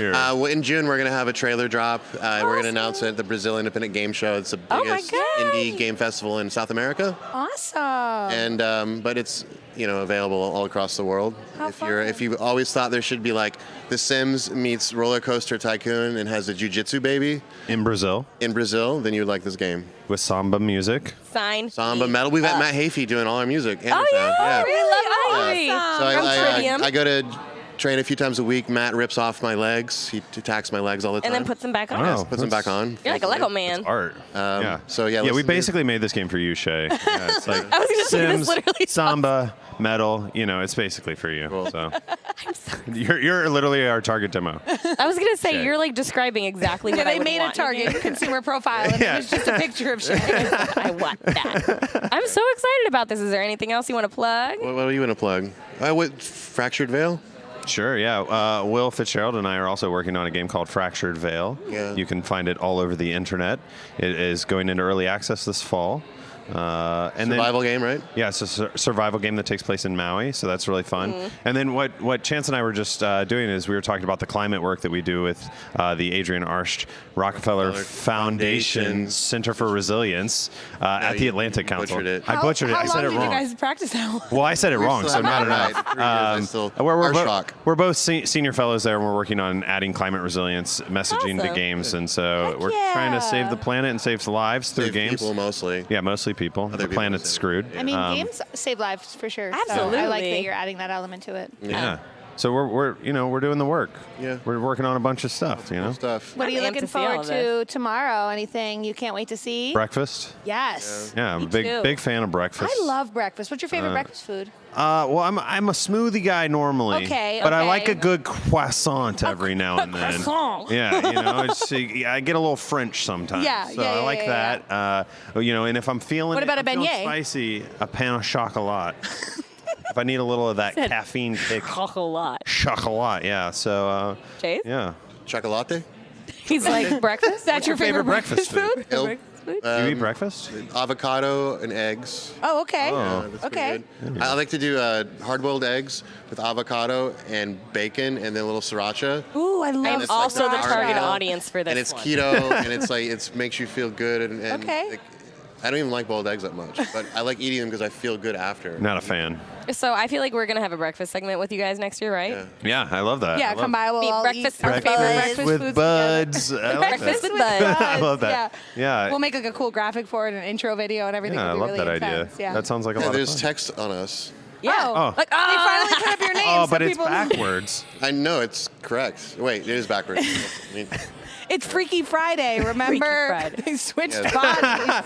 No. Or Wacky joke. Wednesday. It's a joke. No, It's a bit. We're doing a bit. So wacky. Yeah, we're I'm excited for the ceremony. Last year I watched it on my couch, which was sad, but also way more comfortable. Was that the first time you missed it? First time I had missed it in like 7 years. Wow. Yeah, Oh my gosh, it was yeah. Because I wild. remember you all the way back from the 2014 one. Yeah, I just showed up. It was great. So, That's where we met. yeah, it just you guys ever worry you might accidentally open like a portal to hell with this theme this year? Honestly, yes, I was actually a little worried about Yeah, that. I'm not gonna We lie. were talking about Oh, like, we oh, got can we this. do like pentagrams and stuff? They were like, we're gonna keep it. We're gonna keep it Yeah. as generic. Yeah. And They're like supernatural, Slayer but nothing everywhere, Shay would be into. Cannibal Corpse. Anything Shay would wear, don't bring that We'll out. stop it there. I went, We're not going gothy here. We're just going a love little. that. We're I like got it's so like excited. Casadega, right? Like it's Oh a my little God. Casadega here. Deep cuts Right. right now. Have you taken him to Casadega? What's that? That You've never been to Casadega? It is like We gotta go, Florida's man. witch town. It's a little bit 45 minutes north It's a of power Orlando. Why have we spot. never gone? What does Dega mean in Spanish? Where's Tracy? House It of means something. Dega. House of Dega. It is the most mentalist, spiritualist. It's a power spot. You get there, you go there, you do your weird things. You Oh, cool. you talk to some ghosts, They got a really good do restaurant. some reading. I'm gonna Grant, have you ever sacrifice a had a- goat to Beelzebub. Has anyone here ever had like a paranormal experience before, like seen a ghost? Yeah. Maybe not seen a goat, felt a presence. Yeah. Yeah. Just that was me. I grew up. I turn grew up around in and I an was old there. house, and I'm pretty sure it was haunted. It was yeah. me at 6 years old going, Jessica, be my friend. Saw some crazy stuff. Okay. You broke me on that one. That's that's too good. Yeah. All right. Well, we're excited to see you guys, and if you see these guys walking around campus, stop them, say hello, ask them Hello. questions. Yeah. Yeah. Ask them They'll about their answer game. probably. Get No, on we're the just walking around, man. Really, like we're just doing our thing. coolest kids on campus. Yeah. Again. We're back at it. All right, we're gonna go get in my car and drive somewhere. All right. All right. Awesome. It's gonna drive us We're somewhere. just gonna drive somewhere. Take us home. All right. Thank you. Bye. Bye. See you Thank both. you. Bye. Okay, that's always fun. I love them. That was great. So much energy right there at the end of the day. I know. Talking about the theme. I'm ready for bed. But speaking of the end of today, that means there's more coming tomorrow. We've got more panels, including design concepts to execution in television, the production design of Yellowstone in 1883. That's actually going to be really cool. We have a production designer, Yvonne Bordeaux coming in, and she's going to do case studies on those two shows and kind of break down the production design on them. So if you're interested in production design, yes, head to that panel or watch it right here on Hall of Fame Live tomorrow incredible. at 10 a.m. And we also have another panel, What Does the Metaverse Mean to the Entertainment Industry? So grads from tech and entertainment industries are going to discuss the possibilities and limitations of developing a digital universe and also making cute memojis, I'm just guessing. We've also got leadership in game development, featuring some Hall of Famers who will share their experiences as leaders in game development and the evolution of the industry. And I'm actually pretty sure that one of them is on it. I just don't remember because it's not in my script. It's the end of the day. The Red Bull car has gone home. Yeah. I'm personally checking out.